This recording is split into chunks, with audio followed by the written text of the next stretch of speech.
Rise of Keitus. Kilenya Chronicles Book 4 by Andrea Pearson. Copyright 2017 Andrea Pearson. To receive a free box set of ebooks, join the author's newsletter by clicking the link in the description. We hope you enjoy this audiobook. Dedication. To Tristy Pinkstunt. Thank you for your friendship and for always motivating and uplifting me. May the words freely flow as you write your next masterpiece. Chapter 1. Jacob pulled the key of Kilenya out of his pocket and looked at his dad and then his brother. Matt, you guys ready? Yeah, let's go save some werbies. Matt's characteristic color of bright green for excitement flooded the air around him. He grinned at Jacob. Calm down, Dad said, laying his hand on Matt's shoulder. I need to explain to you the seriousness of what we're about to do. Gallus said the only reason the werbies are ready so soon. Like 3 weeks after Jacob met with them. Yeah, that's soon. Dad glowered at Matt. Shh. They're only ready because the Ashe Hills have become overrun with Lorkon spies. Werbies are getting murdered, and all of them are moving to Taga village. Wow, things must be really insane out there, Jacob said, especially since Dad, Dmitri, King of Gevkin, was going. This was the first time he would be appearing as the leader of the war-ravaged and suppressed people. Dad waited a moment longer, making sure Matt was sufficiently calmed, then motioned for Jacob to go ahead. Jacob lifted the key, which was attached to his belt loop with an extra thick chain so it couldn't get lost again, and put it in the lock of their front door. Gallus's shop in Mukharya, Jacob said, turning the key to the left and creating a link between his home on Earth and the store on Eklaron. He pushed the door open and peered into the shop. It was dark inside. The sun had already set and there were no lights lit. Hello? He called softly before entering the room. Jacob? Gallus's deep voice responded. Come in. Sorry, it's so dark. It's an extra precaution. Dad strode around Jacob into the room, seemingly following Gallus's voice. So you do expect trouble then? Gallus sighed. Yes, Your Majesty. It's been a stressful few days since returning from August Fortress. The Lorkon have placed spies everywhere, and we've all felt the pressure. He lit a candle, showing he was totally decked out in hardened leather armor with aggressive-looking decorations and designs imprinted in it. Jacob raised his eyebrow. The black man really wasn't kidding. Too bad Jacob, Dad, and Matt wouldn't be wearing something like that. Jacob looked down at his black hoodie and dark jeans. He'd just have to rely on his powers to protect him. The werbies had been arriving in trickles through the castle tunnels over the last couple of days. I've situated them throughout the city with friends. Once we leave the shop, we must hurry. The Lorkon will most definitely be sending someone to stop us. He looked at Dad. If things get sticky, Jacob will return you to Menden immediately. We can't risk your life, but you already know how I feel about that. Dad nodded. Where do I take the werbies? Jacob asked, already knowing he'd be the one to do that since the key only worked for him. Brojan says to the tree first. He and the others will make sure they get where they need to go after. Gallus adjusted his armor using the light of the candle to make sure the leather straps were tight. I'll lead you from house to house here. He then motioned to Matt and Dad. You two follow behind? Wait a second, Matt said. Why don't we just have Jacob key us around? Gallus stared at him for a moment before responding. The expression on his face showed he felt Matt should already know the answer. Because you're on my turf, and I'm not comfortable with walking blindly into situations. You never know what you'll find, and a simple inspection of the exterior of a building may tell you a great deal about the interior. For all we know, one of the places could be a trap for us. He undid several latches, then grabbed the knob. Ready? When the others nodded, he blew out the candle and pulled the door open. Follow me, quickly, quietly. Jacob's eyes took a moment to adjust to the darkness. The sky was full of stars, illuminating the white buildings across the street. Gallus pointed to the left and raced that way, surprisingly quiet for a man his size. Jacob dashed after him, listening to the soft sound of footsteps behind him as Dad and Matt followed up. Gallus paused at the building next to his shop and knocked softly. His wife, Beza, opened, and the color surrounding her changed quickly from fear. Yellow, orange, to a green-blue, representing relief. Jacob never tired of watching this sort of transformation. It was amazing how quickly the colors altered. Beza ushered everyone in, and as soon as Jacob stepped over the threshold, a small object in bright blue collided with his legs. It took him a second to recognize that the 3-foot-tall creature was a werby. Jacob! Jacob grinned. Fubble! Fubble, leader of the werbies, stepped back, shaking his head. No. He put his hand on his chest. Fubble the werby. Oh yes, Fubble the werby, Jacob laughed. It's great to see you. Fubble's hands turned into a blanket and covered his head, causing the adults to chuckle, except for Gallus, who maintained a serious expression. No time to get reacquainted, he said. Fubble the werby, we need to get you to safety as soon as possible. Fubble dropped the blanket, his hands returning to normal, a serious expression on his face. I go with Jacob. Tast and Pug, he motioned to a female werby holding a baby. Go to Tag a village with rest. I take care of werbies. Jacob was surprised that Fubble hadn't reacted to Dad's presence. Dad was the actual king of Gipkin. The way Fubble treated Jacob, who was only a prince, was way over the top. Gallus nodded. Very well, let's send them now. Fubble motioned for the woman to step forward. You be safest with Makalos. Task kissed Fubble on the cheek. We's fine. You's be okay? As be okay. Fubble searched the room, then pointed at several other werbies huddled in a corner. Come, now. Jacob opened a link to the tree in Taka village and held the door open for Tast and the other werbies. He looked into the empty, dark interior of the tree and back at Gallus. We're okay to send them. No one is waiting. Yes, and either way, the werbies will be fine. With the entrance to Taka village sealed, nothing can touch them. Jacob glanced down, nodding. He nearly freaked out when he saw a bug that looked like a large earwig with wings on his hoodie. Disgusting. He hated earwigs. He flicked it off and tried to conceal the shudder of revulsion that ran over him. Beza noticed, though. Move aside. She picked up a broom and started whacking the insect repeatedly. I hate these things. Gallus grabbed her arm, stopping her. You know that does no good. He glanced at the others. They don't die. We've been seeing these bugs everywhere lately. Not sure where they come from. Their larvae are especially vicious. They ate all Beza's houseplants. Beza swept the bug through the open doorway. I won't have them in my home. Gallus shook his head. Better not send them to Taka village, though. He grabbed a piece of cloth, picked up the bug from the floor of the tree, shut the door, closing the link, then reopened the door and threw the bug onto the street in Mokaria. He pulled his wife close, tucking a strand of dark hair behind her ear. Then he kissed her and bade her farewell. She picked up their youngest child and watched as Gallus stepped out and looked both ways, crouched over. The man nodded, then ran, waving for the others to follow. Jacob dashed through the door, rushing to catch up with Gallus.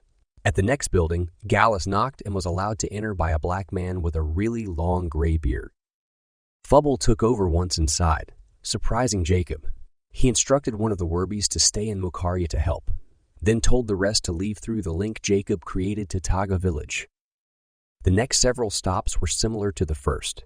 A human opened the door. Jacob keyed several werbies to the tree in Taka, and Fubble asked one werby to stay behind him. Gallus objected at first, but Fubble looked at him sternly. They is warriors, prepared to fight. They protect. Gallus rolled his eyes but didn't complain again. A while after they started keying werbies to Taka, the stars and moon disappeared, covered with thick clouds. The wind picked up, and Jacob pulled his jacket tighter. The weather had been mild so far, but December was still chilly. Jacob didn't think anything of the storm until he noticed Gallus staring up at the sky, fear flashing across his face, mirrored by the lightning streaking through the clouds. Liron. It's apparent the Lorkon aren't happy about what we're doing. They haven't sent their sky monster to Mokaria in several years. He ran forward. We must hurry. It doesn't take long for Liron to ready himself. He'll attack quickly. They'd only gone 20 feet more when the first explosion hit the city a street away. Jacob cringed when he heard people scream. The brightness from the explosion made lights dance across his vision. How much farther? He asked, praying no one had been seriously injured or killed in that attack. An acrid smell reached him, making his eyes sting. He hoped he wasn't smelling death. We have barely begun, Gallus said. There are hundreds of werbies around the city. Jacob shook his head, rushing to keep up with Gallus. Would they be able to help everyone escape in time? He jumped when another fireball streaked across the sky and landed somewhere to the right. Then the bombs really started falling. Lorkon wasn't holding anything back. They struck with such force that Jacob was nearly knocked to the ground several times. How would Mokaria, the beautiful white city, look when all this was over? Jacob and his friends rushed door to door, trying to gather as many people as quickly as possible. About an hour after the attack started, Gallus stopped at a rundown place that looked like an old saloon. The back and left side of it had been blown away by one of Lorkon's bombs. A gust of wind pushed hot air from the building past Jacob's face, making his eyes sting again from the acrid smell of the wreckage. He watched the smoke curl and twist, then disappear into the night sky. The idea of innocent people being attacked, combined with the strong smell of burning wood, made his stomach turn. Gallus knocked, and a man with a close-cropped brown beard opened the door. "Good evening, Morton," Gallus said. "Come in." The man stepped back, allowing them all to enter.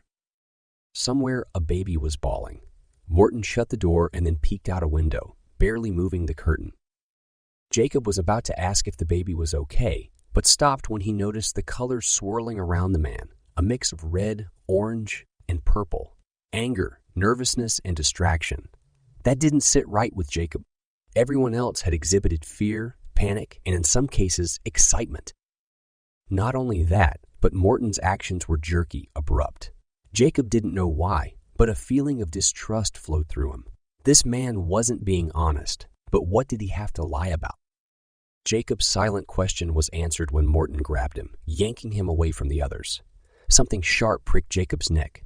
The man's breath came in fast, short bursts. He stank like something that had dragged itself out of the sewers.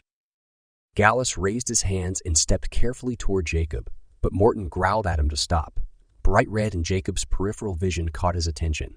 Fubble was seriously angry. "My wife is dead, Gallus. Lorkon killed her.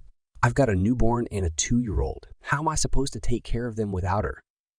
He paused for a moment. No one responded. "How am I to care for them?" Jacob felt Morton's arm shake and the blade poked him even deeper. None of this would have happened if it weren't for this boy. They're looking for him. And I'm tired of standing by, doing nothing. Gallus stepped forward, slower this time, his hands up, but the knife stung at Jacob's throat, making him gasp. "Don't come closer." The man's emotions must have changed because now panic, bright blue, added to anger and flowed so thickly around Jacob and Morton, Jacob had to squint to see the others in the room. "I'm exhausted. I can't do it anymore. We're giving them over. They'll make our lives easier, better." Fubble started shaking with anger, and Gallus, Dad, and Matt all started speaking at once. Dad's voice was the loudest. "Morton, as King of Gevkin, I promise you that no further harm will come to your family. Come stay with the Makalos and Werbies in Taka village. You'll be safe there. I'll do everything in my power to protect you. But please, please release my son." Morton scoffed. "You? King? Where have you been the past 16 years? Your people have needed you, and you went into hiding." Morton shifted his hold on Jacob, but kept the knife in place.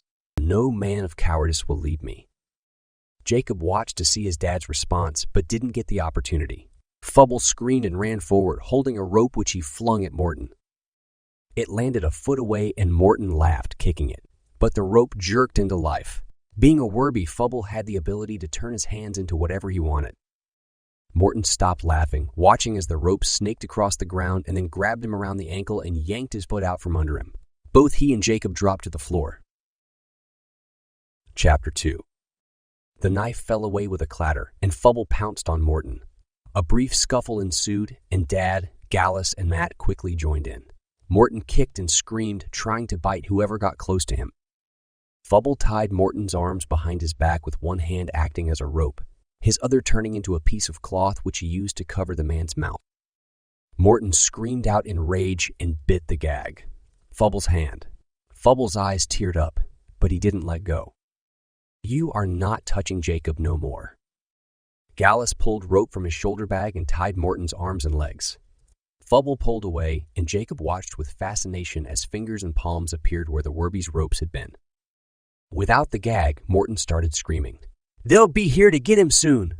I hope they kill you all." Gallus shook his head. "Morton, we were good friends. I'm sorry you've made this choice." He shoved a piece of cloth into Morton's mouth and tied it in place. Dad checked Jacob over, looking at the cut on his neck. It's bleeding, but not much.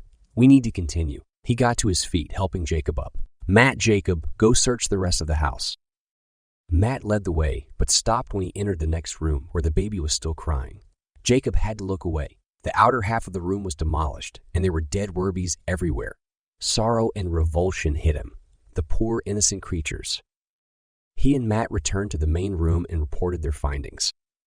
Fubble's eyes filled with tears. "My werbies!" he wailed. "Lorkon be bad! Very, very bad!" Gallus shook his head. Lorkon is only doing what the Lorkon have commanded him to do. He wouldn't even be here if it weren't for them. Fubble nodded, wiping his eyes with a hand turned into a tissue. Bad, Lorkon. He sniffed, then straightened. We keep going. What should we do with Morton's kids?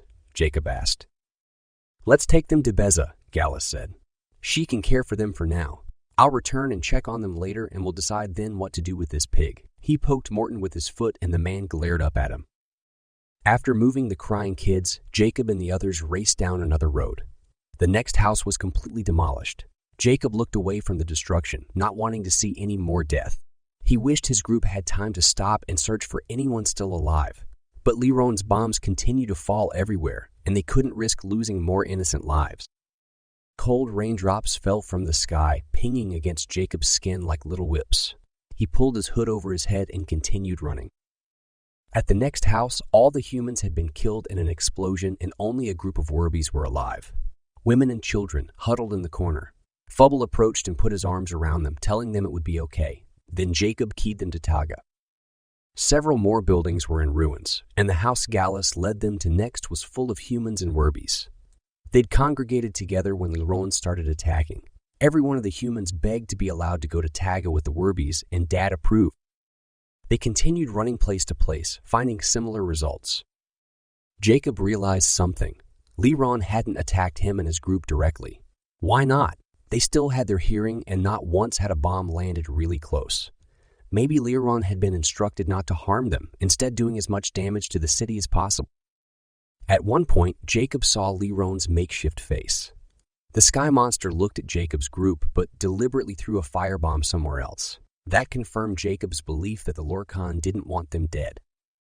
Finally, the task was over. The last of the werbies rounded up. Jacob created a link to Taka village, holding the door open for Dad and Matt. Dad put his hand on Gallus's shoulder. You and your wife should stay here too. Gallus shook his head. I'm not ready to close my shop just yet. Too many people to help and protect. For the next couple of days, though, my wife and I will hide in the tunnels. Okay, we'll be holding a meeting tomorrow in Brojan's home. I'll send Jacob to get you. Gallus rested his arm against the door frame and watched Ebony and Kenji rush around, busily caring for the wounded, a sad expression on his face. I wish there was more I could do. He sighed and stepped away from the door. I'll see you tomorrow. Jacob closed the door of the tree and rested against the rough bark outside, very glad that the whole ordeal was over.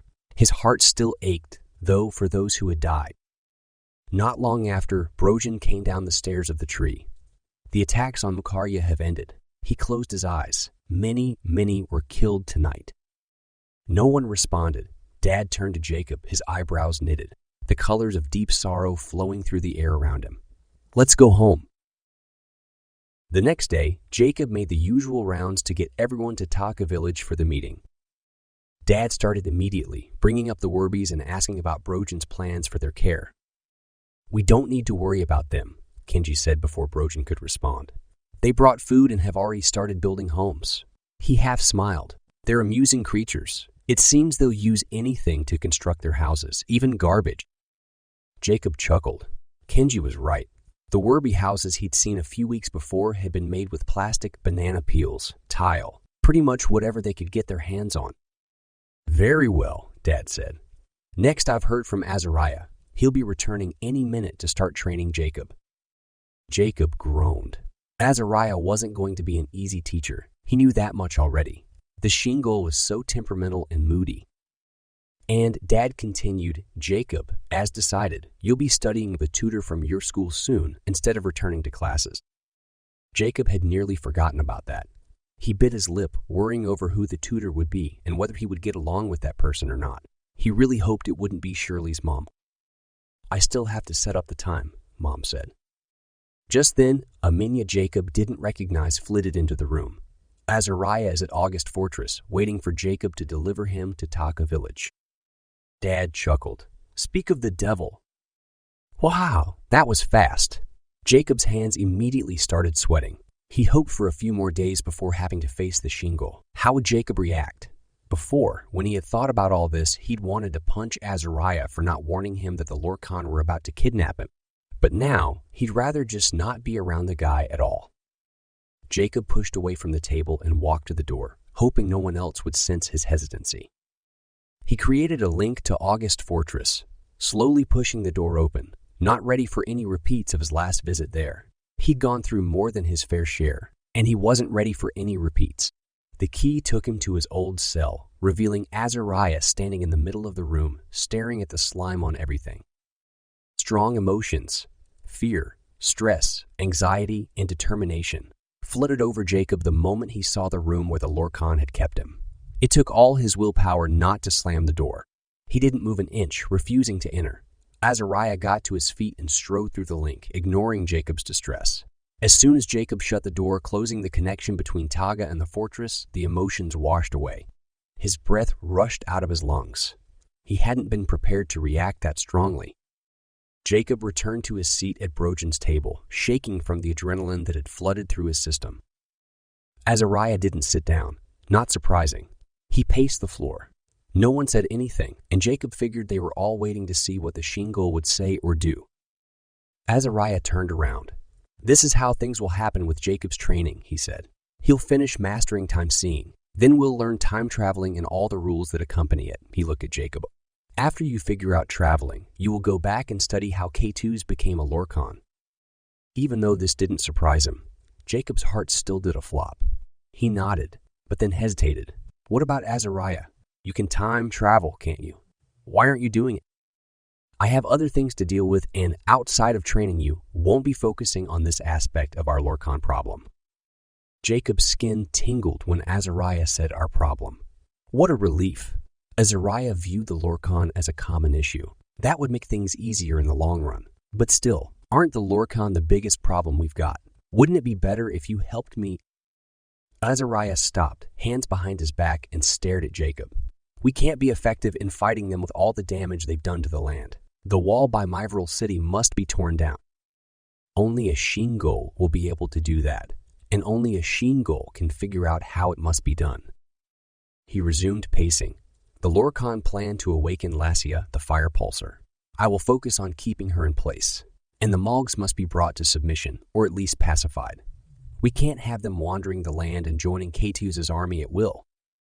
He snatched an apple off the table and took a bite, chewed and swallowed. No one said anything. It was obvious the Shingle wasn't finished talking. This isn't all. Not every Shingle feels it necessary that we assist in getting rid of the Lorkon. I'll be holding many negotiations with them. Without their help, most of these tasks will be impossible. Azariah finished the apple, core included. He turned and put his hands on the table, leaning over Matt to stare at Jacob. So you, Jacob, will be obligated to research the Lorkon, and there are things about them you need to learn on your own. Jacob blew out his breath, trying to ease the tension in his shoulders. That's a big responsibility. How am I going to get it done? You'll be going back in time. Follow their footsteps. Figure them out. And Jacob, we'll help wherever possible, Dad said. You won't be alone. He glanced at Azariah. Anything else? No, I must find a place to stay here. I'll go now and search. I'll help you later if you'd like, Brojan said, but the Shingle waved him off. I don't want help. Jacob smiled at the clipped response, but several at the table looked shocked. They still hadn't adjusted to Azariah's personality. The Shingle left Brojan's home, taking the uptight atmosphere with him. Jacob chuckled when he saw that the others at the table relaxed as Azariah left. That guy is way too intense, Matt said. He's got to lighten up or all of us will die of heart attacks. He mentioned the Mogs, Aldo said. I used to have a map of their tunnel system. He turned to the fat lady. Did you happen to come across it while cleaning out my cabin? I don't think so. Once everything has settled down here, we should locate it. Dad got to his feet. Jacob, that's your task. After you're on a working schedule with Azariah and your tutor, Time C and find that map. Then study the Lorkon. The most important thing for us is to figure out where they came from. Other things are important, but we must not lose sight of the ultimate goal of ridding our land of their presence. He ended the meeting telling everyone to continue with what they were working on and then had Jacob return them all to their homes. On Saturday morning, Jacob woke to a knock on his door. He rolled over, kicking off his blankets. "Who is it?" "Me," Mom said. "I'm coming in." She opened the door and raised an eyebrow at the crumpled bedding on the floor. "Your tutor will be here in 5 minutes. I thought I told you last night that you needed to be up by 7:30. 5 minutes? And no, you didn't say anything." She frowned, probably trying to remember. "I think I forgot. Sorry, honey." She looked at the empty silver box on Jacob's desk where Early, his Minya, slept most nights. "Where's Early? And has Uncle Azariah contacted you? He wanted to find a time to work with you too." "No, he hasn't, and Early's out looking for honey. She left a couple of days ago." Jacob paused, looking at his mom suspiciously. "Wait, Uncle Azariah?" Mom flushed and rubbed the back of her neck, her eyes flicking from the floor to Jacob. "I really looked up to him as a child." The doorbell rang and Mom turned to leave. "That must be your tutor. Go comb your hair or something and I'll let him in." Jacob jumped out of bed and scampered around, trying to find jeans and a t-shirt. His mind wasn't on the task, though. Uncle, why would Mom say that? They must have been really close because she never called other people by titles they didn't hold. And he definitely was her uncle. Jacob dashed downstairs, pausing at the entrance to the living room. Aldo was in there, talking to a man sitting with his back to the stairs. Seeing Jacob, Aldo quickly excused himself and went into the kitchen. Had the old man walked the whole way to Menden?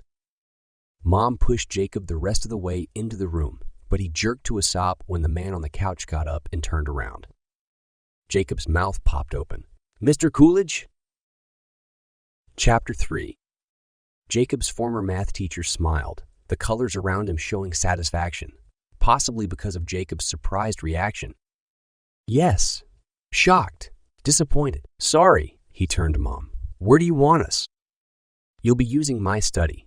She led the way across the living room and opened her office door, then stepped back, allowing the other two to enter. "Have fun." Mr. Coolidge made himself comfortable behind the desk, sitting where Mom usually sat, and motioned to the chair across from him. Jacob sat. "I'll be meeting with you twice a week, Saturday mornings at 8 for 2 hours and Tuesdays after school for 1 hour. He leaned forward, resting his elbows on the wooden top, fingers clasped. "I have to admit, I was very curious about you being pulled out of school." His dark eyes were probing. Yeah, Jacob wasn't sure what Mr. Coolidge knew, but he wasn't about to spill the beans. Apparently recognizing he wouldn't get much out of the student, Mr. Coolidge opened a briefcase and pulled out papers. "You still have your books from school?" Jacob nodded. "Good. We'll be using them. My purpose isn't to teach you, but to guide you in teaching yourself. We'll focus on the things you struggle with, and I'll assign other material for you to work on throughout the week." Jacob nodded again when Mr. Coolidge looked up at him. "Today, we'll figure out where you are in all your subjects." They first went over history, then science, English, and finally math. When the 2 hours ended, Jacob slumped in the chair and Mr. Coolidge leaned back, removing his reading glasses. Jacob's brain felt like it had been pummeled by a boxer, but he was relieved to learn he wasn't behind at all, and Mr. Coolidge would be searching for more advanced things for him to study. To Jacob's satisfaction, the colors swirling around Mr. Coolidge showed the session had been challenging for him as well. After promising Mr. Coolidge he'd complete all his assignments, Jacob showed him out the door. Matt came into the living room holding his cell. "Just got a text from Kevin. He wants to come over and play basketball with us and Eklaron. You cool with that? Eklaron is on her way from the tree." Jacob shrugged. He didn't care. Okay, he did. It still bothered him that Eklaron and Kevin were dating. Sure, why not? It took 15 minutes for them to arrive. They split into teams, Jacob and Matt against Eklaron and Kevin. Halfway through the game, Aldo bounced through the front door and dashed off the porch. "I want to learn. Dimitri talks about this game all the time." Jacob laughed. Even though Aldo had way too much energy for an old man, it still was difficult to picture the scrawny guy playing basketball. But Jacob and Kevin took turns anyway, teaching Aldo the basics, including dribbling and shooting. Aldo picked it up quickly, shocking everyone. Jacob and Kevin decided to start the game over, putting Aldo and Eklaron on Jacob's team and Matt with Kevin. Jacob's team won 2 games and he couldn't keep the grin off his face when Kevin got annoyed and insisted that he and Eklaron go do something else. Jacob turned to Aldo. "Too bad you aren't younger. You'd have a shot at the NBA." Aldo chuckled. "NBA? Another thing I've heard your father speak about." Jacob nodded. "That's not surprising." The 3 of them went inside to get water. It was chilly outdoors, but playing basketball always made Jacob thirsty. Right as he finished his drink, Early appeared next to him. "Azariah wants to meet with you now." The memory of Mom calling Azariah uncle rushed back to Jacob, and he decided to ask Azariah about it, regardless of how the Shingle might verbally abuse him for his impertinence, which, inevitably, he would. Azariah had picked a spot of land for his home on the other side of the McCullough farms and quickly constructed a small fortress with the help of, well, everyone, including Jacob's family. Jacob chuckled. The Shingle had been pretty demanding, actually. He had made it very clear that Jacob was never to key directly to his fortress. Instead, Jacob would be keying to the village and walking the mile across the McCullough fields and gardens. Azariah waited outside his heavy stone and wood door. His long, dark hair blew in the breeze, and Jacob was reminded of a girl he'd known in middle school who constantly chewed on the ends of her hair, grossing him out. It was the same color as the Shingles, and nearly as long. Jacob chuckled. He kept his thoughts to himself, positive Azariah would not be amused. The Shingle gestured for Jacob to enter the small fortress. It was well lit with huge windows and fancy candles in even fancier holders. Jacob barely glanced around. He'd seen enough of the heavy wood and stone decorations to last him 2 or 3 lifetimes. Azariah motioned for Jacob to have a seat at a table in the front room. "Have you practiced time-seeing?" Azariah asked. "Yeah, a lot." Jacob thought back to the several days when he'd been a Lorkon prisoner. He'd gotten quite good at time-seeing, actually. Wanting to ask his question before Azariah got started, Jacob said, "Earlier today, my mom called you Uncle Azariah." "Why?" Azariah glared at Jacob. "You aren't ready for the answer." Jacob crossed his arms and clenched his jaw, but remembered his manners before saying something rude. "That can't be an excuse any longer. I've been exposed to a lot of things I wasn't ready for." "Fair enough." Azariah turned from Jacob, hands behind his back. He stared at the elaborate painting gracing the wall in front of him. "I told you that some of your abilities were more pure, more clean than others, and that they were inherited. Well, they come from a Shingle in your family line." "Shingle? I've got Shingle blood in me?" Azariah kept his back to Jacob, but the colors around him showed impatience. "Yes, through your mother and her mother. Your grandmother is my niece." "I am related to you." Jacob's jaw dropped. "Wah!" Then dizziness hit him when he realized what else this revelation meant. He wasn't completely human. He pushed away from the table, unable to finish the thought. "I'm not. I'm part. Wah. Oh, wow. Wow." How was any of this possible? He'd never, ever considered it. Some random creature's blood flowed through his own, a creature he'd never even heard of several months ago. Wait until he told Matt. His parents. But his parents already knew. He scowled. Why hadn't they told him a long time ago? Azariah turned, the expression on his face enough to tell Jacob the answer to his unspoken question. He really didn't have patience for people who didn't listen to his counsel or respect his wishes, and obviously he hadn't wanted Jacob to know his heritage. Azariah stood with arms folded, waiting for Jacob to finish computing this new piece of information. Jacob took a deep breath and pulled himself up to the table again. "My mom has magic." Azariah flicked his gaze upward as if that were the dumbest thing he'd ever heard. "No, of course she doesn't. Have you seen her do anything that would mark her as a Shingle?" Jacob immediately shook his head. "That's because she isn't magical." Azariah swatted at the air. "Your mother carries the trait but doesn't exhibit it. You carry and exhibit the trait." Azariah picked up a small mirror from the table under the painting and held it out. "What do you see when you look at yourself?" Jacob glanced in the mirror. He was tempted to say something about how good-looking he was, but knew Azariah wouldn't put up with it. Tannish skin, dark hair, light blue eyes. Some would say very light. Jacob nodded. He'd always known his eyes were much more crystal in color than other people's. So, that's proof that I exhibit the gene? Yes. Your mother's are blue, but those she could have gotten from any one of her ancestors. The Shangol diamond-colored eyes, when passed through to a human, show in the form of an exceptionally clear color. Not pure, like a true Shangol, but close. Jacob put the mirror down. This is insane, you know. The Shangol leaned forward, looking directly at Jacob. By now, Jacob was used to the brilliant glare of Azariah's eyes, but this close, he squinted, almost looking away. You've got a lot to learn, and we don't have time to wait for you to adjust to every single little piece of information I give you, Azariah said. You must master all your abilities as quickly as possible. Jacob nodded. He was ready to get to work. Azariah took him through the drills. First, getting in the mode, then clearing his mind, then time-seeing. He had Jacob practice by searching for Aldo's map. Jacob unfocused his eyes, stared ahead, and zoomed in on Aldo's cabin in the present time. He rewound through the past and watched as a group of people keyed to the cabin. His vision blackened, marking the time when he was there. He now understood that his magical abilities prevented him from ever seeing himself in the past. After the cabin was destroyed, one of the Mogs bent over and picked up an old leather map. He held it to the sunlight and grinned. Jacob barely discerned the words Dunsany Tunnels on the leather before the Mog tucked it into his waistband. Jacob watched as the small army left Aldo's place. The Mog with the map skulked away from the rest and circled around Dunsany Mountain to the left, passing the switchbacks. He entered a dark cave.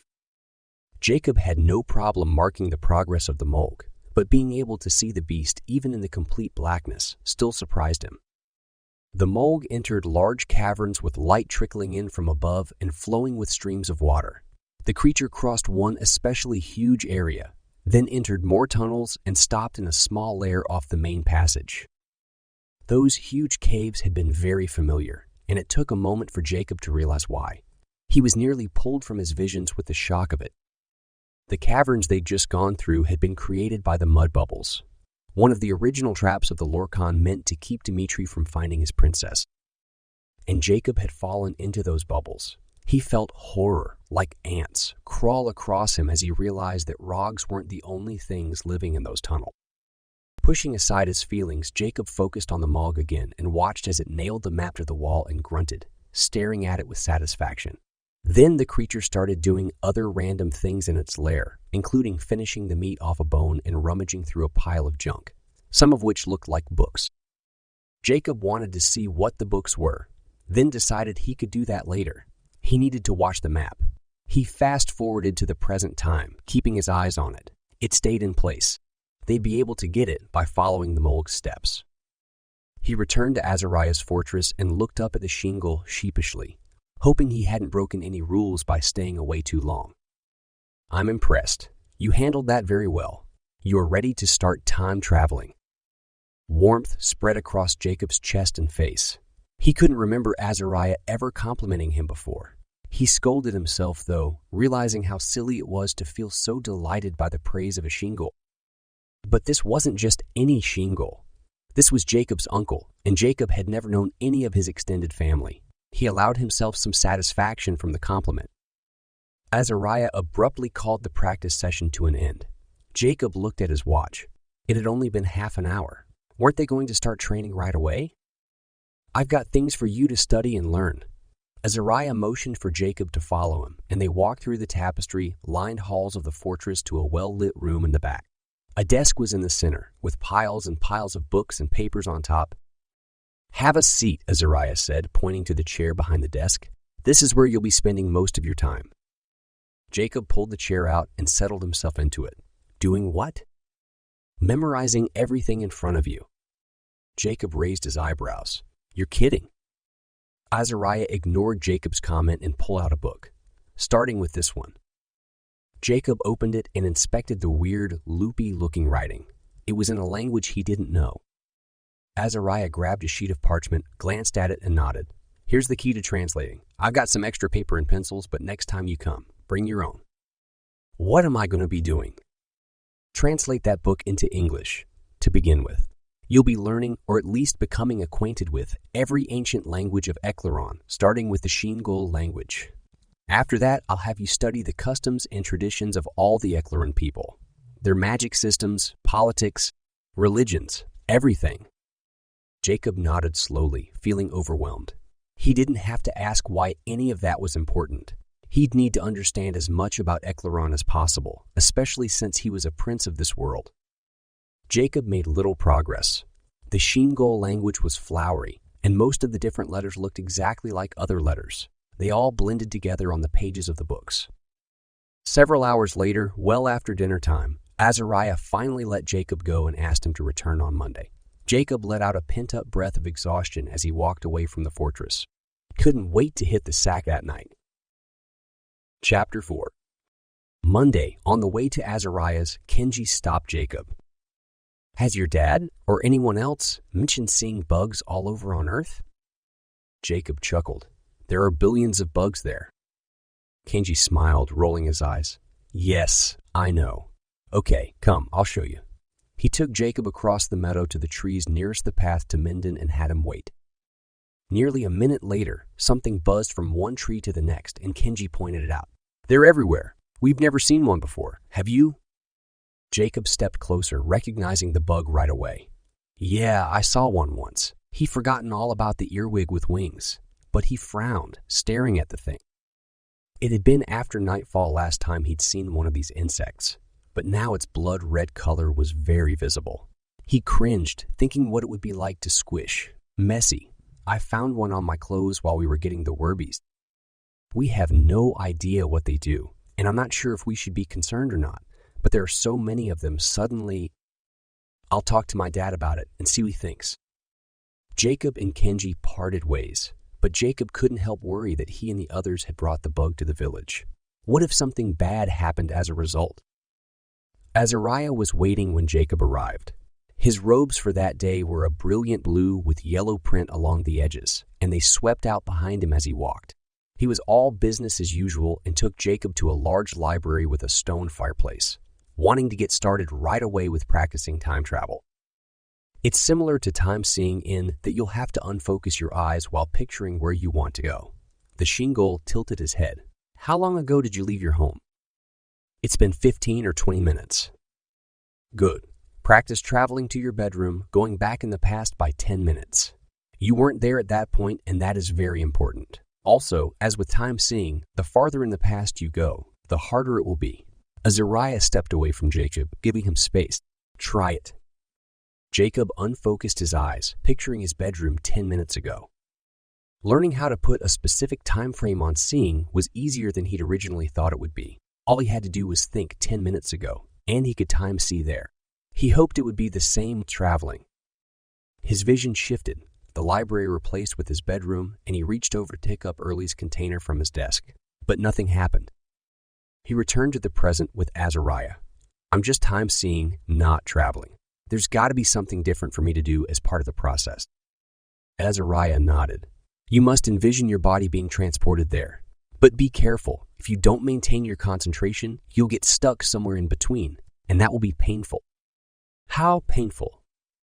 "I'm not sure the extent of it for a human, but roughly you'll feel like someone is trying to rip your heart and lungs out and tear your limbs from your frame." Jacob groaned. "Great," he scowled. "How long will it take for me to learn this, so I don't have to go through that?" "Just do it right the first time." Jacob raised an eyebrow. Easier said than done, he was sure. "Okay, my bedroom, 10 minutes ago."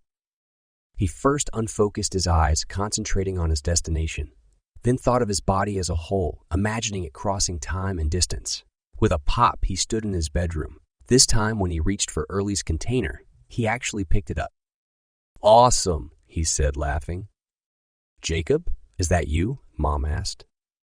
He heard her footsteps on the stairs. Not sure what would happen, she found him. He decided to return to the present.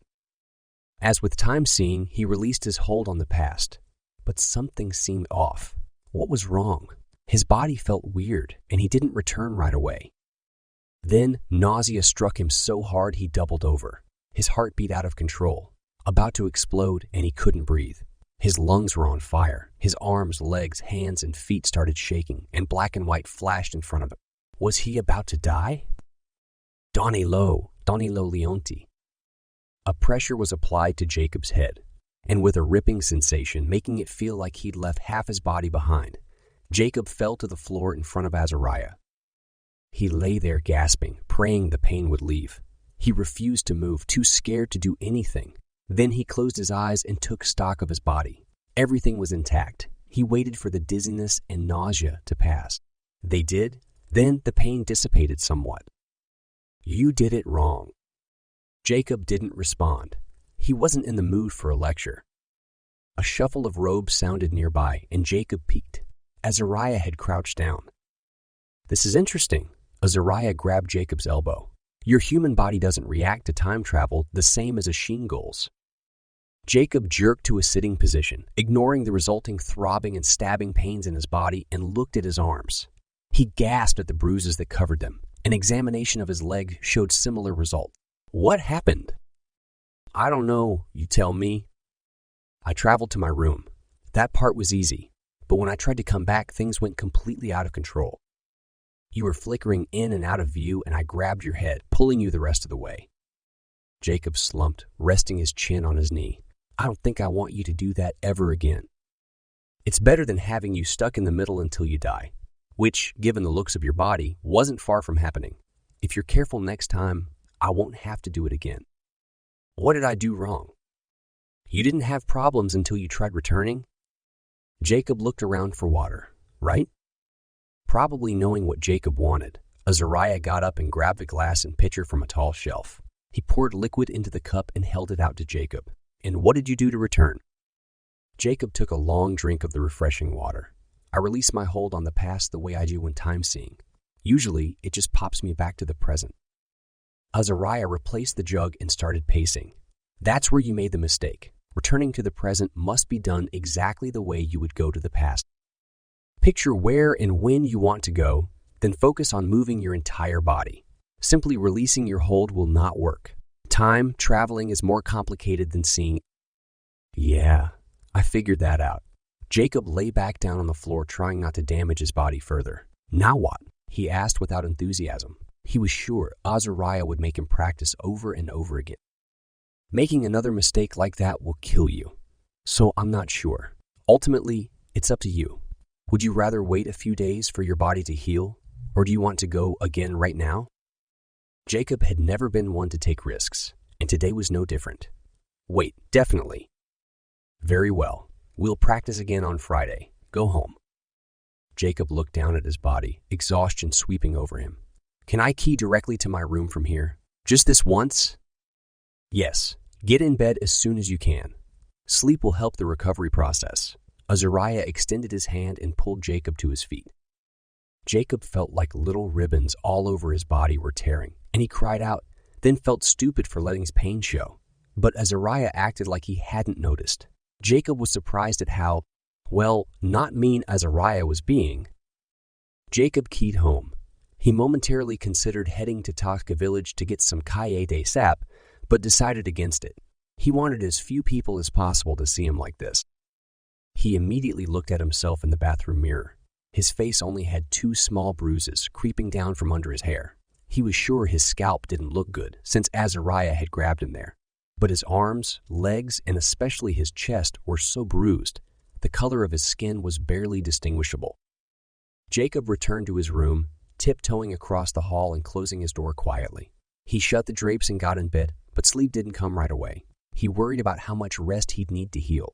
If he got Kaede sap, it would knock him out for a couple of days at least.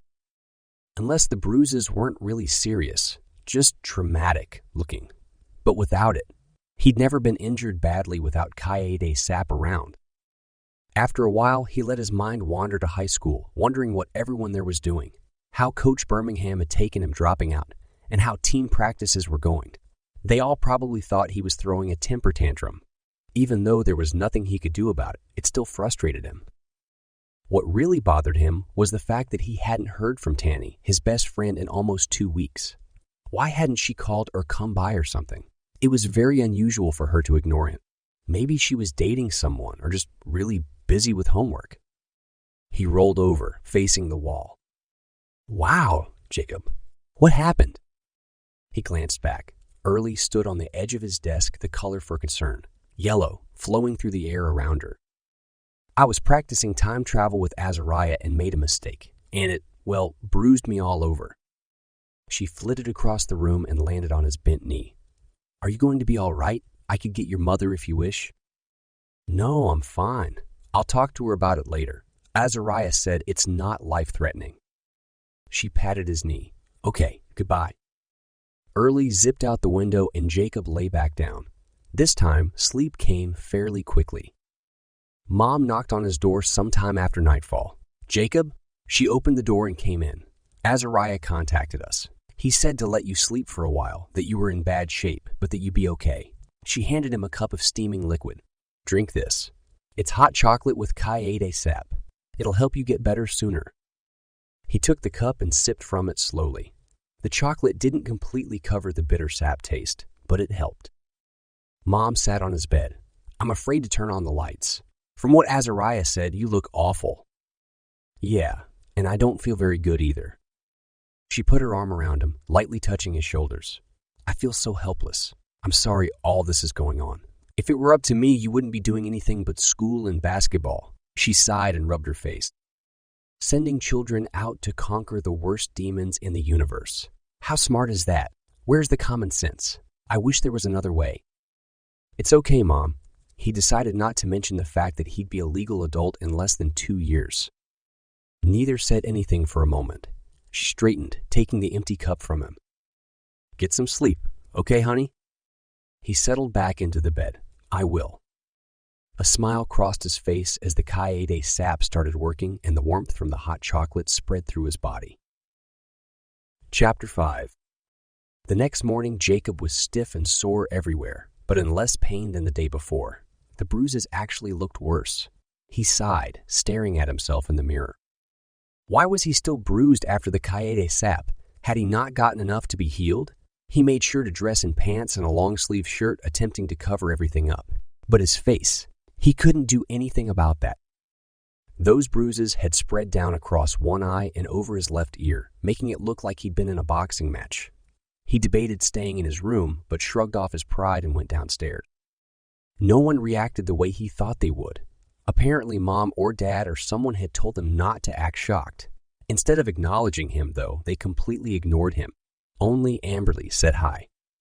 Jacob poured himself a bowl of cereal and shuffled over to join his family at the table. He was halfway through his breakfast when he couldn't stand the silence anymore. Okay, guys, stop pretending like nothing happened. It's annoying. Matt grinned. You mean, stop acting like you and the Shingle got in a fist fight and he won? Jacob rolled his eyes. Something like that. Then he sighed, ignoring it as ridiculous. I expected a couple of compliments at least. I mean, I look spectacular, especially my face. Mom glanced up, seemingly relieved he wasn't grouchy. Did the Keitus sap help at all? I think so. I slept really well, and things hurt less today. She reached across the table and patted his hand. Oh, good. Dad told Jacob to take things easy, then left for work. Matt leaned back in his chair, arms behind his head, and looked at Jacob. So, what are you doing today? Probably going to Azariah to practice more. Mom shook her head. He said you won't be doing anything until tomorrow. You need time to heal. Why don't you and Matt see if the Macalos need help? And maybe they could give you more Keitus sap. Help with what? Matt asked. They've got the Werbies there, doing everything. I'm sure you'll find some way to make yourselves useful. Jacob frowned. What about Matt in school? Mom's cheeks reddened, but she didn't answer. So Matt volunteered the information. She wants me to babysit you today. Make sure you don't die or do something stupid. Jacob rolled his eyes but decided not to argue. If anything, he looked forward to spending time with Matt. And if it helped Mom not stress so much, he'd let the babysat comment slide. He finished his cereal, then keyed himself and Matt to the Macalo village. They wandered around, exploring the section of Taka Jacob hadn't seen when he'd first come to Eklaron. The fields, gardens, and forest where the Werbies, Azariah, and many humans now live. This part of the village didn't experience a lot of bad weather. The Macalos used their resin to keep the plants warm enough to produce all year round. Jacob had been fascinated to learn this about their powers. Even with their magic waning significantly, when several Macalos combined their resin, They could do cool things, like maintain a thriving garden and keep the link between Minden and Taga closed to strangers. Jacob noticed with disgust that the bugs were everywhere. They'd really increased, but luckily the critters seemed to dislike humans as much as humans disliked them. The gardens were full of werbies and macallos working quickly and almost frantically. Jacob and Matt watched while they went from plant to plant, pulling bugs off the stems and putting them in containers. Others sprayed the plants with what Jacob assumed was some form of pesticide. Kenji waved at the brothers and strode out of the garden to talk to them. "Jacob, did you get the chance to ask your father about these bugs?" "Yeah, he's never heard of them, aside from what Gallus said. Speaking of Gallus, have you talked to him? He said the bugs just started appearing in Macaria recently." "I'll contact him as soon as possible." Kenji turned and motioned to the gardens. "They've moved in on the plants here and destroy everything they touch. We're doing our best to salvage our fruits and vegetables, but nothing seems to be working." Jacob knitted his eyebrows. "Kenji, I'm nearly positive we brought them with us when we got the werbies. I'm really sorry. We didn't know." Kenji put his hand on Jacob's shoulder. "It's not your fault. I have a feeling they would have come either way." "Can we do anything to help?" Matt asked. Kenji sized up the boys. "Yes, you, Matt, but Jacob, you're looking pretty bad. Why don't you have a seat and I'll find something else for you to do?" Jacob nodded, relieved. In truth, he couldn't wait to sit down again. His body wasn't ready just yet to jump into the kind of work the werbies and macallos were doing.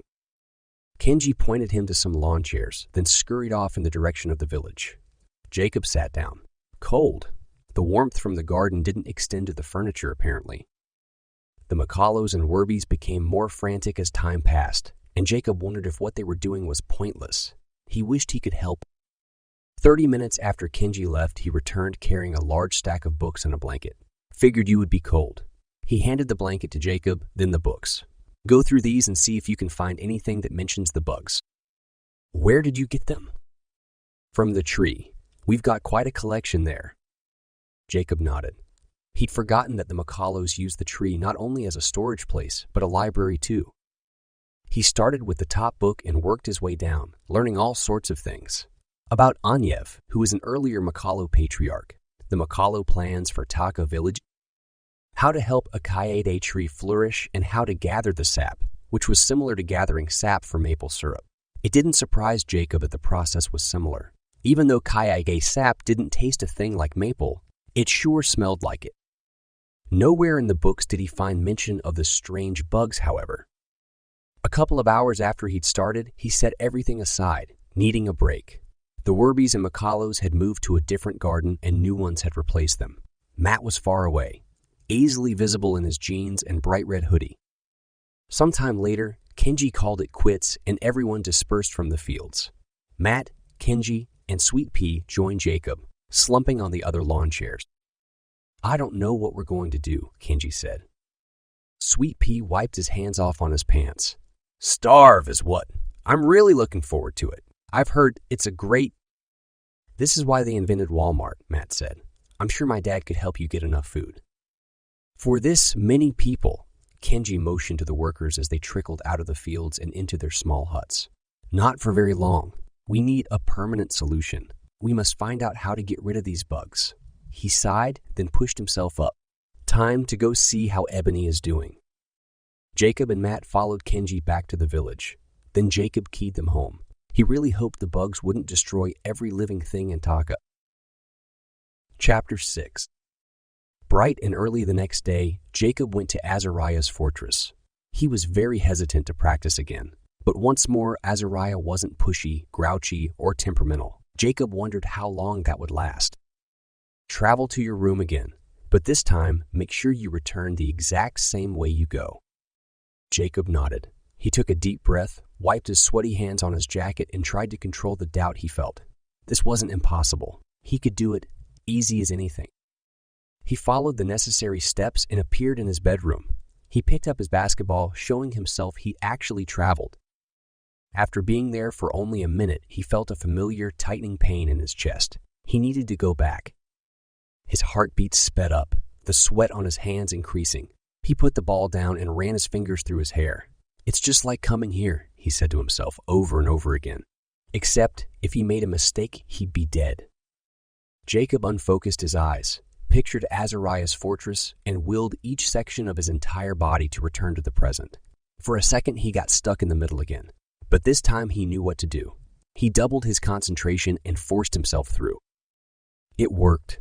He slumped to the floor in relief. He hadn't realized how tense he'd been until just then, and that tension made his bruises ache. His body felt like it had been run over by a semi-truck. "Very good," Azariah said. "Now we need to perfect it by getting the exact moment down and going farther and farther and farther into the past for longer visits." It hurt my heart again, just like when I would time C for too long. "And it'll continue doing so until you're better at it. Like I said, this is a muscle you've never used before. It needs strengthening." Jacob nodded, getting to his feet. He still couldn't believe things had gone so well. An hour and a half later, he had successfully gone a year into the past for 3 minutes. Even though Jacob was excited and wanted to keep practicing, Azariah had him go home for an hour-long break before returning to study. They built up to longer sessions. Relief that he didn't have to go to school flooded over Jacob as he walked through the gardens toward Taka and the tree. If he were doing basketball and homework in addition to learning how to time travel, he would be in serious trouble. When he got home, he set his alarm to wake him up in 45 minutes, then pulled the covers up tight. When he woke up, Early was waiting. She flitted to his face and patted him on the nose, then drifted down and landed. "I found a whole ton of honey. It was wonderful." Jacob chuckled. "That's great. How did you find it in the middle of winter?" "It's not winter where I went." That made sense. She didn't have to stay around Menden. There were plenty of other places to explore. She jumped up. "Oh, and Kenji wanted me to tell you that the bugs have completely disappeared. They left the garden early this morning and nobody has seen them since." "That's great news." Jacob sat and leaned back against the wall, closing his eyes. The relief he felt surprised him. He'd been more stressed about those creatures than he'd realized. But they were no longer an issue. A smile spread across his face. The next month passed swiftly. Jacob was busy with homework from Mr. Coolidge and time, traveling and studying with Azariah. He'd barely translated a page of Shingle language. Azariah also had him memorizing the various political factions that had popped up and disappeared in Eklaron since pretty much the beginning of recorded time. It was boring. The Shingle slowly increased the amount of time Jacob spent in the past, along with how far back he traveled. Jacob found that if he was in the past for 10 minutes, 10 minutes also passed in the present. His body simply disappeared and reappeared 10 minutes later in the same spot. He wasn't sure how it worked, but knowing this was helpful since it would most likely prevent problems later. Gallus was working hard in Mukaria, trying to help the people there patch up their city. Kenji and Ebony were busy further orchestrating work in living quarters for the Werbies and humans, as well as the Sheengulls who'd started arriving. Taga village was filling out, and even though there were acres and acres at their disposal, things were getting tight.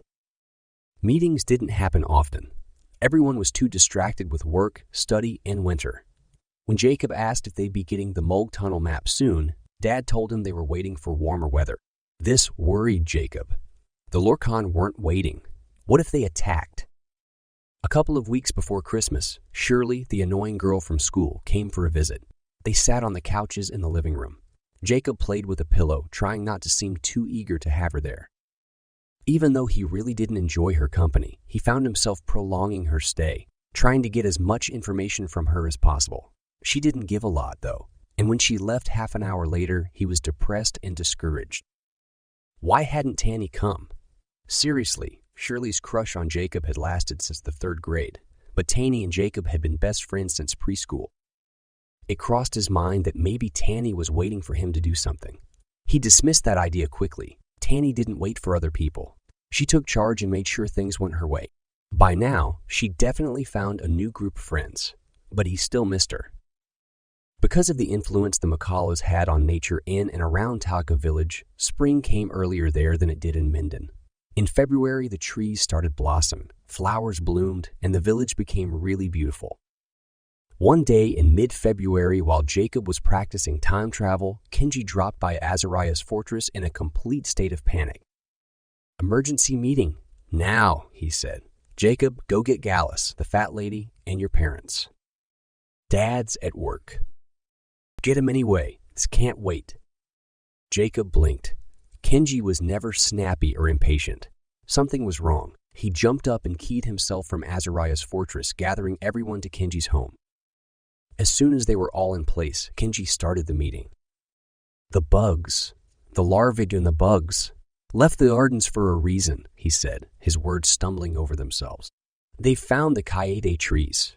We started the early spring harvest this week to replenish our stores, and the sap that came out was red. Like blood, it's completely unusable, and it's so wide, spread that nearly half of the Kaede trees are diseased. We don't know what to do. He sank into his seat, looking like he was about to cry. Dad rubbed his chin. What have you tried so far? Everything we can think of. Sprays, healings, potions, cleansing. Nothing is working or slowing the progression. Gallus leaned forward, palms on the table. I noticed that the bugs in Gevkin were only found on Kaede trees. They attacked everything else but moved on quickly, seeming to settle in with the Kaede. We haven't tried to harvest the sap, but I wouldn't doubt the results would be the same since the trees are withering. Kenji dropped his head onto his arms. Ebony rubbed his back, her eyes welling up with tears. You realize what this means, right? She said to the others. Everyone nodded. Jacob felt out of breath, and he didn't need to hear what Ebony said next to understand how awful the situation was. Without Kaede trees, she said, Makalos will become completely useless. Without the trees around us to sustain us, our resin will leave. It won't fade through generations, but will be gone in a few months, maybe a year, if we're lucky, and without the trees, there will be no way for us to become magical ever again. Chapter 7. No one said anything. They all looked as solemn as Jacob felt. How would things be for Makalos without their magic? Even though the Makalos weren't very strong anymore, they still greatly relied on their powers to keep Taka village hidden from Earth, to help grow the gardens, and to provide water and electricity for the village. Jacob glanced at Brojan, then at Akano. Would it affect Akano too, even though he was supposedly more powerful than the others? Not only that, Ebony continued, but our supply of Kaede sap is in serious jeopardy. We used quite a bit of it in the past few months. Gallons and gallons more than we have in previous years. Kenji finally lifted his head. We'll be rationing what remains. We must. Brojan twirled a curl in his beard around his finger. Kenji, Ebony, and I have decided what constitutes a need for sap. We'd like to present it to you for a vote, since it affects everyone. He lifted a sheet of paper from the table in front of him and proceeded to read out loud from it, stopping occasionally to make sure everyone understood. Basically, the seriousness of the injury would determine how much sap was used, if any. If a person would heal without danger of contracting a serious disease, no sap would be used. This covered nearly every kind of broken bone, except for compound fractures and thigh breaks. If someone was mortally wounded and giving them Kaede, sap wouldn't stop them from dying. No sap would be used to ease their suffering. Anything that was life-threatening but which they could recover from if helped soon enough would warrant the use of sap. Jacob felt sick thinking about all this. He prayed no one in their group would be injured until the issues with the trees and bugs were resolved. The chances of that happening, though, not very good. Everyone who'd gone out to fight so far had been injured at some point or another. Brojan finished by saying, the stores of sap must last until we find out what's going on with the Kaede trees. It's possible that the sap we've got will help us heal the trees. Dad took over the meeting by asking everyone to vote on what Brojan had just presented. It was unanimous, but the shades of blue coloring the air around the table showed serious discouragement and depression. Dad rubbed his head, then looked at the fat lady and Aldo. How would you two feel about teaming up with Kenji, Ebony, and Brojan to try to figure out how to stop or slow the bugs? Both nodded. That won't be a problem, the fat lady said. We'll get to the bottom of it. Aldo steepled his fingers, his eyebrows knitted. I'm sure most of you, if not all, have figured out that the Lorkons started this. Several people nodded, Jacob included. And that's probably why Liron didn't attack us while we were in Mukaria, he said. I saw him looking at us, but he deliberately threw his bombs in other directions. I'll bet the Lorkon wanted to make sure one of us brought the bug back with us. Aldo pursed his lips. This means they're not overlooking the importance of the Makalos anymore. They finally wised up to the benefits of resin and how much of an edge it has given us. Jacob rubbed the back of his neck, thinking about that. He figured he, above and beyond the others, understood how little the Lorkon had thought of Makalos. If it hadn't been for their arrogance concerning the small creatures the first time Jacob had come in contact with Lorkon, they would have taken control of him. "Would it help if I moved to Taktka village?" the fat lady asked. "That way, I'd be closer." Aldo immediately shook his head. "No, you can't, or all the protections and spells on your cabin will be lost. And don't feel like we're using you, but that location is too convenient." She nodded. "Well, dang, let's get this figured out. The sooner, the better." She looked at Jacob. "I suppose you'll be keying us back and forth a lot so we can work together." Jacob shrugged. "Fine with me." "While we're all here," Dad said, "there's another thing we need to discuss." He motioned to Ebony. "Tell everyone what you said to me about the humans." She frowned. "We're going to need a lot of help. About half of the humans pulled from the scented air are figuring out who they are. Some want to stay, but others want to go find their family. With several hundred of them, it's been very confusing trying to sort things out. If anyone has extra time to help, it would be greatly appreciated." She leaned forward. "There's a problem. At least half of them don't speak English, and we haven't been able to find translators. We have no idea what they're trying to say, and they're getting impatient. We don't know what they remember about themselves since they can't communicate." Jacob cocked his head. "They don't speak English. Weird. Everyone he'd met so far from Eklaron spoke his language, and it had never occurred to him that there were people who didn't." "It's not uncommon," Aldo said. "English became the main language spoken in the bigger cities. August Township, Myvril, Makarya, Trusnell, around 100 years ago. The smaller villages, some of which have disappeared since the Lorkon took over, maintained their native tongue." Dad put his elbows on the table, clasping his hands. "So they need to be taught English. Once they've learned, we'll help them figure out who they are and where they come from. We may need to assign a group of us to help them find their families. After that, those who wish to remain here and assist in the upcoming war will need to be taught to fight. Ebony, Sweet Pea, and probably Gallus will do the training. I'll help with the sword."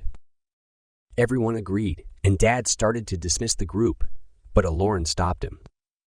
"Your Majesty," she said, "I have a question. And, well, it's a sensitive subject, so I understand if you have to tell me no." Dad wrinkled his forehead. "What's that?" "Well, it's better just to show you."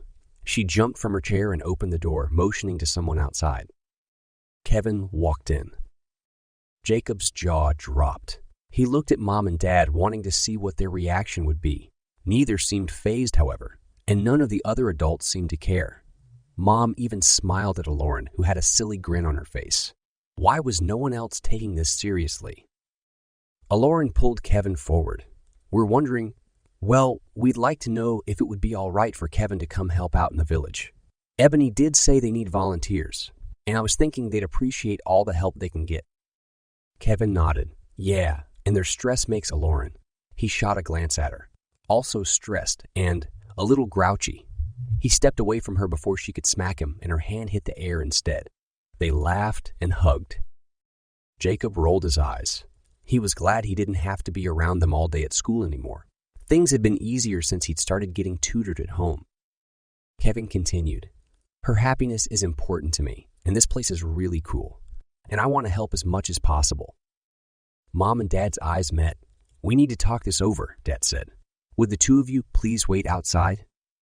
Gallus, the fat lady, and Aldo said no. Ebony and Kenji were quick to give their approval. Mom surprised Jacob by saying she thought it was a great idea, and Dad didn't really care either way. He turned to Jacob. "Can you tell how sincere Kevin actually is where this is concerned?" Jacob nodded. His emotions show that he's serious. He really does want to help out.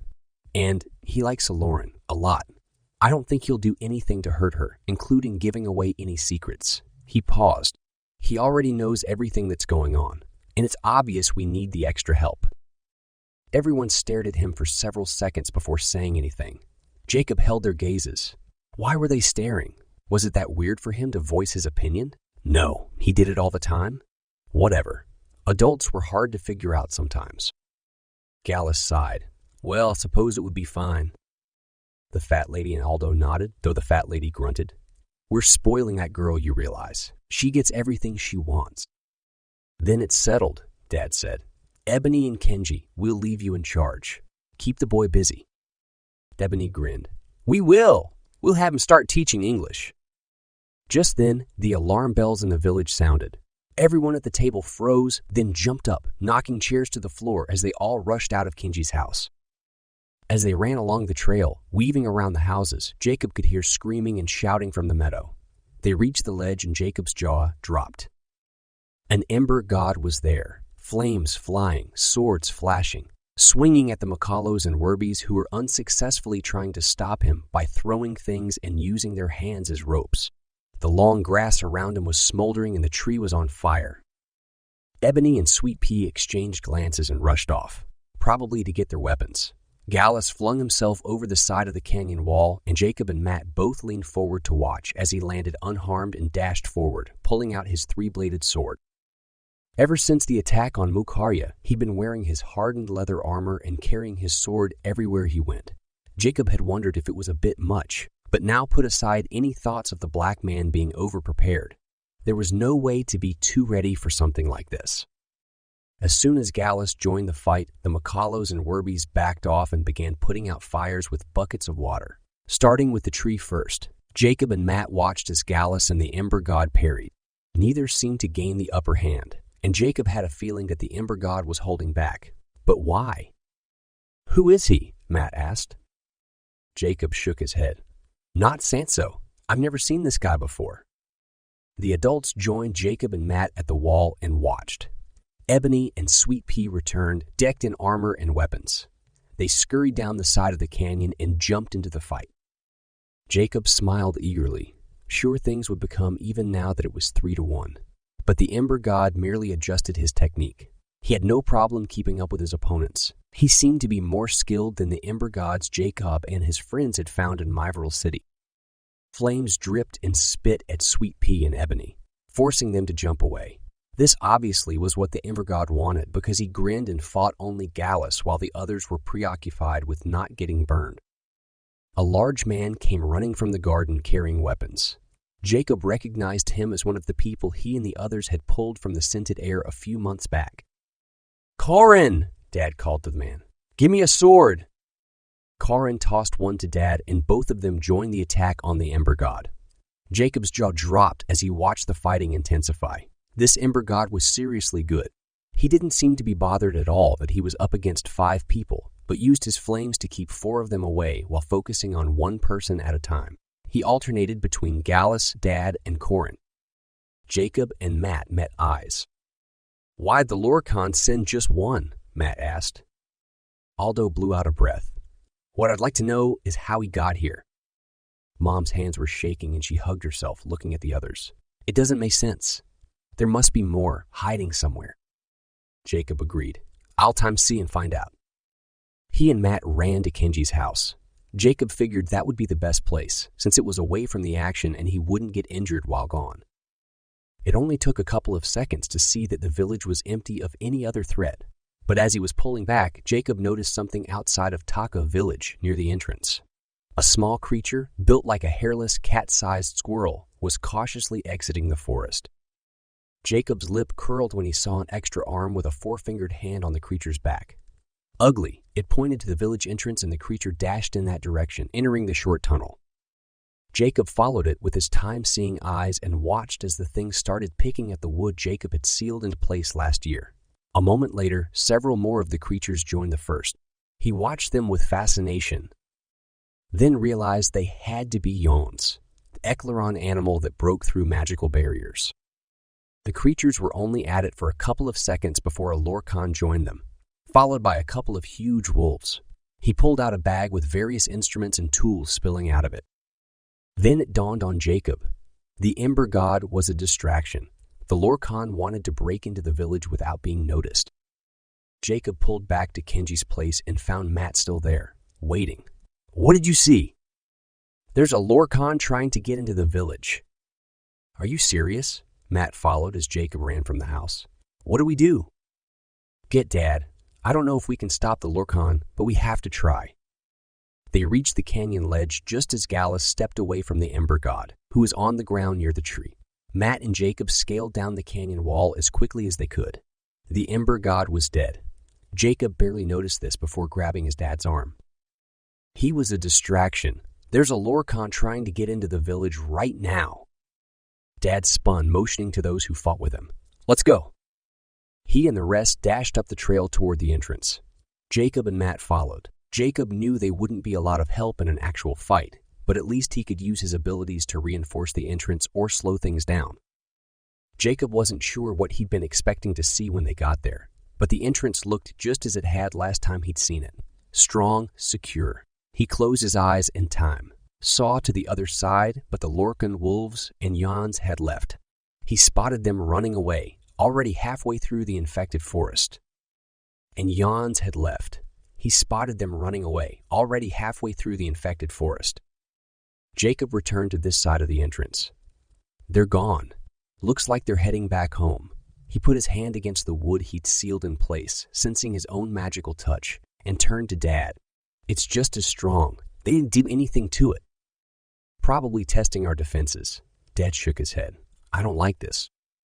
Gallus popped his neck, then stretched his arms and put his sword away. We need to have a guard here around the clock, as well as posting a constant watch up in the tree. Yes, good idea. Dad looked at Jacob. And you're going to have to keep your eye on the Lorkon all the time from now on. We can't be surprised like this again. Ebony frowned. What I don't understand is how the Ember God managed to get into the village in the first place. I bet it was through me. Jacob felt his face redden. I've gotten relaxed about shutting links immediately after using them. Dad raised an eyebrow. Time to see into the past and make sure you're correct. Jacob nodded, then did as his dad asked. He followed the Ember God, watching as the man slipped through the door of Gallus's house while Jacob and Gallus were in the kitchen gathering Kanish a couple days before.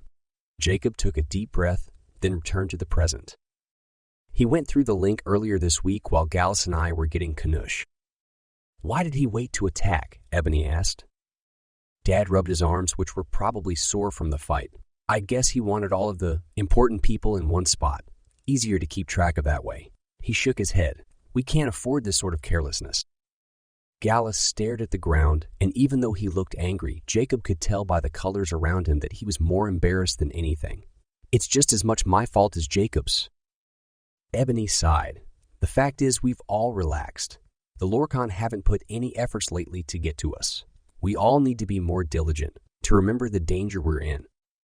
Jacob looked at his feet. And I won't allow it to happen again. Dad clapped him on the shoulder. They're right. It's up to all of us to be more careful, not just you. But ultimately, you're the one in charge of the key. He didn't go on, but Jacob got the drift anyway. The responsibility was on his shoulders to make sure what happened that day wasn't ever repeated. Chapter 8. They returned to the tree and the dead Ember God. Dad didn't want anyone to have to bury the guy, so he had Akano shrink the man and enlarge him on the porch of the town hall of Myvoril City after Jacob created a link there. Jacob closed the door and keyed Gallus, the fat lady, and Aldo home. Can I go somewhere fun this time? Jacob asked Azariah. The Shingol glanced over, an expression of skepticism on his face. Like where? I don't know. Maybe a really cool castle, or when my dad kicked someone's trash.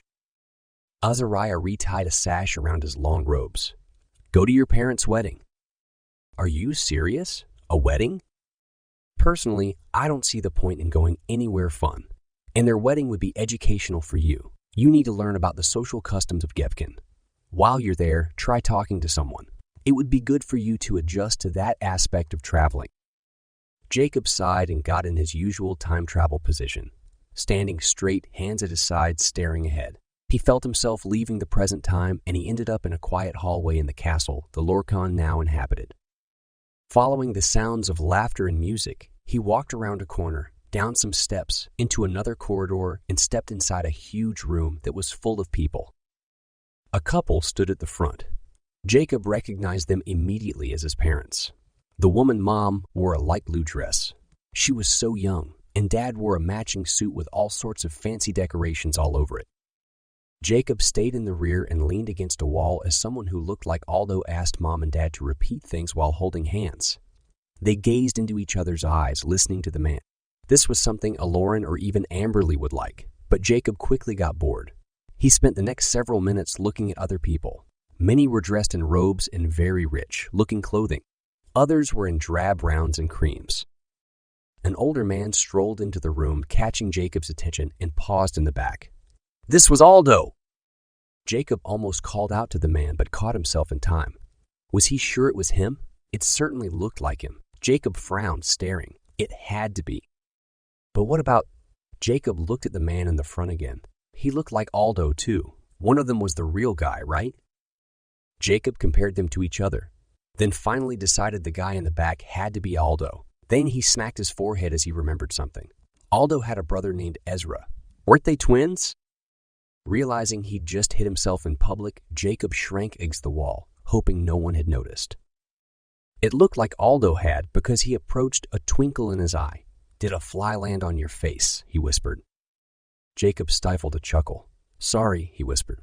"I didn't mean to disturb you." Aldo tilted his head, holding Jacob's gaze. "Do I know you?"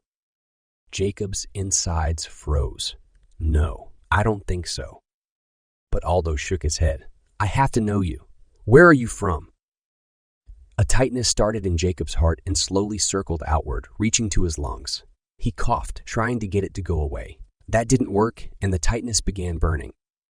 Aldo reached for Jacob, almost like he was about to give him a hug, then dropped his arms, embarrassed.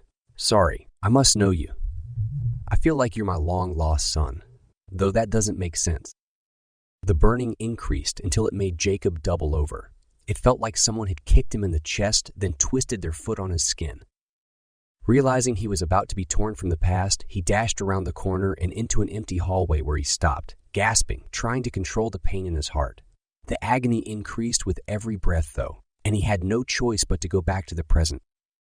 "What happened?" Azariah asked, scowling. "You flickered in and out of view, and I almost took you by the head again." "I ran into Aldo and he recognized me. It freaked me out, made me return." "What else were you doing?" Jacob straightened, pushing on his chest, testing things. "Nothing, just talking to him." If you were about to do something that would affect the future, your magic knew it, and it forced you to come back. I repeat, what were you trying to do? Jacob grunted in frustration. "Nothing, I swear. I just saw Aldo and he said he recognized me." Azariah's scowl deepened. "You're being insolent. Remember the rule? You can't do anything in the past that will affect the future. Did you see something you wanted to take home with you?" Jacob clenched his jaw. Azariah hadn't been much of a jerk lately, but that didn't mean he wouldn't be. Of course not. How stupid do I look? I'm not a thief, and I don't remember the rule. You haven't taught me that one yet. The only thing we've worked on is traveling farther in the past and lengthening my stays. Azariah whirled away, his bright red robes flashing. "Jacob, we've gone over this before, but obviously you've forgotten." Jacob dug his fingernails into his palms. They hadn't talked about any of this, but he realized that arguing with the Shingle would only make things worse. "Then reteach me." Azariah kept his back to Jacob. "You are permitted to travel in so much as you never, ever try to change the outcome of events. You are allowed to walk among others, converse with them, research, do basically anything you can now. But if you ever try something that would alter the future, even something so simple as straightening a picture, your magic would force you to return to the present." "Well, that's good to know," Jacob said. "To what extent are we talking here? I mean, straightening a picture is hardly disruptive. If, as a rather ridiculous example, a servant's life depended on how straight that picture was, and fixing it would cause him to stress and wonder if someone else was doing his job and he was about to be put to death, and that in turn upset the balance of the rest of the servants, you wouldn't be allowed to straighten the picture. Here's what you need to remember. If your magic lets you complete an action, then you know it won't be causing disruption." Azariah finally turned around. The point here is to proceed with caution at all times. Give yourself a way out of every situation. It's possible for you to die in the past, and yes, that pain in your heart can and will increase until it kills you. After you die, your body would stay there until it could safely return you, without being noticed. Jacob plopped onto one of the leather chairs in the library. "This is ridiculous. Why didn't you tell me about this stuff before?" He put up his hands defensively. "I know you say you did, but honestly, I would have remembered it. It's way too big of a deal." Regardless, now you know. Azariah reached down to help Jacob up. "Come on, let's try another time in the past. Somewhere else friendly. How about Gallus's shop, before the Lorkon invaded?" "That's fine." And so Jacob traveled back in the past by 18 years. He looked around him in surprise. His magic hadn't taken him to the store. He was in some little alley in Mukaria. The white walls and dirt told him that much. Now, to figure out where he was exactly. He walked out of the alley and with relief recognized Gallus' store on the other side of the street. Then he realized why his magic hadn't taken him there directly. People were pouring in and out of the building. It was really busy, and seeing someone appear in the middle of the room would cause plenty of shock and suspicion, definitely changing the outcome of the future. Jacob strode across the street, anxious to see the store owner. With a twinkling of bells, he pushed the door open and entered the room. What he saw amazed him and warmed his heart. The people were happy. The overall color in the room was green. They enjoyed life. He shook his head.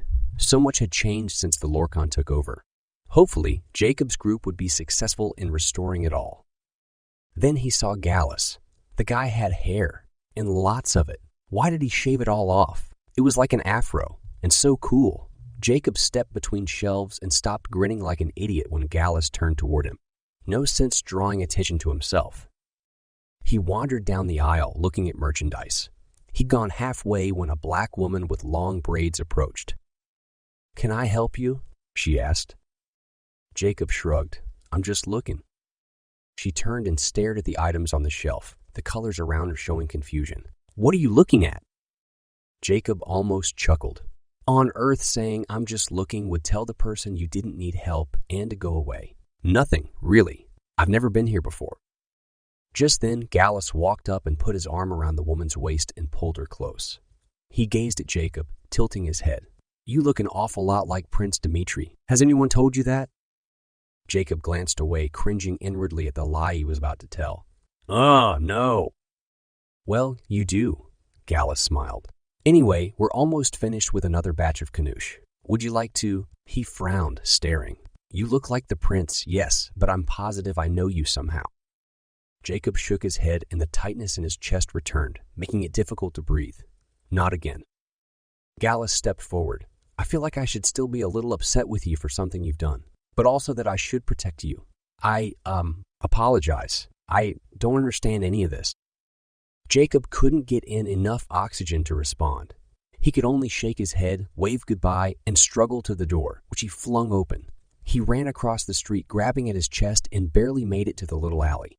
It took every bit of his concentration to focus enough to get back to the present. Chapter 9. Jacob slumped to the floor in front of Azariah, still clutching his chest. "No good," he gasped. "Can't talk to people I know." Azariah started pacing. "Who this time? Aldo again?" "No, Gallus. He recognized me." Jacob groaned, wishing the pain would fade. It held on much longer this time. "I don't understand why this is happening." Azariah stopped, arms folded, and stared at the wall. After a moment, he shook his head and resumed pacing. "Doesn't make sense," he mumbled. Finally, the tightness in Jacob's chest lessened, his breathing returning to normal. "It's useless. There's no way I'll be able to study the Lorkon and see how they change themselves. They'll recognize me immediately." Azariah nodded. He crouched down near Jacob, hands resting on his knees. "This doesn't happen to shingles. We're constantly aware of time as though it's happening all around us. We recognize each other. It's never caused us not to travel before." He straightened, pulling Jacob up. "Gallus and Aldo didn't know who you were, did they?" Jacob shook his head. "No, but they were trying hard to remember. They recognized me, and it was like they experienced something emotional too, and that confused them." Azariah didn't respond. His emotion color switched from concern, yellowish, to thoughtful, a yellowy green shade. Finally, when several moments had passed, Azariah broke the silence. "Here's what must be happening. They see you and recognize you for who you will be to them in the future, but it doesn't make sense to them since they haven't met you yet." He turned and faced Jacob. "As you know and have already stated, this is going to cause a lot of problems for you. It'll put a halt on your future studies until you find a way around it." Jacob nodded, but then stopped. "Wait, me? I have to figure it out." "Yes, I've got other things to do, and besides, it's not my problem. It's yours." "But the Lorkon, they're everyone's problem, not just mine. And you're my teacher." Azariah shrugged. "I've told you before, There are things I must take care of as well. You've got a good brain and you've got strong minds at your disposal. Talk to your friends. Figure out a solution. He walked Jacob to the door. I'm leaving for a couple of days. Don't come back until you've found a way around this. But what if there is no way? Azariah ignored him, and Jacob growled to himself, stepping out of the fortress. That shingle was so stubborn. And how could he know this wasn't a permanent roadblock? He wasn't all knowing, was he? Obviously not. The guy hadn't even known Jacob would encounter this problem in the first place. Jacob kicked a rock, sending it flying into the garden nearest him, and stuffed his hands into his hoodie pockets. So ridiculous, this entire situation. Rather than go home, he decided to visit Aldo and the fat lady. They wouldn't have a problem with him venting to them, and perhaps they'd help him resolve this stupid dilemma. He called early and had her deliver a message, letting them know he was on his way. He keyed from the tree to the fat lady's cabin and walked down the narrow hallway into the living room. He practically skidded to a stop, though. There were stacks and stacks of books and papers everywhere. The place was so disorganized, Jacob couldn't even see paths through the jumble of piles. "Hello," he called out. "Jacob," the fat lady responded. "Come around where I can see you." Jacob gingerly stepped over a pile that had toppled and moved farther into the room, trying not to knock anything down. The fat lady came into view. Is Aldo still here? He figured the old man had to be, since Jacob had keyed him to her cabin earlier. "Yep," Aldo's cheerful voice said from behind another stack. "You like what we've done with the place?" "Where did all the books come from?" "My cellar," the fat lady fanned herself. Streams of sweat had tracked lines in the dust on her face and neck. Her hair was a wreck. Half of it had come loose from its bun, and her clothes had random handprints everywhere. Jacob stepped to the right where he could see Aldo too. The old man was sitting cross-legged on the floor, several open books surrounding him. "Any luck finding a cure for the bugs?" Jacob asked. "No, but we've got several leads." The fat lady practically bounced with excitement. "Want to hear them?" "Sure." The fat lady and Aldo took turns sharing what they'd learned about the bugs. Jacob had been expecting it to be a lot, but it really wasn't. However, the two were so excited about their findings that he congratulated them. "What can we do for you?" Aldo asked. "I assume you didn't just come for an update?" "I didn't. I came to ask advice from both of you." "Oh, about what?" The fat lady tucked a sweaty strand of hair behind her ear and looked at him curiously. Jacob took a deep breath and blew it out slowly. He didn't feel so annoyed with Azariah now, and he tried not to let his earlier frustration return as he explained what had happened. "You ran into me in the past, 20 years ago, you say, and I recognized you." Aldo's face lit up, and the colors around him changed to a very bright green. Jacob nodded. "Yeah." "I don't remember any of that. How fascinating." "Okay, but I've got to find a way to travel to the past without people recognizing me." The fat lady rubbed her chin. "I've got a theory as to what's going on, but I need more information. When exactly did Gallus and Aldo start to recognize you?" Jacob chewed on the inside of his cheek, thinking. It wasn't until they came close and talked to me directly. "Do you think it was because we'd heard your voice?" Aldo asked, shifting a pile of books on his left to a more general in front position. Jacob shook his head. "You didn't act weird until after I'd said a few things. I think it was while you were actually looking at me." The fat lady squealed. "Yes, yes!" "That's it. That's what I was thinking." Her hands waved in the air as she spoke. "You've got shingle blood in you. You know that now, right?" "Right." The shingle's magic is centered in their eyes. This is what it has to be. When people who know you now, in the present, get close enough in the past to actually look at your eyes, that's when they start to remember you. But it's not a real remembering. Like Azariah said, they're feeling the emotions they'd have for you in the future. Aldo chuckled. "You said I wanted to hug you, huh? I must think you need comforting or something. Don't worry. I felt that way before, but it's not a constant thing." So the fat lady continued before Jacob could respond. "We need to find a way to mask your eyes. Keep people from recognizing you through them." "I could create glasses." Aldo jumped to his feet, knocking over one of his stacks. "I've always wanted to wear them, but don't need to. Second best thing, making a pair for someone else." Jacob laughed. "That sounds like a great idea." Over the next couple of days, he keyed back and forth from Taka to Earth, running errands for Aldo to hobby and craft stores in the valley where he lived. Aldo spent most of his time researching the bugs, so things took longer than Jacob would have liked. He appreciated the man helping at all, though. Finally, Aldo had a design ready for testing. "Be very careful with them," he said, handing over the odd contraption. Jacob held them up, trying not to frown. They weren't exactly what he pictured. But then, Aldo didn't have a lot of experience with actual glasses. The lenses were square-shaped and had a slight brown tint to them, just like Jacob's neighbor's glasses. And she was a really old woman. The frames were made of wood and plastic intertwined awkwardly. "Go ahead," Aldo said. "Try 'em on." He was practically bouncing with excitement. Jacob placed the frames over the bridge of his nose and looked through the lenses. His actual vision didn't change. The glass wasn't constructed to correct things, but the frame was very uncomfortable. He wouldn't be able to wear them for long. "Oh, so dashing," the fat lady said. Jacob rolled his eyes. Removing the glasses, he handed them back to Aldo. "Is there a way to smooth down a couple of spots on them?" "Which spots?" Jacob showed the older man a few sections where the wood had pressed uncomfortably into his skin.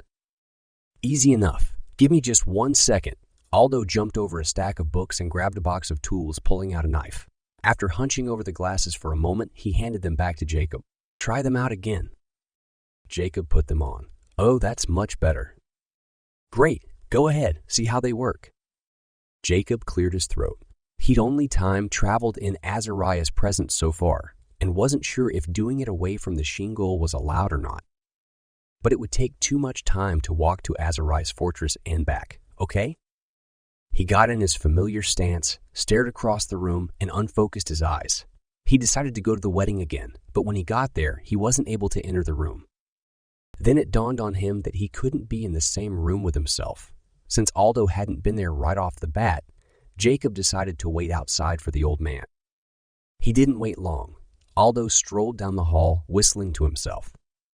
He stopped when he saw Jacob. "You don't like weddings much either." Jacob peered up at the man, waiting to be recognized. "I guess not." "That's a fine-looking contraption you've got on your face. What's it for?" Jacob hesitated, not sure what he could and couldn't say. "They help me see better." Aldo didn't seem to care one way or another. He said goodbye and entered the room where the wedding was just starting. Jacob pumped his fist in the air. The glasses worked. He quickly returned to the present, relaying the news to Aldo. "That's wonderful." Then Aldo frowned. "But you said I noticed them. That's not good. We can't have them drawing attention. I'll see if I can make the design sleeker, less fragile, and most importantly, less noticeable." Jacob handed the pair back to Aldo. "Sounds great, and thanks." Chapter 10. Jacob spent the next week working with the Macalos, helping plant new gardens since the bugs had destroyed the last ones. He didn't have a lot of homework for Mr. Coolidge and hadn't been able to practice time, traveling since Azariah had told him not to return. Besides, even if Jacob had wanted to visit Azariah, he wouldn't have been able to. The Shingol was still out on diplomatic missions, trying to get other Shingols to join the fight against the Lorkon. Meanwhile, the Lorkon stayed in Myvril City and didn't go anywhere. It didn't even look like they were making plans. Jacob got bored of watching them but did it anyway, realizing that if another attack happened, it would be his fault if he and the others weren't aware of it. Kevin and Eklaron had made a great deal of progress with their English classes. The people could count to 10, recite the alphabet, say their names, and tell someone when they were hungry. Eklaron was ecstatic about this progress, but Jacob could only shake his head. There was so much more for those people to learn before they'd be ready to decide whether to help with the fight or not. The best news of all was when Aldo and the fat lady announced they'd found a partial solution for the bugs. "We use the bud from my silver trees," the fat lady said. "It's the main ingredient. Then we add some other stuff, boring things you don't want to hear about, to make a potion."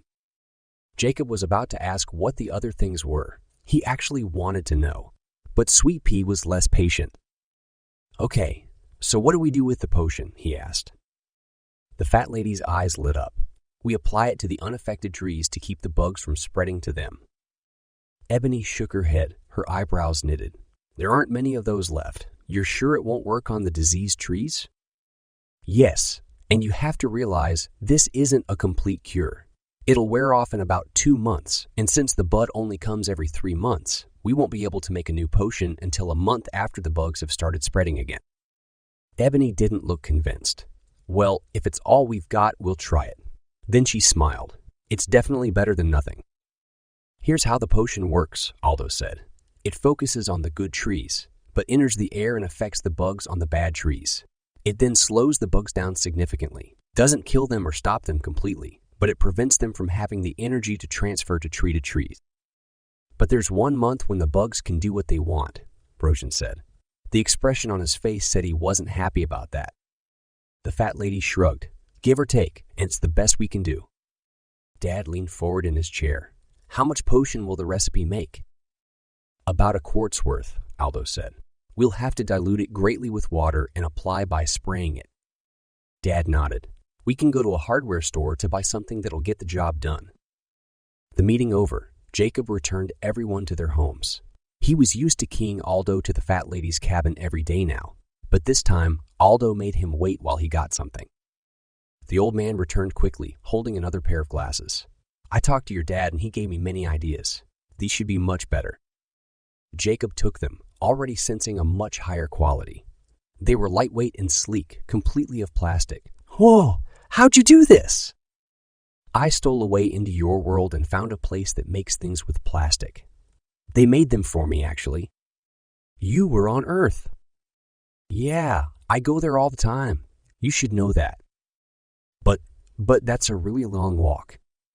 Aldo shrugged, then he grinned. You gonna try them now, please? Jacob nodded. Sure, he put on the glasses, then traveled to Myvril City in the past again. This time, instead of going to the castle in Myvril City, he decided to wander the busy streets, wanting to take a look at how the city was pre-Lorkon, but problems sprang up right away.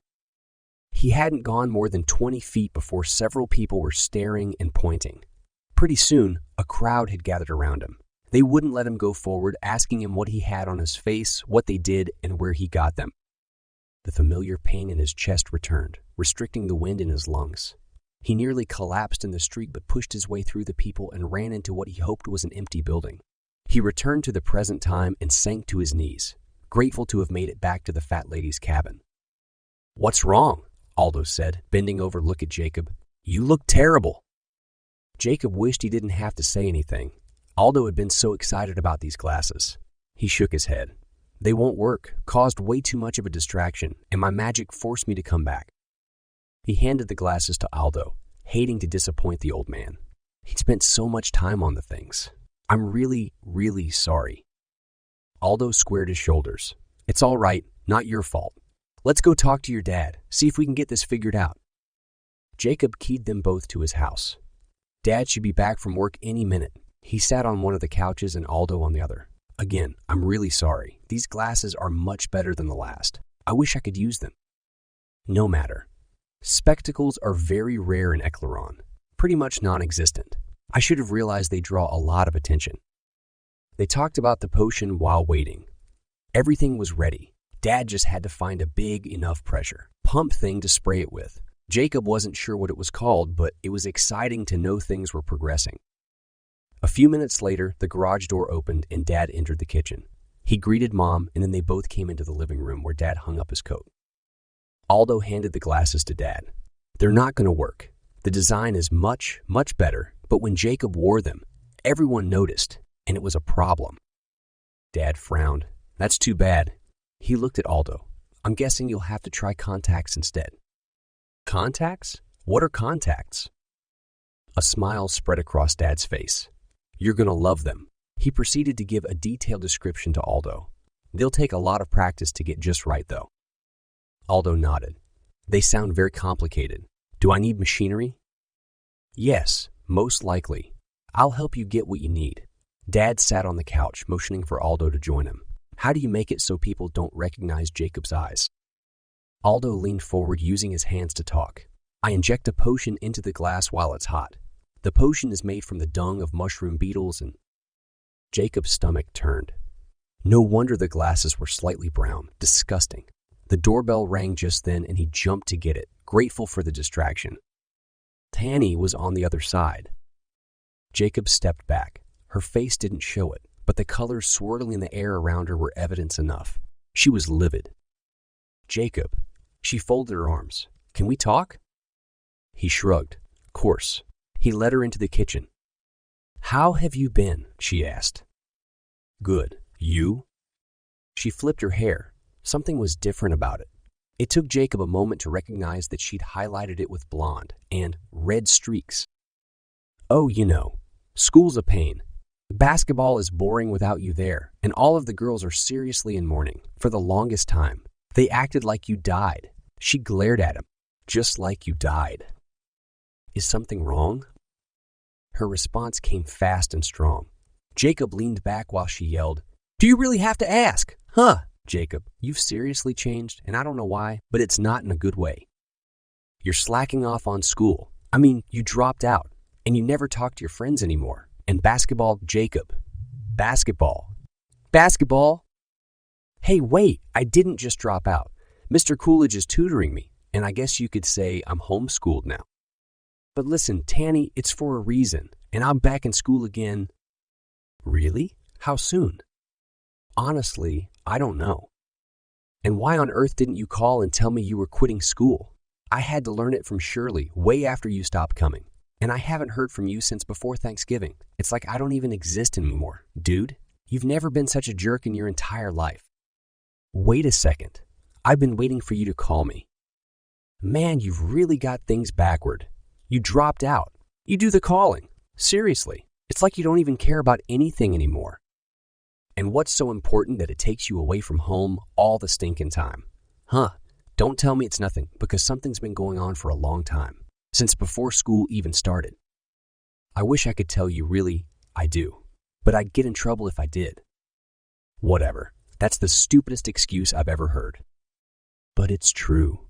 Jacob bit his lip, so tempted to fill her in on what was going on he could barely keep it in. Why was this all such a huge secret? His parents would probably flip out if he said something, and would Tanny even believe him? Then tell me. You wouldn't believe it. Again, Jacob, you're using the worst excuses in the book. Look, if it has something to do with rehab, she grabbed his shoulder, shaking him. I'm your freaking best friend and can help. Rehab, Jacob spluttered. Drugs. No, Tanny. No, that's not it. No way am I doing drugs. I can't believe you even thought of that. He raked both hands through his hair, then dragged them down his face. Just give me a minute. I'll talk to my mom. Jacob jogged into the living room, remembering at the last minute that Aldo was still there. Oh, embarrassing.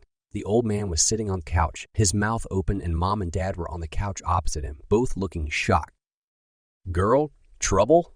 Aldo asked, trying not to laugh. Jacob rubbed his face again. Did you all hear that? She thinks I'm a druggie or an alcoholic or something. Aldo looked confused.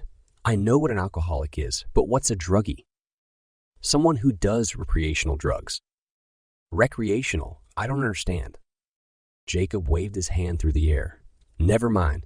It's not good. They're really dangerous. Not to mention illegal, Dad said. We should go upstairs to discuss this. Mom motioned for Jacob, Dad and Aldo to follow her, and they went into Jacob's room. Jacob blushed. He hadn't made his bed, and yesterday's clothes were still on the floor. He kicked them to the side. Sorry for the mess. Mom shut the door behind them. Okay, you want to know if you can just tell her what's going on? She's my best friend. She deserves to know. Mom wrinkled her brow and didn't respond for a moment. Then I agree. She turned to Dad. What do you think? Dad also hesitated before saying anything. Tanny has always been very loyal to you. She's trusted you for many years and has proven trustworthy herself. He sighed, sitting on Jacob's bed. I'd tell her. But Jacob, you must promise she won't spread this information. She needs to understand the importance of our position. It would greatly compromise everything we're working for if word leaked out. We'd never have a moment's peace and would eventually have to move. Then we couldn't protect the link from this side. Dad looked to Aldo. How do you feel about this? Aldo shrugged. I'm okay with it. Jacob nodded, grateful the three understood. He followed them downstairs, trying to figure out how to tell his best friend the biggest secret he'd ever kept. Chapter 11. Jacob didn't return to the kitchen right away, trying to decide how to tell Tanny his secret. Her personality was blunt, and under normal circumstances, she would be fine with an equally blunt explanation. But she wouldn't believe him if he took that route. It would sound way too sci-fi.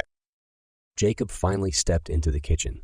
Okay, so my parents say I can tell you. Let's go for a walk, maybe in the forest. I'll talk on the way. He led her out the back door and across the grass, into the trees. Things between them were awkward. Jacob could tell, not only by the colors in the air around her, but by her jerky movements, that Tanny was nervous. He half smiled. He didn't blame her. She had no idea what was coming. He bit his lip, trying to decide what to tell her first. Tanny waited patiently, not asking questions, not talking. Finally, he decided to start with the most human things. Okay, so over the summer, I found out some things about myself and my family that were really hard to believe. Go on. He pushed a branch out of the way and stepped past it, letting it fall when she'd followed. We're not from around here. Not originally, at least. When I was a baby, my parents moved here to protect us. And lately, I've been spending a lot of time with the people where I'm from. Tanny sighed in exasperation. Okay, there's nothing wrong with that. Why couldn't you have told me it in the first place? Jacob frowned, hesitating. Maybe he wouldn't have to fill her in on everything after all. But then he realized how much easier it would be to have his best friend know the truth. The whole truth. That's not everything, though. I found out my family is royalty back there. My dad is king of the country, and I'm prince. They moved because of an uprising against them, which we're trying to deal with now. Tanny raised her eyebrows, and from her expression, Jacob could tell she was impressed. Wow, that's pretty insane. And you found this out over the summer? Yes. He paused, still hesitating. Anyway, I've made a lot of cool friends there and have been helping them out a lot. But we've had problems. We've run into some sticky and dangerous situations. He kicked a rock off the path and watched it bounce into a small ravine on his left. Again, that's not all. Really? What else could there be? He stopped and made sure she was looking at him. You're not going to believe me. She raised her eyebrows questioningly. The place where my dad is king isn't technically on Earth, and he isn't king over just humans, but other races and creatures too. Tanny frowned and folded her arms. Jacob, that's not funny. Several emotions sped across her face at once, but the one she chose to stick with was anger. Typical. Bright red swirled around her face. Were you lying the whole time, or just part of it? And how gullible do you think I am?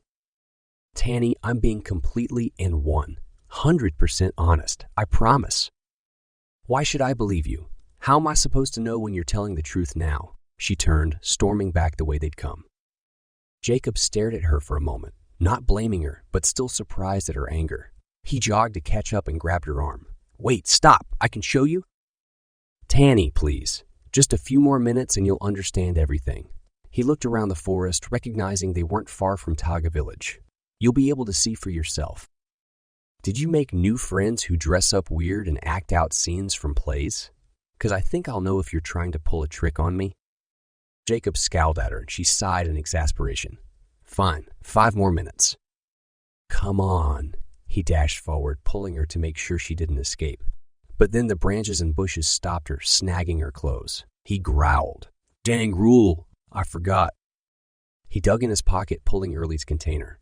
Good thing he kept it with him all the time. Early floated up between Jacob and his friend. Early, this is my friend Tanny. Tanny, this is Early. She's a Minya and delivers messages. He turned to Early. Go tell Kenji I'm bringing a visitor and to please let her through. Okay, Early disappeared with a flash.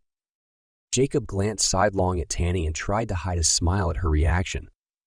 Her jaw was slack, her eyes almost popping out of her head. What on earth was that? Like I said, she's a Minya. Well, more specifically, my Minya. They're from Eklaron. That's the world I come from. Minyas deliver messages and fly really fast. Tanny didn't respond. She looked really pale, actually, and Jacob worried she'd faint or something. He was about to start fanning her face when the undergrowth cleared around them, allowing her to pass through. He pulled on her arm until she followed. They entered the meadow with the huge tree looming overhead. Several Makalos were walking briskly, going to and from the gardens and village.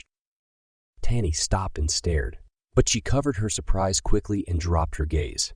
Dwarves, dwarves, dwarves everywhere, and I'm staring at them. So rude. Jacob shook his head. They're Macalos, not dwarves, and they're magical. She tilted her head, staring at him. There you go again. Come on, I'll introduce you to Akeno, one of my best friends here. He pulled her past the tree and they climbed the wall on Kenji's side of the village. As they followed the path leading toward Kenji's house, Tanny stopped walking several times to stare at the Macalos. Jacob had to guide her around the fire holes in the ground. She nearly stepped in them because she was so distracted. There's something wrong with these people. They're not normal, and they glow blue. Jacob only laughed in response. A moment later, they reached Kenji's house. "I can't know," answered Jacob's knock. "Jacob, hey, who's this?" "Her name is Tanny. She's my best friend from Earth, and my parents just gave me permission to tell her everything." "Wow, that's awesome. Hey, Tanny." Akeno led them into his house, shutting the door. "How are things going?" Tanny smiled at him, and Akeno chuckled. "I want you to show her your abilities," Jacob said. "Oh, start with how you light the rooms. She'd love that." Akeno chuckled. "Okay." He turned to Tanny and said, "Watch closely."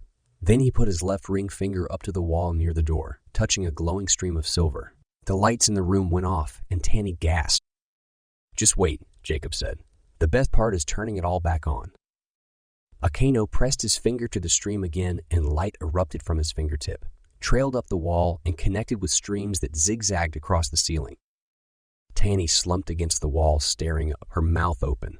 "Wow! Isn't it awesome?" Jacob asked. "How'd you do that?" Akeno shrugged. "I'm a Macalo. We've got a magic called resin. It allows us to control electricity, plants, water, and other stuff to an extent. Things of nature, basically." Jacob nodded, and his finger acts like a flashlight. "Show her." Akeno held up his hand, bright blue light emanating from his finger. "What the heck?" Tanny squinted at the glare and turned her head away. Jacob smiled. "Cool, huh?" He motioned to Akeno. "Shrink something." Akeno stretched out his arm and pinched with his fingers. A chair from the other side of the room disappeared, then reappeared in his palm. He handed it to her. Tanny turned it over in her hand several times. "Are you a magician? Show me how you did it." Akeno took the chair from her, reached out, and dropped it. It appeared back on the other side of the room, full-sized. "I have magic inside me, but I'm not a magician. Not like what you're thinking. As I already said, I'm a creature called a Macalo. We live here on this world, Eklaron, and there are a lot of other magical creatures here." Tanny didn't respond. She stared at Akeno like he was from a different planet. Jacob chuckled at his thoughts. Akeno was from a different planet. "Is there anything you'd like to know?" Jacob asked her. Akeno tilted his head, a sheepish expression on his face. "I think she's seen enough for today." Jacob nodded. "Tanny, did you walk to my place? She still didn't have her driver's license." She nodded. "Yeah." "Okay, I'll get you back home." Jacob pulled the key out of his pocket. "This key is magical. I can use it to create a link between here and your place." He put the key in the lock, turned it left, and said, "Tanny's house in Menden," then pushed the door open. He motioned for Tanny to go ahead. She stepped across the threshold, then stopped when she apparently recognized her front room. "How? What?" She stared at him. "It'll take time for things to sink in. I'll tell you the full story when you've had a chance to think it over." Okay. "I'll see you later." He smiled at the spacey expression on her face, then closed the link and turned to Akeno. "Wow, she took it much harder than I thought she would. She's like a completely different person right now. Usually she's bouncing all over the place and telling everyone what to do." "She'll catch up soon, I'm sure." Jacob nodded. Later that night, he gave Tanny a call, wanting to make sure she hadn't discounted everything she'd seen that day. "Jacob, okay, so I want to go back. When can I go back?" Jacob chuckled. He should have known she'd be fine. "Soon, I hope. They're letting Kevin come several times a week, and that's been all right," Aloran convinced them, and so far no one regrets it. "Aloran? She knows about that place." "She's from Eklaron," Jacob said. "Really? No way." She paused. "Wait a second. You said Kevin. Kevin knew before me. Jacob." I can't believe you. You call me your best friend. Well, some best friend you are. Jacob cringed. She was right. Sorry, we didn't give Eklaron permission to tell him, but he started figuring things out, and she didn't want it to get out of hand. I can't believe it. Your worst enemy knew before I did. Not my worst enemy, actually. That would be a Lorkon by the name of Keitus. He's tried to kidnap me many times. He started the uprising against my family, is the reason we left, and he wants to control my abilities. Abilities? You mean like basketball? Jacob shook his head even though he knew she couldn't see him. Nope. First off, I can sense weakness in things and mold them. Remember how I used to get in trouble in Mr. Coolidge's class all the time? It's because I was molding my desk. He freaked out, said I was destroying school property. You're definitely going to show me. I won't believe it until I see it. Jacob decided to tell her about his other powers later. Okay. But I'm going to bed now. We're having a meeting first thing in the morning. We, as in, the people who are working to get rid of that guy, Keitus. All right. Thanks for calling. Jacob sighed with contentment. His best friend didn't hate him after all. Chapter 12. Dad started the meeting the next morning by announcing that it was finally time to get the Mulg map. Those who will be going are Eklaron, Sweet Pea, Matt, Ebony, and Jacob. He pulled his chair closer to the table. It should be fairly easy, in and out. Jacob can time see to make sure the cave is empty before you go in. Brojan cleared his throat. I'd like to go as well. Everyone stared at him, but Brojan's expression didn't change. He turned to Kenji. Do you remember Dreget? Kenji nodded. Of course, but I doubt he's still alive. Who's Dreget? Matt asked. Brojan looked at Jacob's brother. The Mulg I used as a spy during the war against the Lorkon. It was very difficult to get him to turn to our side, but once he did, he was a great ally. It would be perfect to have him working with us again. Jacob folded his arms. What if he's turned on you? Brojan lifted his hands. It's entirely possible, but I'd like to find out just the same. And Jacob, you can communicate with the Mulgs. I want you to help find Dreget by interpreting. I don't communicate with them. I touch their skin and see what they're thinking about. That's fine. I'll do the talking and you tell me what the creature sees. It'll work. Dad tapped the side of his face with a finger. I don't know, Brojan, he sighed. No offense intended, but at your age, the group will be slowed down considerably. Brojan looked away. The orange-pink color in the air around him showed that he was offended. Jacob smiled. Then he had an idea. How about we ask Eklaron to enlarge a door right when we need Brojan, and he can come then. He doesn't have to be with us the whole time. Brojan and Dad both nodded, agreeing to that. Dad steepled his fingers. Now then, Sweet Pea and Ebony, as soon as you're back from getting the map, you'll start training those humans who choose to stay and fight. From what I understand, there are several who are ready now. They sure are, Sweet Pea said, ready and waiting for orders. Good. Dad pushed back from the table. That's everything. It didn't take much time for Jacob and the others to get ready to leave. He keyed them to Aldo's cabin and then led them up the trail, following the steps he'd seen the Mulg take. When they reached the switchbacks, Jacob took them to the left. I've never been over here, Eklaron said. Sweet Pea rolled his eyes. Dude, you've been in like 2 places outside the village. Eklaron snorted. I've been to more places than you. He playfully slapped Sweet Pea on the arm, his hand flailing through the air. Sweet Pea snorted and Eklaron glanced at Matt, a questioning expression on his face. Matt and Sweet Pea both started laughing, and Matt gasped out, You did it all wrong, Eklaron. But you said it's okay to hit other guys jokingly. Jacob couldn't help but smile, though he felt bad for Eklaron. The Makalo had been trying really hard to grasp American culture outside of what he'd read in books and seen in movies. Matt wiped his eyes. Yeah, I know, but you can't just slap him. It's really like this. Eklaron punched Sweet Pea's shoulder, but it looked worse than the slap. No, Matt gasped. That's how girls hit when they like a guy. And when I say like, I mean when they're romantically interested. Well, I don't know what I'm doing, Eklaron wailed. Ebony put her arm around her son's shoulders, and it's totally fine. You don't need to hit other guys anyway. If he wants to fit in, he at least needs to learn what's not okay to do, Matt said. He smiled at Akeno. Just don't do it at all. That would be best. Akeno nodded. And you already said that most of how I act and talk is fine. Sweet Pea pounded his chest. What he said was that you needed to start talking like me. Insolent, arrogant? That's not my personality. Sweet Pea shrugged. Suit yourself. He smiled at Akeno, then led the way up a small hill toward a cave. The group fell silent when they went inside. It was dark, and after only a couple of feet, Akeno lit up his finger so they could see the way. Why does Eklaron have so many tunnels, caves, and underground passageways? Matt asked. Jacob carefully stepped across a small pit. Twisting an ankle wouldn't be good. I've wondered the same thing. Because they're cool, Sweet Pea said, and because we're cool. Jacob chuckled. Fair enough. They entered the huge caverns with ceilings full of holes.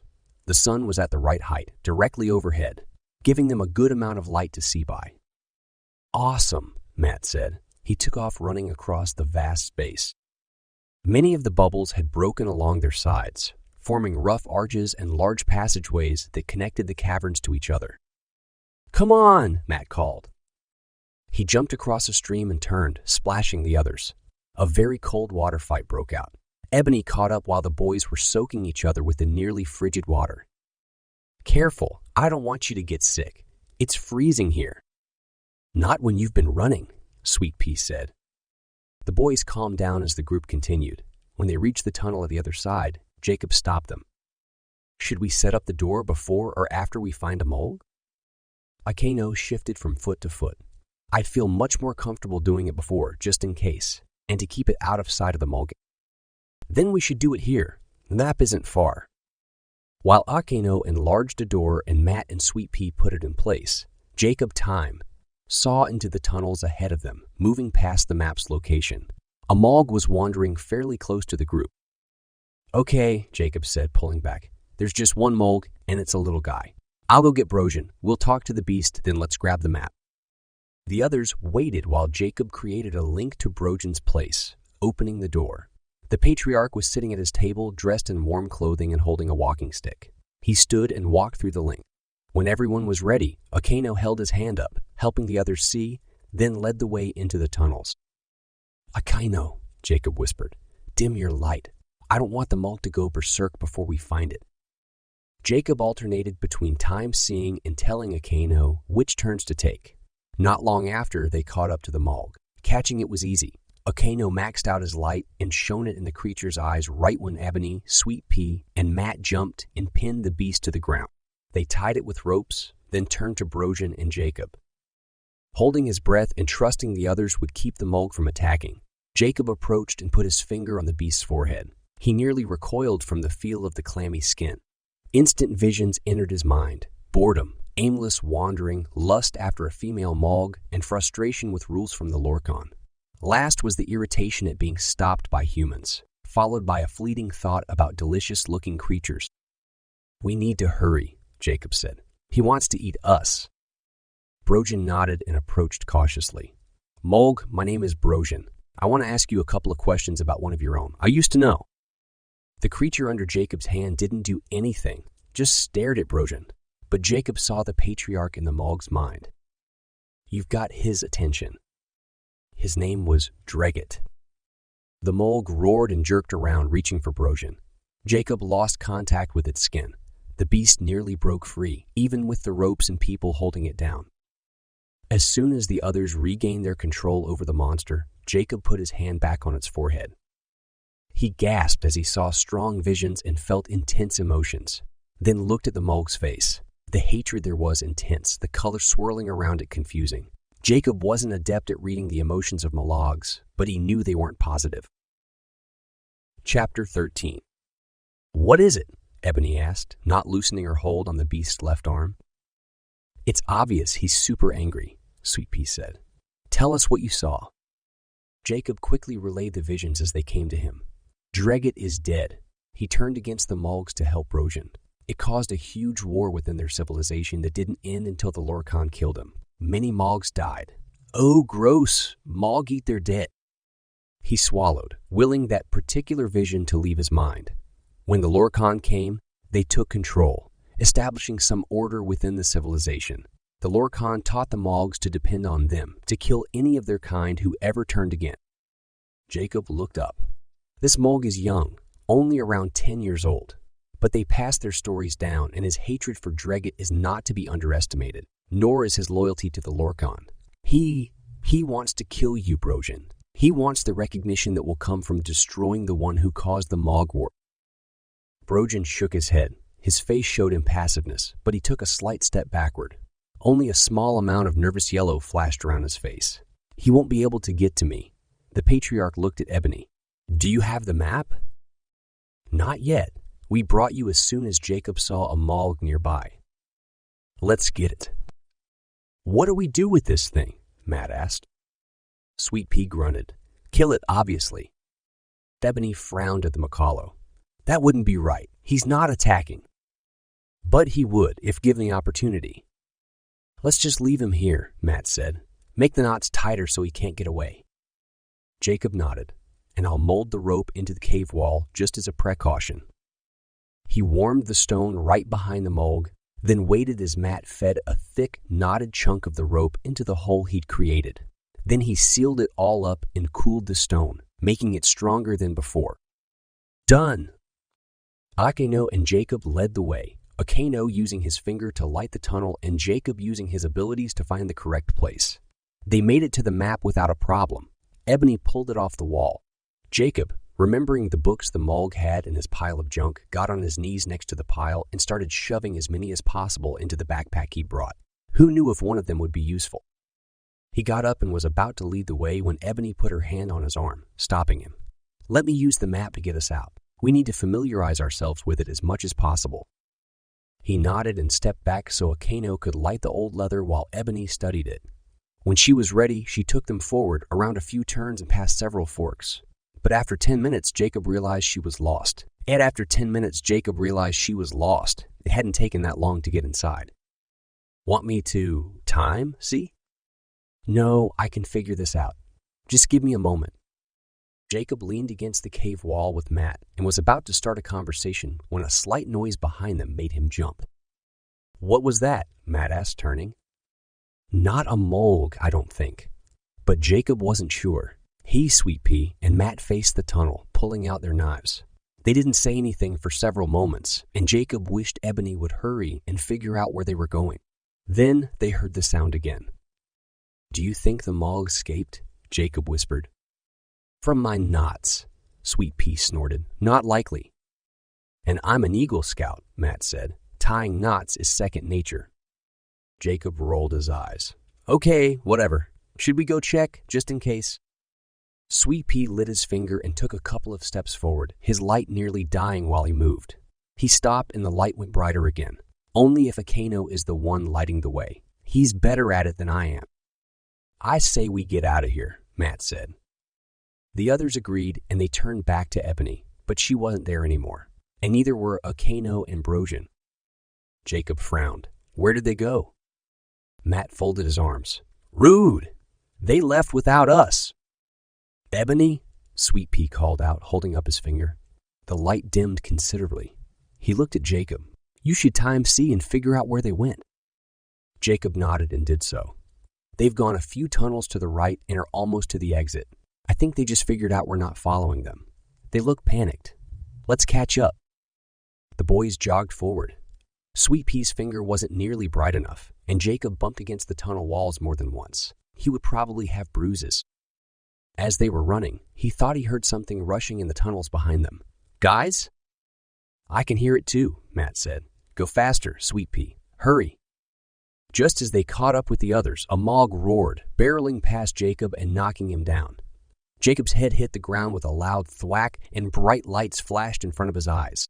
He barely heard screaming above the ringing in his ears. Dazed, he got to his feet and took halting steps forward, swaying. He couldn't move in a straight line. His powers gave him the ability to see the Mog struggling, but he couldn't see what it struggled against. Both Hayno's and Sweet Pea's lights had gone out. Ebony shrieked. In anger or in pain, Jacob couldn't tell, and Sweet Pea yelled. Remembering he'd brought a flashlight, Jacob dug through his backpack, pulled it out, and switched it on. There was the flash of a blade near the mulg, and the creature fell to the ground. Sweet Pea, Ebony, and Akeno stood over it. Jacob finally reached them, hand on the tunnel wall to steady himself, with Matt close behind. The mulg, looking very dead, held a short, bloody sword. Sweet Pea and Ebony's blades were also reared, and Sweet Pea's chest heaved with the effort of breathing. Then Ebony fell to the ground near crumpled form. "Brojan? Brojan?" The patriarch stirred but didn't respond. Chapter 14. Ebony put her hand over her mouth, then got to her feet. "He's unconscious. We have to get him out of here immediately." She looked at Jacob and Matt. "Carry him." The brothers lifted Brojan on the count of 3. Jacob was taken back by how solid the Makala was. Ebony rushed forward, leading them out of the tunnel and into the caverns to Akeno's door. Jacob shifted Brojan's weight to Sweet Pea and Akeno so he could key them back to Kenji's house. Once there, the others placed the elderly Makalo on the table. It wasn't until then that Jacob noticed there was blood all over the patriarch's stomach. Kenji entered the room through one of the back doors. "What happened?" He rushed to Brojan's side. "Oh no! Brojan!" Brojan opened his eyes, stared at Kenji, then sighed. His eyes closed and his body slumped, becoming perfectly still. Ebony put her ear to his chest and kept it there for several seconds. Jacob almost asked if she could hear anything when he noticed tears streaming down her face, seeping into the patriarch's robe. She finally lifted her head. He's gone." She turned to Kenji and sobbed into his shoulder. Kenji blinked tears from his eyes and put his arms around his wife. Jacob's hands started shaking. It wasn't possible. Brojan wasn't really dead. That would be Jacob shook his head. He couldn't internalize this. He backed away from the table. He should cry, right? But tears wouldn't come. Would it be disrespectful if they didn't? His thoughts drifted to Ebony and Kenji standing there, holding each other. How did this make them feel? How would they cope without their leader? Jacob had always been close to them, and his heart ached watching their grief. He felt worse for their sorrow than he did about Brojan's passing. Was he really that cold? And would his thoughts really matter? Would anyone ask him? And if they did, what would he say? Turning away, Jacob met Matt's gaze. "We should get Mom and Dad." Matt nodded, looking grateful to have something to do. Jacob glanced at Sweet Pea and Akeno, about to ask if they needed anything, but neither even noticed him. Their eyes were glued to the patriarch's body, both looking really shocked. Jacob keyed himself and Matt home, and they told their parents what had happened. As he'd expected, Mom and Dad insisted Jacob take them to Taga village, and then they had him get the fat lady, Aldu, and Gallus. Jacob left the village as soon as he'd rounded up the rest. He didn't want to be there. It felt like he was intruding on what had been a fairly close-knit circle. Instead, he wandered the gardens, trying not to relive what had happened in the tunnel over and over again. Was there anything he could have done differently? Probably not. Jacob doubted anything would have stopped the mulg from reaching Brojan once it got free. He was grateful the entire attack hadn't been visible. He couldn't help but think about Satan. The deaths had been far too similar. The Makalos in the garden soon caught wind of the bad news and started wailing as they left their posts. The sound brought Kevin and Eklaron out of the large hut where they'd been teaching English. "What's going on?" Kevin asked. Jacob took in a deep breath and blew it out slowly. Brojan got attacked by a mulg. He's gone now. Oh no. Eklaron's eyes filled with tears. Jacob looked away.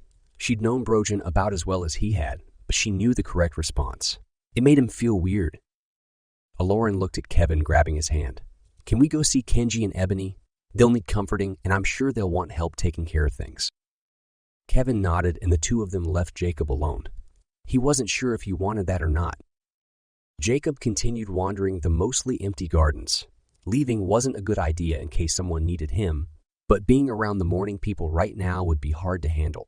And it would be difficult to hide the fact that he wasn't exactly mourning Brojan's passing the same way they were, with tears and wailing. He sat on a chair, remembered early, and pulled out her container. "Jacob," she landed on his knee. It was good to see her, to have company. Brojan died today. He did? Wow. That was a really casual response, and Jacob looked at her in shock. Then he remembered that Minyas didn't react emotionally the same as Makalos and humans. She patted his knee. "You'll be fine." He sighed. "I know. I'm worried about the Makalos, though. They're really taking it hard."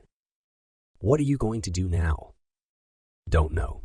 There will probably be a funeral of some sort. Do you know how the Makalos handle things like this?" She nodded. "They plant a Kayade tree in the Makalos' honor. For a patriarch, usually 3, one at the head of the grave and one on either side. I wonder if they'll be able to do that with the bugs everywhere still." She didn't respond. They also like to have loved ones write their feelings on paper made from Kayade trees. They bury the pages with the dead person. Jacob leaned back. He could see them doing that part, planting a tree in an infected area. Not a good idea. As Jacob had expected, the Makalos decided to wait to plant the trees until the bugs were gone. But they wanted to keep up the tradition of having loved ones write their feelings for the person who had passed. Jacob spent several hours trying to come up with something elegant, but nothing sounded perfect. He wasn't a writer. He was an athlete. The funeral didn't exactly go how Jacob had imagined. Everyone gathered in the meadow outside the tree, shading their eyes from the muted sunlight. Ebony stood at the top of the tree and sifted sheets of paper, a few at a time, out the highest window. They floated through the air, catching breezes which helped them drift to the people below. Jacob followed the actions of the others and caught a piece, then wrote the first thing that came to mind. "Sorry for how you passed. Wish I'd been able to stop it. Take care of yourself wherever you are." He didn't know what else to say, so he rolled his sheet up and held it tightly in his fist, not wanting anyone to read it. Ebony descended and Kenji took over on the ground. He held Brojan's walking stick, a staff that had been passed down from patriarch to patriarch, and lit the end of it with his left ring finger. A silver-blue light shone from the wood itself, brighter than the cloud-covered sun. Kenji then motioned toward the gardens. Everyone walked in single file behind him, holding their papers. They passed the gardens and fields and entered a graveyard area Jacob had never seen. Trees, most of which had died from the bugs, were planted in rows. Little markers showed where the graves had been laid. Kenji took them past those and to the top of a hill where there were rows of trees planted in sets of 3, just like Early had described. The sound of crickets permeated the light forest and the sunlight broke through the clouds, warming Jacob's face. The procession reached a hole about 4 feet deep and 5 feet long. A bundle the shape of an adult Makalo had been placed into the earth wrapped in Kayade leaves and covered with bark. Kenji wordlessly dropped his paper into the hole and walked away. Everyone else did the same, following him. Apparently, they didn't do graveside services. Jacob blew out a breath in relief. He'd seen plenty of funerals and movies and hadn't looked forward to having to speak his thoughts in front of the others. Kenji led them away from the graveyard and into a forest behind Azariah's fortress. The Makalo knelt in the dirt and the others followed suit, spreading themselves apart from each other and kneeling near the trees. Dad and Mom did the same, so Jacob also knelt. Peace and serenity filled the grove. A strong feeling washed over Jacob. Melancholy and sadness, but joy too. He understood this part of the funeral. This was how they paid their respects to those who had passed on, in the trees that had given them their abilities and powers and that tied them to each other. Chapter 15. Early woke Jacob the next morning with a message from Aldo. "The contacts are ready. Come try them now." Jacob jumped out of bed, eager to get to work again and to shake off the depression of the past few days. He keyed himself to Aldo's new house, a little log cabin not far from Azariah's fortress. Aldo looked up from a well-organized table in the main room. Jacob couldn't help but wonder how the elderly man handled working in the fat lady's messy place. "Jacob!" Aldo sprang from his seat carrying a plastic contact lens case. "Just finished them this morning. Can't wait to see if they work." He held the container out to Jacob. Jacob took it and looked up at Aldo. "Should I go back home to put them in?" "Nah, I've got a mirror here." Aldo led Jacob into a bathroom. Jacob placed the container on a small counter under the mirror. He washed his hands using water routed to the cabin by resin. His hands were shaking. He'd never used contacts before, but had heard plenty of horror stories from people who did. What if they got lost in his eyes, or fell out, or scratched him? He opened both sides of the container, exposing the brownish-colored contacts, then carefully picked up the one for the right eye. He couldn't believe he was about to put beetle dung in his eyes. Just don't drop them. They're hard to find. Jacob paused. Is it okay if I'm alone when I do this? I'm really nervous, and having an audience will only make it worse. Oh yes, of course. Aldo flashed a grin, then left, shutting the door. Jacob stared at the contact, feeling like he was in a face-off with the thing. Who would win, him or the contact? He knew Aldo had spent a great deal of time making it exactly like one found on Earth. It was sleek and slimy, so it shouldn't scratch Jacob's eye, and it looked rounded enough to stay in place. Jacob took a deep breath and, holding his lid open with the other hand, stuck the contact in, watching in the mirror. He blinked. A couple of tears distorted his vision, but they went away, and no more followed. The first thing he noticed was how weird his eye color looked. It now had an odd brown added to his usual clear blue. No pain, though, and he put in the other contact. Again, this went smoothly. He smiled at his reflection, made a few faces, then returned to the main room. Aldo was pacing, rubbing his frizzy gray hair. All done! How do they feel? Jacob shrugged, like there's something on my eyes. They don't hurt, though. Excellent. I had a little help with them. Don't ask how, because I won't be telling my secrets. He grinned at Jacob. And your vision? The same, I hope? Yeah, no change. Perfect. The old man clapped. Well, go ahead and try them. Where should I travel? Jacob had tired of thinking up new locations. Somewhere on Earth? Jacob nodded. He'd go see Ida Maid, their neighbor. He knew she'd lived there for 30 years at least, and if he went back 20 years, she shouldn't recognize him as her neighbor. He appeared just outside her door and knocked, pulling his jacket closer around him. Only then did it occur to him that he had no plan or reason for being there. What should he say? The door creaked open, and a younger version of Ida Maid peered out. Yes, can I help you? Her British accent was stronger, which made sense since she'd come from England right before moving to Minden. Jacob nearly lost his nerve. I was wondering, he thought quickly, couldn't ask to use the bathroom. That would make her uncomfortable. What about using her phone? But he didn't know if she had one or not. He said the next thing that popped into his mind. I was wondering if I could have a glass of water. I'm really thirsty. I don't need to come inside. If you got a paper cup, you could just hand it out to me. She smiled. Sure, honey. Just a moment. Wisely, she shut the door before leaving. Jacob knew he wasn't a threat to her, but she didn't. A moment later, she returned and gave him a cup. He sipped it, noticing she'd entrusted him with one of the nicer mugs she owned. Ida May waited patiently. Jacob made sure to look her in the eye several times before giving the cup back, just to be sure she'd had a good look at him. After he'd thanked her and she'd shut the door, he dashed around a large pine tree and returned to the present. They work. My neighbor had no clue it was me. Aldo clapped his hands again as eager as a toddler. Wonderful. And they don't make my eyes look unnatural? The older man shook his head. They change the color, but no one else would notice. They still look normal. Jacob joined Aldo in smiling. Then I'm ready. I'll let Azariah know I can start practicing again. Wonderful. Go practice with confidence. Jacob removed the contacts, putting them back in the container. Do you want me to keep them here? Aldo shook his head. No, take them with you. Remember not to sleep with them in. Your dad said that would irritate your eyes. He showed Jacob to the door, and Jacob raced to Azariah's fortress, hoping the shingle would be okay with an unannounced visit. He wasn't, but he let Jacob in anyway. What do you want? I'm ready to start time, traveling again.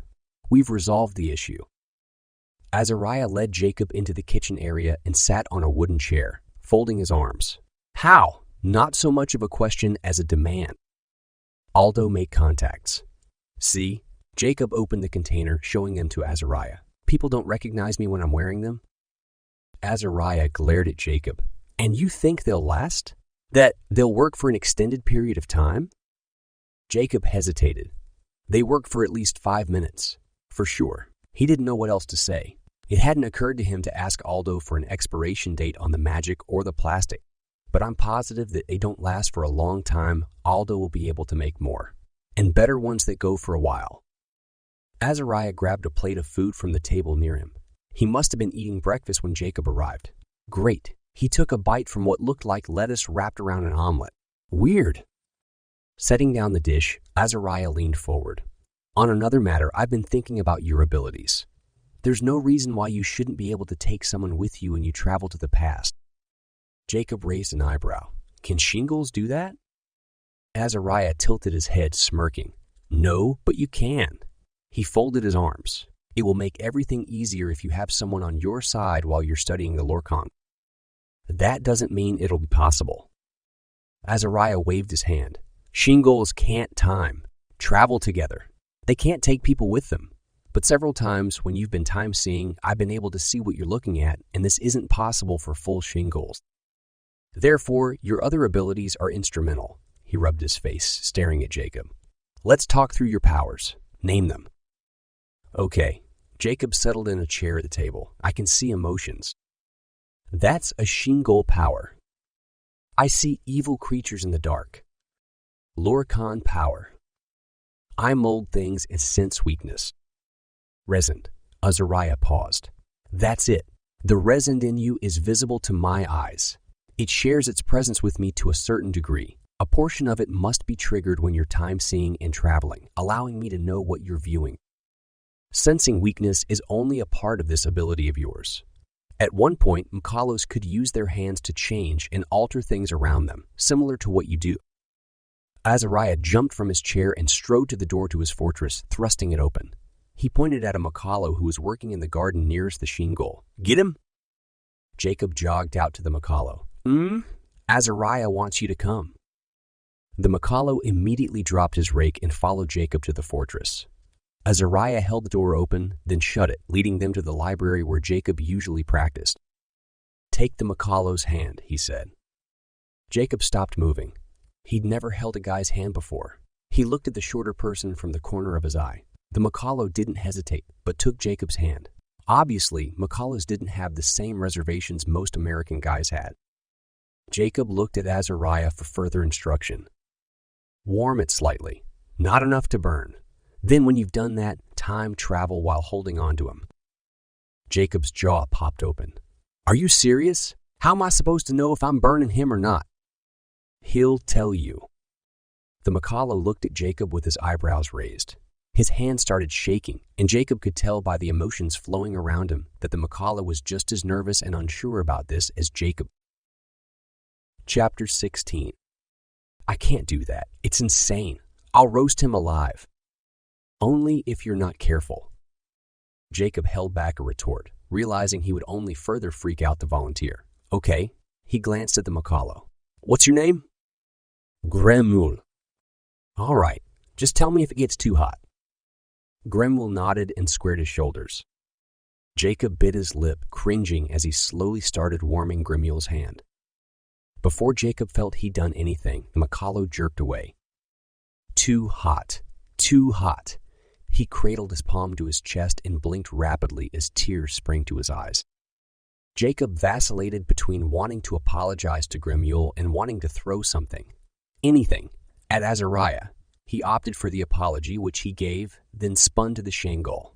I told you. You're going to have to learn to be more sensitive. Obviously, you don't have complete control over your powers. Jacob scowled. Whatever. This was my very first ability. I think I've mastered it by now. Thank you. Watch your pride, boy, Azariah said. You're not perfect, and your mastery of your powers is far from it. He looked at the Makalo. Give him your other hand. No, Jacob said, before Gremul could do anything. He has to be able to function, and he can't if both hands are burned.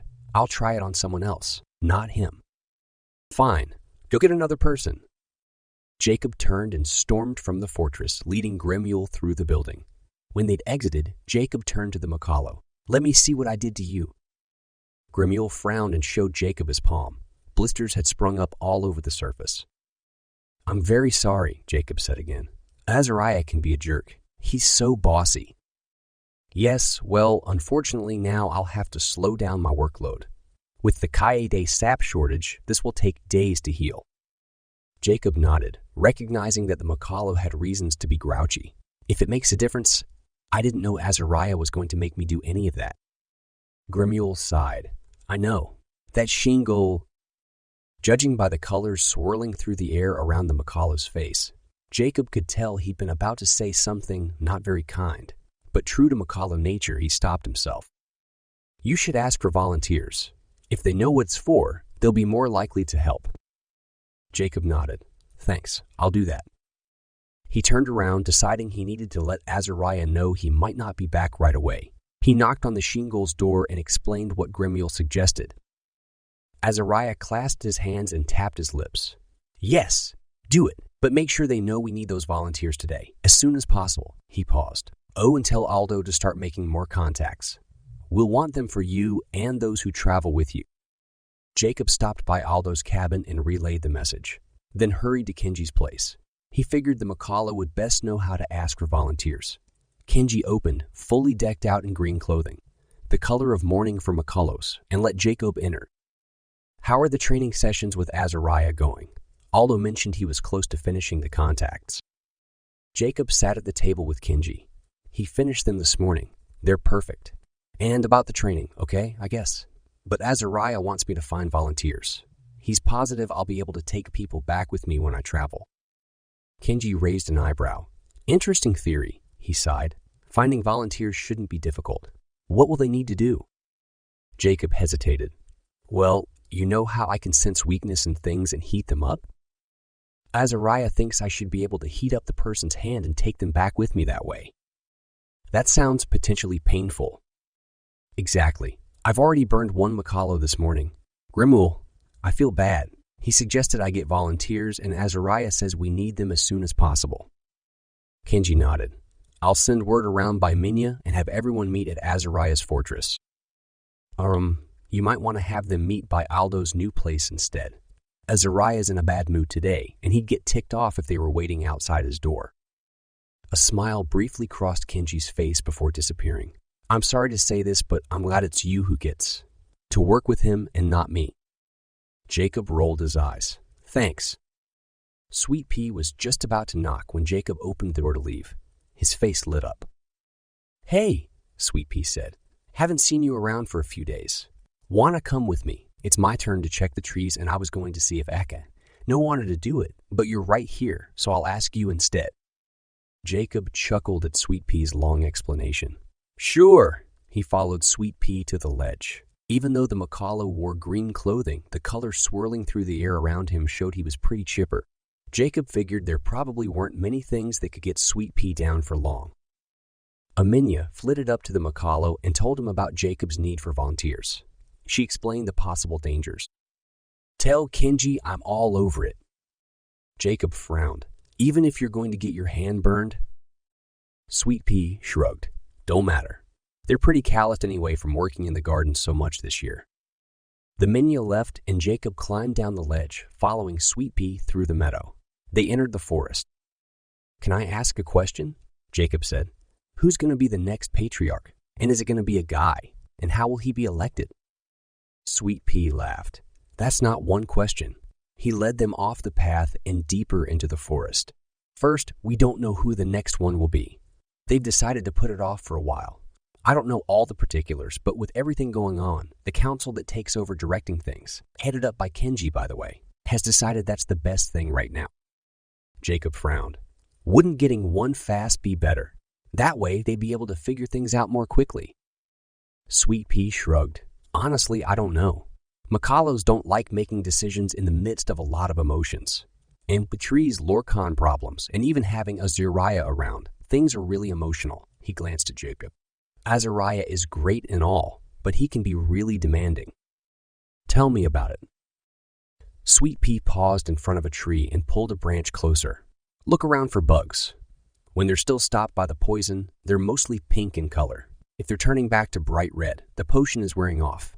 We check them 3 times a day. Jacob picked the tree next to Sweet Pea and started inspecting branches. He cringed every time he saw one of the bugs. They were so disgusting, but at least they were still pink and moving very slowly. Sweet Pea continued talking while they inspected. To answer your next question, the patriarch is always male, since that's what patriarch means. If it were a girl, she'd be a matriarch. So far, no female has wanted to lead permanently, though there have been several times when one had to step up and do it temporarily.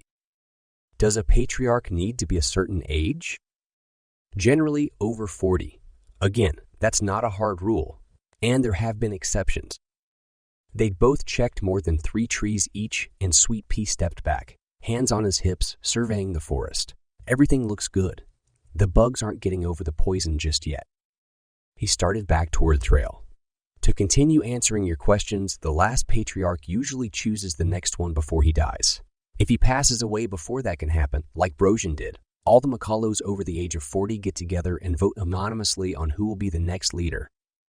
In my country, you vote when you turn 18. Sweet Pea snorted. 18. I've never met a human that young who had enough experience with life. Jacob laughed. How many have you met? Not many. Sweet Pea paused. Okay, so just Matt. He rushed on. I'm not saying Matt isn't mature, but I stand by what I position. 18-year-olds couldn't possibly be experienced enough. Jacob shrugged. I don't really care either way. I've still got a couple years to go. He glanced at Sweet Pea. You can't vote. Does that bother you? Nah. Things are set up for a reason. They've always worked this way. Jacob didn't respond for a moment. He wondered if the Makalo civilization would ever change. By their nature, humans created change, but Makalos were very different. When do you think the next patriarch will be chosen? In a couple of weeks, probably. I agree with you. They can't put it off for too long, but I'm positive it'll be Kenji. Everyone already listens to him, sometimes more than they did Brosian.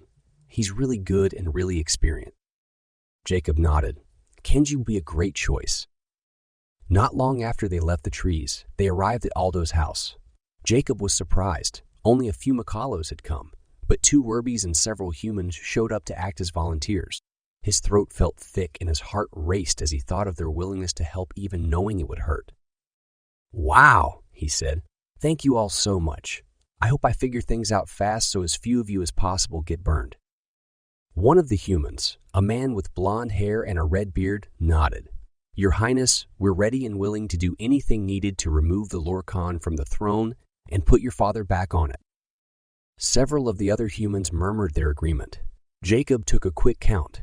4 women, 7 men. He swallowed, realizing he was about to get over his distaste for holding hands with guys. All right, well, you can come one at a time to Azariah's fortress. He stuffed his fists in his jacket pockets. Who wants to go first? Chapter 17. A woman stepped forward. No one else did, and Jacob wondered if they'd already arranged their order. He motioned for her to follow him, but as soon as their eyes met, she stumbled.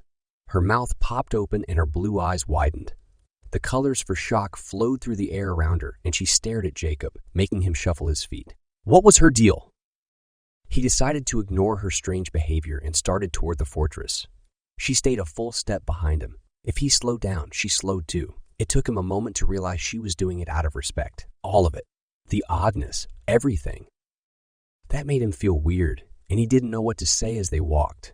Several thoughts flew through his mind, but none of them felt like something a prince would talk about, so he kept his mouth closed. Maybe he should ask her name. Would that be appropriate? He shrugged to himself, deciding to do it anyway. What's your name? She seemed to be struggling. Finally, she blurted out, Liana, and tucked a strand of hair into the bright red piece of cloth that covered her head. The woman didn't say anything else, and by then they'd arrived at the fortress. Azariah showed them in, and Jacob explained to Liana what he was about to do. I'm really sorry. It's going to hurt. I know it will. And I hate doing that. Enough already, Azariah said. You're embarrassing yourself, and she already understands the dangers. Jacob flushed. Azariah was right, and a prince wouldn't apologize over and over again as he'd been about to do. He took Liana's hand, cleared his mind, and concentrated on warming her flesh as slowly as he could. Just like with Gremule, she jerked away faster than he'd actually been able to warm. Unlike the Makalo, though, she didn't hesitate in giving Jacob her other hand, and regardless of what Jacob said, she insisted he practice again. This time, he pictured warming her palm up in fractions of degrees. Again, it heated up way too fast, but she didn't jerk away as roughly. She curtsied, being careful not to touch anything with her injured hands. I'll send the next person. Apparently, the humans had decided to go before the Makalos and Werbies, since Jacob went through all the humans before starting on the magical creatures. 2 hours later, Jacob had improved, but hadn't been successful. It felt like something still needed to click, a connection that needed to be made. He rubbed his face, exhausted, but glad that people were now leaving with first-degree burns instead of second and third. By this time, Eklaron and Kevin had arrived from school and had set up a little care facility just outside of the fortress, where they helped clean and bandage wounded hands while continuing English studies with the others. Jacob started on the Makalos. He insisted on practicing with only the right hands, not wanting to harm the hands that carried the most magic. Sweet Pea did his best not to jerk back when Jacob burned him. He pretended to have a bug in his eye and turned away, acting like he was getting it out. "Well, that was fun," he said before leaving. What if Azariah was wrong and Jacob was injuring everyone for no reason? But the Shingle insisted he knew what he was talking about. Jacob shook his head. Azariah's confidence brought little comfort. Jacob had no choice, though. There was no way he'd defy Azariah's wishes and make the guy even more grouchy. He'd already snapped at Jacob several times. Practicing on the Werbies was very tricky. Their hands automatically changed into ice cubes and other random things to resolve the heat issue, and Jacob had a hard time concentrating. By the time he got to the last one, though, he'd felt something different. Azariah sensed it too. "You're getting close. I can feel your magic tug on them while it pulls on you. Just a little bit more and you'll have it mastered." Jacob's shoulders slumped and he fell into a chair. "It was about time. I'm so tired." "Yes, well, you're only human." Part human, Jacob peered up at Azariah. "And you're exhausted too, I can tell." Azariah glared. "Haven't I asked you not to read my emotions?" "I don't need to read you to know you're tired. Your expression and body language show it well enough." Azariah harumphed and flipped his robe back. "Where's your next volunteer?" "That Werby was the last one. I don't know that I've got another coming." "You do," Okano said from behind Jacob. Jacob got to his feet. "Okano, what are you doing?" The Makalo shrugged. "I figured I'd wait until you'd gone through everyone else before volunteering. Sorry, I don't like pain." "That's fine. You've gone through much more than the others have." Okano smiled. "Plus, you've got to be close to figuring it out now." "I am. The last Werby didn't really get burned, and I felt like I was about to be transported to the past with him." Okano grabbed Jacob's hand. "Let's try this." As Jacob concentrated, he warmed up Okano's palm in fractions, slowly reaching the spot where he'd sensed the tug on his magic earlier. He imagined himself politely asking his magic to stop heating there and to transport him. And it obeyed him. It felt like something clicked into place. His surroundings disappeared, quickly replaced with the white buildings and dirt of the now familiar alley in Mukarya. And Okano was with him. "Wow," Okano said. "We traveled without using the key." Jacob grinned, releasing the Makalo. "And into the past. It worked. It worked." They laughed and cheered, albeit weakly on Jacob's part. His throat was completely dry. Too much work without breaks. All he wanted was a big glass of water, so he headed to Gallus's shop. They were about to enter when Okano jerked to a stop. "I can't go in. I'm not wearing contacts. Doesn't it nearly kill you when people you know recognize you?" "Yes, it does." "What will happen if someone I know sees me?" Jacob shook his head. "Let's not find out." He frowned, checking his pulse. His heart had started beating roughly. "Besides, I think it's much harder on my body to take another person back with me. I'm going to need to build up to longer periods of time." His stomach dropped as he thought of several more weeks of practicing. Luckily, it didn't take several weeks. Jacob's heart was stronger than he thought, and by the end of the month, he'd built up to taking Okano with him for over 5 hours. Then Azariah made him start traveling with 2 people, which would always be his maximum since he only had 2 hands. Jacob spent another couple of weeks building up to that. Then Azariah made him start traveling with 2 people, which would always be his maximum since he only had 2 hands. Jacob spent another couple of weeks building up to that. Sweet Pea and Okano were the ones Jacob usually worked with since Matt and Eklaron were in school and had homework, and Jacob wasn't about to hold hands with strangers again. His lessons with Mr. Coolidge hadn't changed much. They still studied twice a week. Aside from practicing time travel, Azariah continued to make Jacob memorize the history of Eklaron along with the written languages. Jacob was now at the point where he could tell the difference between the dialects of all the main races, but he still didn't understand them, including the Shingle language. He wasn't shocked when Kenji was chosen to be the new patriarch, but was disappointed that no one but Makalos were invited to the meeting when Kenji was put into his new position. Akeno and Sweet Pea did their best later to fill Jacob in on the details.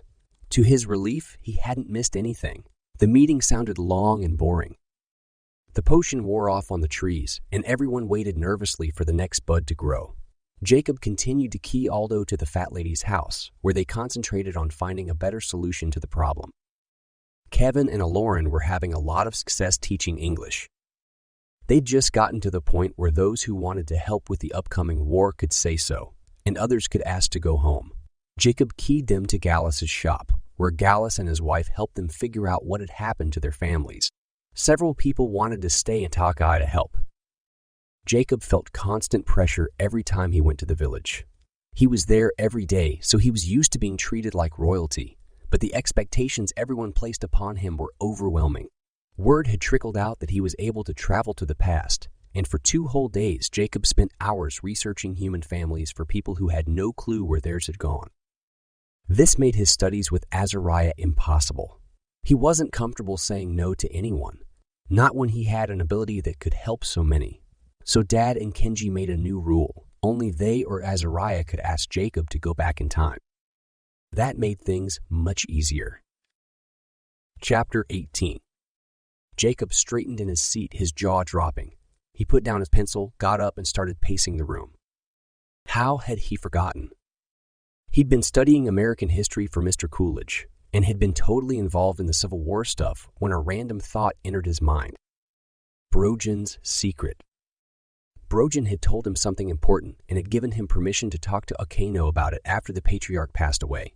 Akeno had full Makalo abilities, and Jacob was now the only one who knew. It was up to him to help Akeno realize his potential. He ran a hand through his hair, still pacing. How was he supposed to bring up the subject? Come right out and tell Akeno that his patriarch had broken the law? Or hint around until Akeno figured things out? Then he had an idea. It was really random, and he had no clue where it came from, but it might work. He would take Akeno back in the past with him to the times of Anyeva, the famous Makalo patriarch.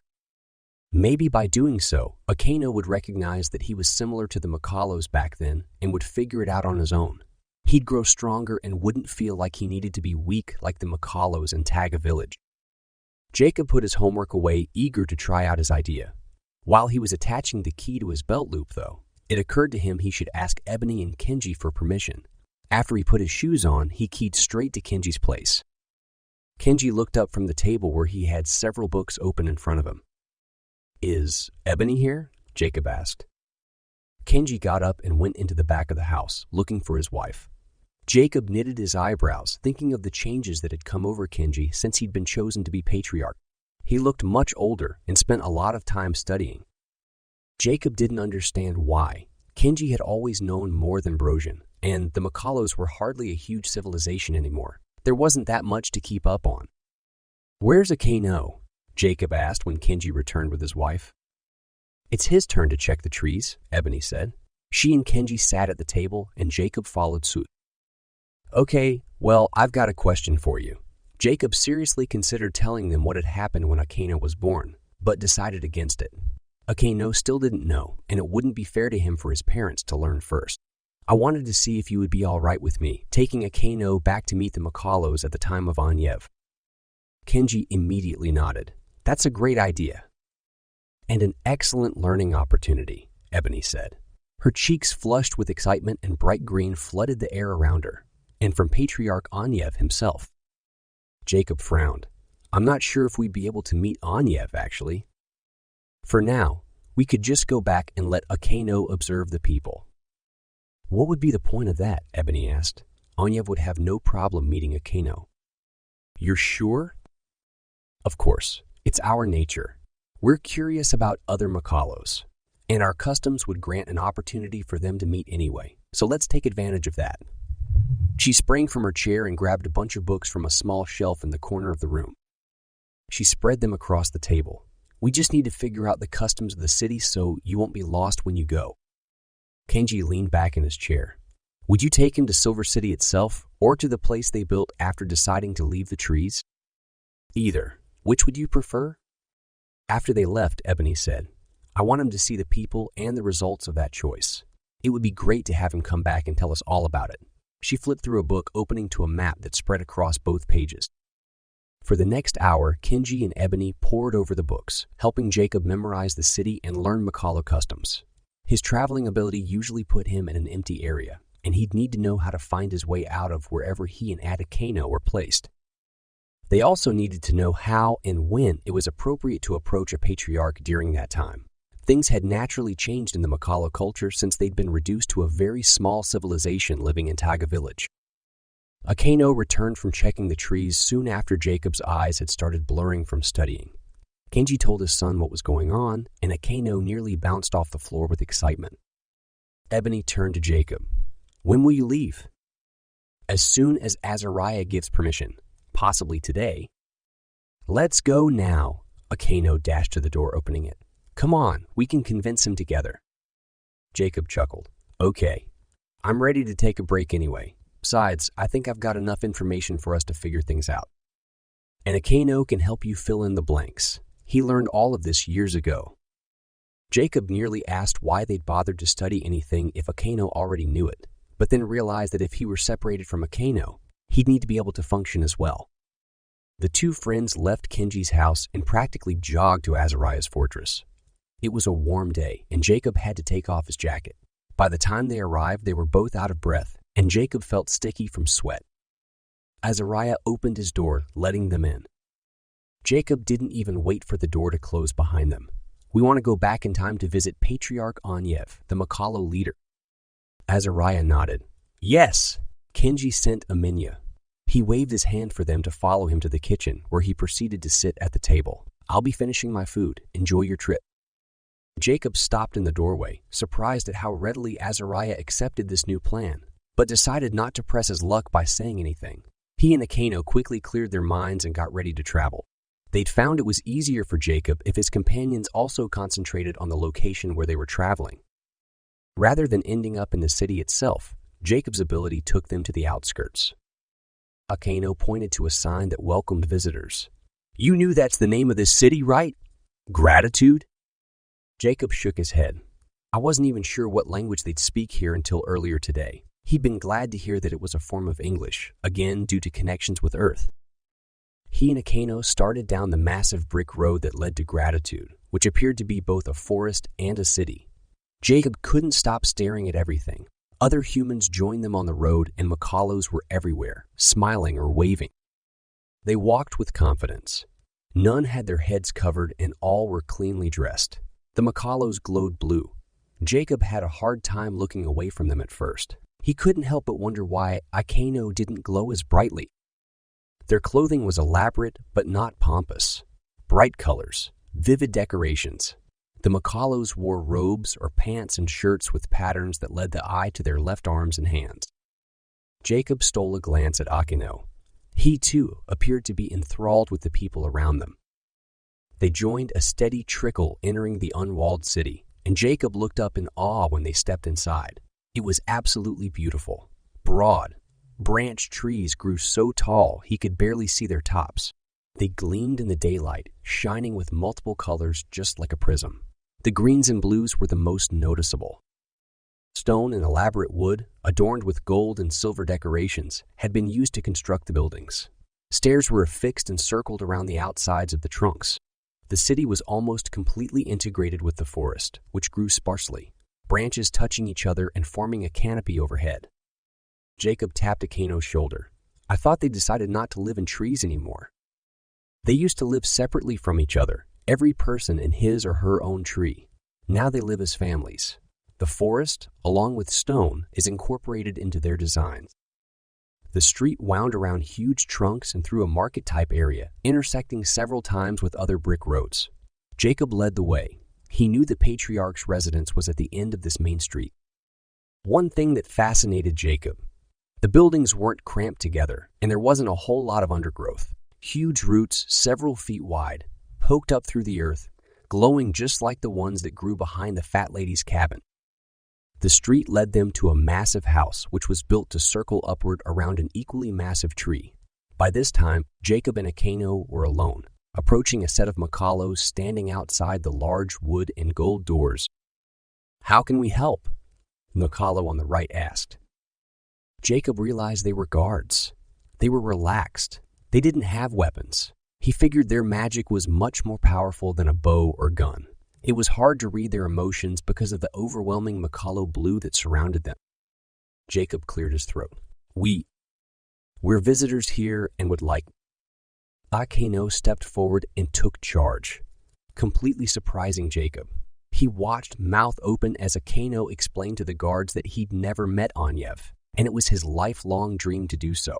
Akeno had always been shy. Was that only around people outside his species? Akeno finished by asking, "May we please enter?"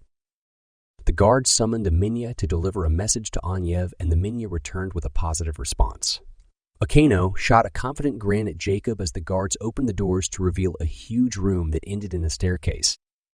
"Follow the stairs," one of the Makalos said. Chapter 19.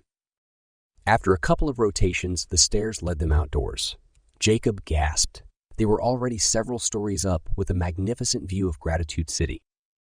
From that high, he could see the patterns of the roots under the dirt. Makalo children were running around, playing with their dads while women were gathered together, laughing, cooking, and caring for infants.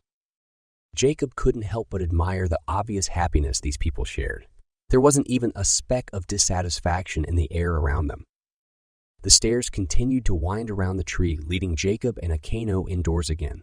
Then a room opened before them.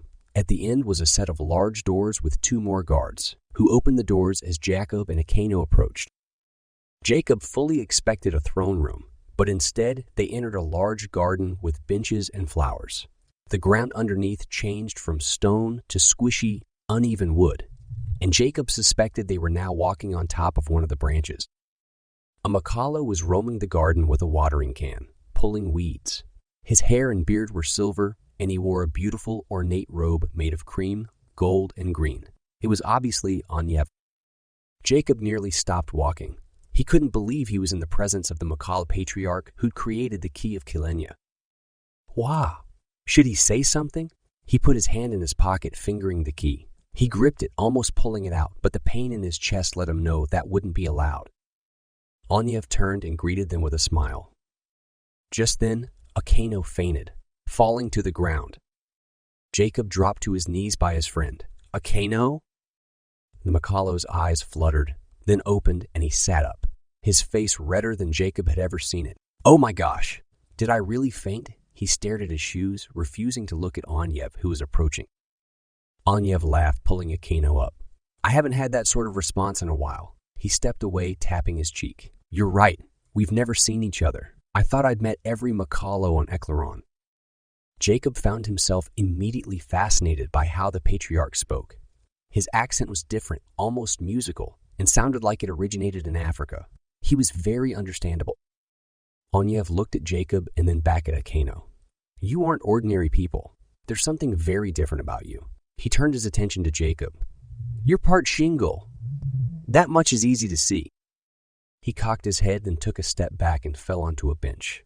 And, "Wow!" he hesitated, then cleared his throat. "What are your names?" Jacob waited for Akeno to take the lead, but apparently he still hadn't fully recovered from his shock. "I'm Jacob. This is my friend Akeno." He waited for Anyev to acknowledge them in some way, but he didn't. He stared at Jacob, making him want to shuffle his feet and put his hands in his pockets. He refrained, though, remembering lessons with Azariah about confidence and holding himself with pride. He was a prince, after all. But what was Anyev thinking? The colors surrounding him were confusing. Jacob couldn't read them. They blended too much with the blue aura. Jacob found himself wondering if he'd broken some rule or failed to follow a certain ritual in his introduction. His hand started sweating and he broke eye contact with the patriarch, looking at Akeno as an excuse. Akeno only stared at Anyev. It seemed he wouldn't recover for a while. Anyev finally motioned for them to follow him as he continued puttering around the garden. He watered several plants before speaking. As I was saying, he hesitated again, then finally turned to face Jacob. "It's none of my business, but since I know you're here to seek counsel and advice from me, I'm going to say it anyway. Jacob, you've been toying with dangerous things you should have left alone." Jacob's eyebrows raised and his jaw dropped. What do you mean? He thought back through all his past activities, and nothing bad or sinister came to mind. He'd only been focusing on his Shingle abilities lately. I mean, I've just learned to time sea and time, travel. We're not from here. We're from the future. Yes, that much is apparent, but in your blood is an evilness, one I've never seen before. And if I'm not mistaken, whatever you did to yourself had to be counteracted by introducing resin Keitus sap into your blood. Jacob felt irritation sweep over him at Anyev's assumptions, but then he realized that Anyev didn't have Jacob's history. He wouldn't know why any of this had happened. When I was a baby, someone tried to turn me into a tool for destruction. The only way my parents and the Makalos of my time could heal me was by adding sap directly to my blood. Since I was already part Shingle, my body was able to overcome the evil influence. But because of it and the Shingle blood in me and resin, I've developed very different abilities. Then you didn't do it to yourself. Jacob shook his head, wondering why it even mattered. Nor would I wish it upon someone else. Relief flooded Anyev's face. Good. He handed Jacob and Eklaron watering containers, instructing them to get to work. Eklaron immediately jumped to comply, and Jacob had to hold back a chuckle. After a moment, Anyev turned to Eklaron. And you've come from the future. How far have you traveled? Eklaron nearly dropped his can. 400 years or so. That's what we think anyway. Another expression of relief spread over Anyev's features. I can't even begin to tell you how wonderful it is to see that the resin hasn't waned from your blood yet. You're still fully magical. He gazed into the branches above them, tears welling up in his eyes. Eklaron started half shaking his head. Wait, what do you mean? Anyev regained his composure, turning back to Eklaron. You're just as powerful as I am. I assumed that my decision to lead the people away from the trees and Silver City would force them to lose their magic over time. But we have. None of us can do anything like what our ancestors did. I ended up lucky and can do things others can't. But overall, we're nowhere near as magical. Anyev tilted his head. If that's the case, then someone must have introduced Keitus sap into your blood when you were a baby. Perhaps your parents. Eklaron dropped his can, water flooding over the branch below. No, they'd never do that. What about close family or friends? No family, and their closest friend was Patriarch Brozhin. Eklaron's face blanched when Anyev started nodding, but he wouldn't have done it either. Jacob cleared his throat, and Anyev turned to him.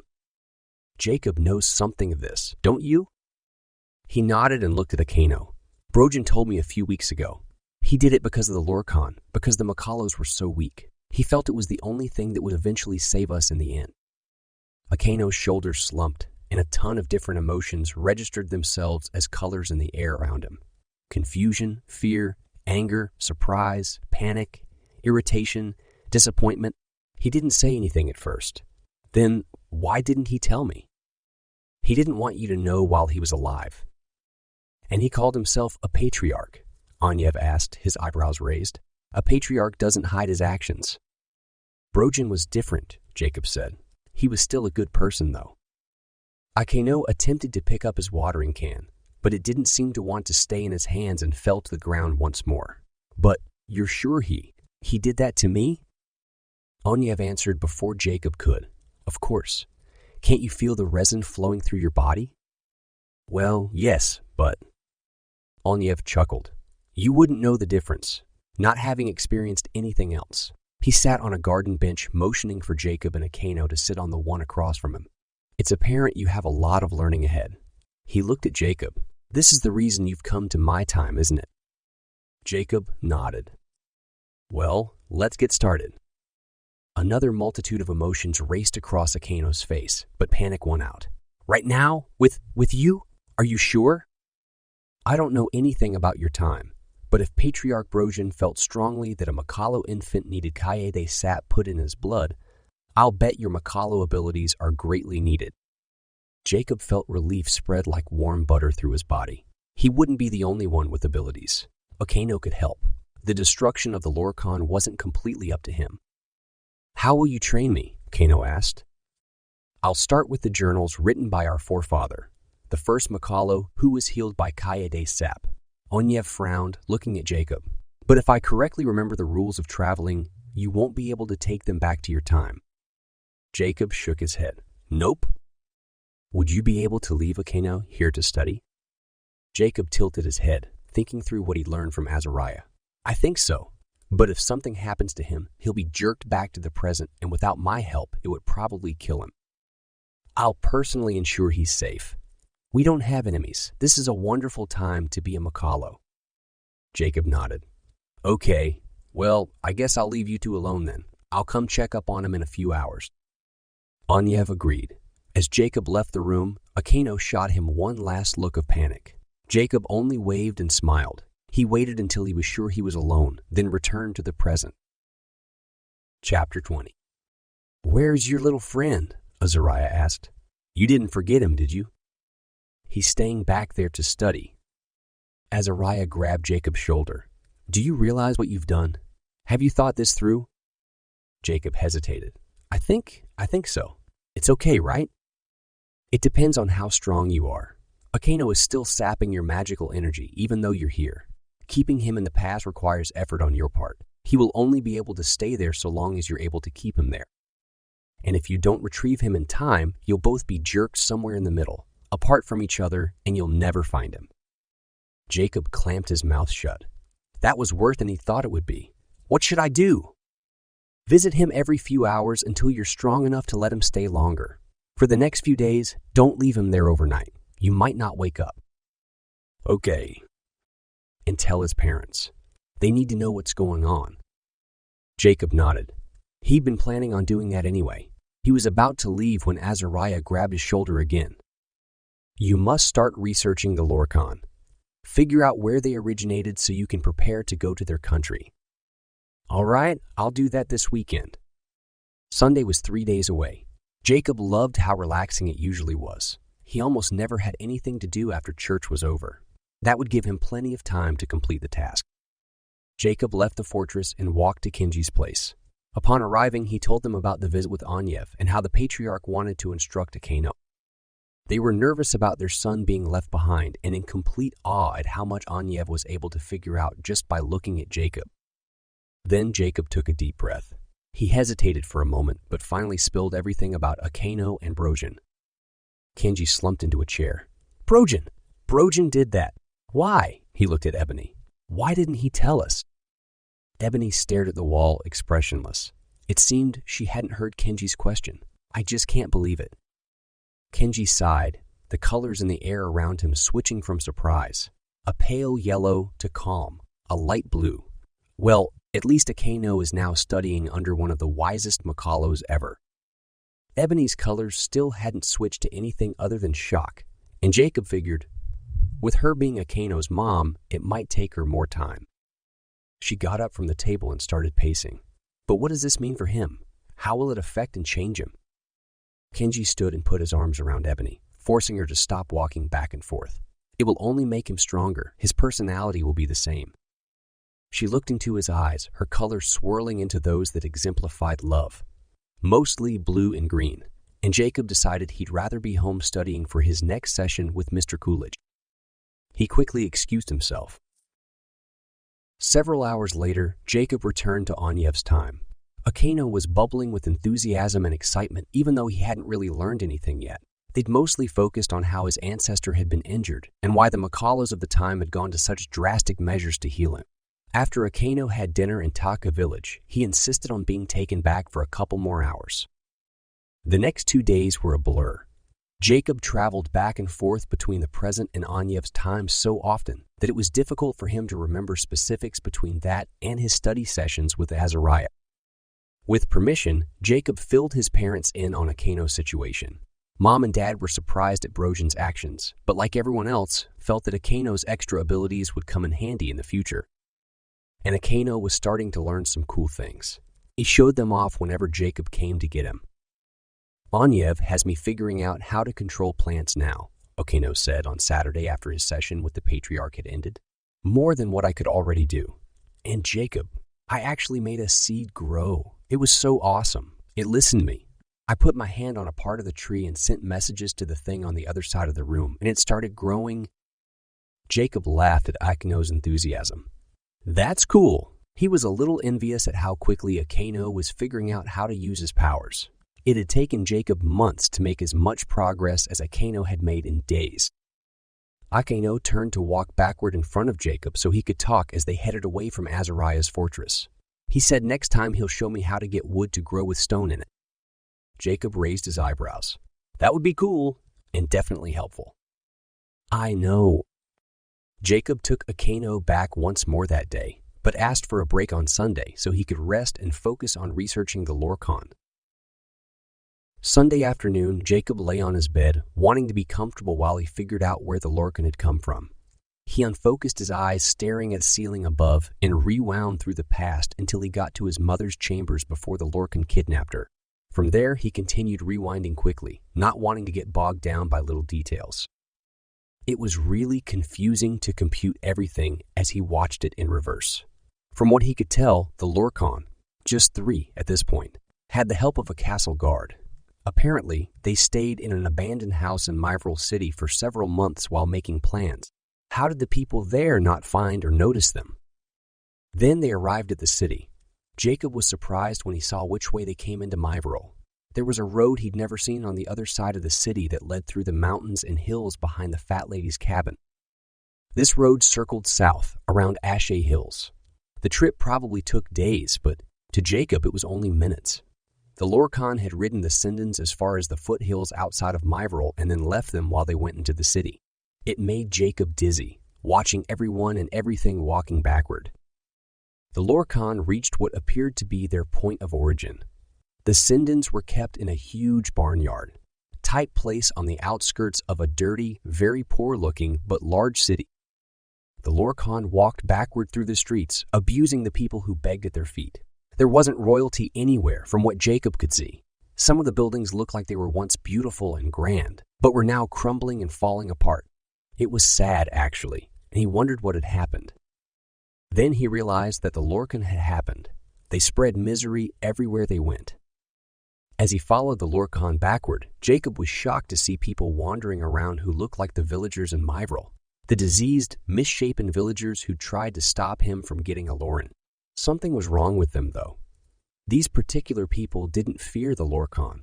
They acted indifferent. Some had bright red, bloody patches on their skin while others looked like lepers, their skin falling apart. Jacob's stomach turned. He couldn't concentrate on the people anymore if he was to continue focusing on the Lorkon, and he was already dizzy from watching them in reverse. The Lorkon exited a huge castle. There were servants hanging around, heads and backs bowed. They didn't look healthy, but at least their skin wasn't falling apart or bloody. They were dirty and very dark and grungy and mirrored the interior of the castle. Typical to Keitus's tastes, the castle walls were covered with huge curtains. Jacob watched as the 3 Lorkons celebrated Keitus holding a letter in his hands. Before the letter arrived, they spent a very long time arguing and making plans. He saw the names Dimitri and Ariane on other papers several times, along with a lot of writing about Ariane's future children. The word "if" was circled several times on the paper. Then he realized the celebrations he'd seen earlier were because they'd received word that Ariane was pregnant. Nothing changed for a while. The Lorkon went and came, and Jacob focused on Keitus. Several months went by at least, but to Jacob it was a very long hour. He realized he'd never find out how the Lorkon changed if he didn't speed up. He did so, then followed Keitus everywhere. After what was probably a few years, Keitus disappeared and Jacob couldn't find him again. Had he gone back into human form and Jacob missed it? While searching the castle, he noticed a man who seemed to have Keitus's mannerism. He was pompous, cruel to servants, and wore a crown made of dark metal all the time, even at night sometimes. Keitus as a Lorkon didn't normally wear one, and it was ridiculous that he wouldn't let it leave his sight as a human. Jacob stopped time seeing in reverse and decided to follow this king around in normal time. The king kept 4 other men around him. 2 of them, younger than the rest, looked and acted familiar, as if Jacob had seen them in movies or on TV. Keitus fought with them a lot, calling them by name. Het and Isan, familiar names. Jacob stopped focusing on the conversations, trying to remember where he'd heard those names before. Oh, that's right. Those were the names of 2 of the Lorkons. Jacob decided to fast forward until he found new information. He followed the men to a room but was unable to enter it, no matter how hard he tried. Why? His time-seeing eyes couldn't get beyond that door, and he was stuck in the hall feeling like he was floating in midair. What was going on? Just then, Keitus poked his head out, still a man, and whistled. Jacob heard someone at the end of the hall approaching, and Jacob's vision darkened. In a panic, he returned to the present, hoping he wasn't about to black out. But nothing was wrong with him. He still had plenty of energy to time-see. Just to be safe, though, he sat up and shook himself, then got a drink from the bathroom. After going back to his room, he returned to the moment when Keitus whistled. Again, he heard someone approaching, and again, his vision went away. He felt around the edges of the darkness, trying to pierce the cloud. His hearing was gone also, and it felt like he was stuffed under several layers of blankets. Then his vision cleared, but he still wasn't able to enter the room.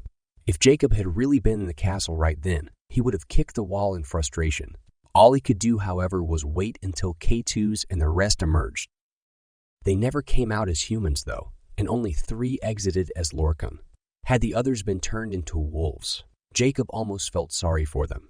But then Keitus called 2 of the Lorkon het and ease on. And these were Lorkon Jacob knew.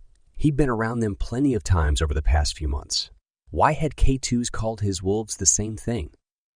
Jacob put that question away and rewound, trying to enter the room, or at least get past Thog. But it didn't seem to matter what he did. He couldn't break through. This wasn't helpful. He didn't have any new information about how the Lorkon became Lorkon. They entered as humans, then came out as immortal monsters. Something obviously happened in that room that Jacob needed to see. How, though, could he do that when everything was stopping him? He returned to the present, his eyes and head now aching from trying to force his way through. He really needed to sleep on it and try again in the morning.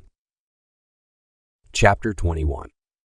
Monday morning, he skipped far into the past before Keitus was a Lorkon. He followed the king as he invited people to the castle, talking to them about things Jacob didn't understand. At first, he thought they were speaking in a different language, but then he realized they were using medical terminology of some sort. It looked like Keitus was receiving reports from people he'd sent out all over the world. With every person he talked to, he got more and more excited. After a while, Jacob noticed something he should have picked up on much earlier. People entered the castle whole, complete, and healthy. They went into the room Jacob couldn't enter, then exited bruised and damaged or looking exactly like the people in Myvril City. Some were removed in wheelbarrows. Dead, Jacob guessed. Were they being tortured in there? Or were tests being performed on them? Jacob suspected it was testing. Keitus was trying to turn them into Lorkon, but for some reason was failing. What made it successful later? Jacob returned to the present, realizing he wouldn't be able to figure things out on his own. Deciding to risk interrupting Dad, he keyed to his work. Dad looked up in surprise from his desk where he was going through huge stacks of papers. Is everything all right? Yeah. Jacob shut the office door behind him and plopped on a chair by the desk. I've been time-seeing. He hesitated. Is it okay to talk here? Should be. I don't get many interruptions on Mondays. Okay, well, I've been time-seeing, trying to figure out how the Lorkon become Lorkon, and there's this part where I can't follow them. They go into a room that keeps me out completely. And Keitus is having people sent to that place, and those people are leaving all messed up or dead. He leaned forward. I think they're being experimented on, but the tests are failing. Dad nodded. Sounds like it. He raised his arms above his head, stretching.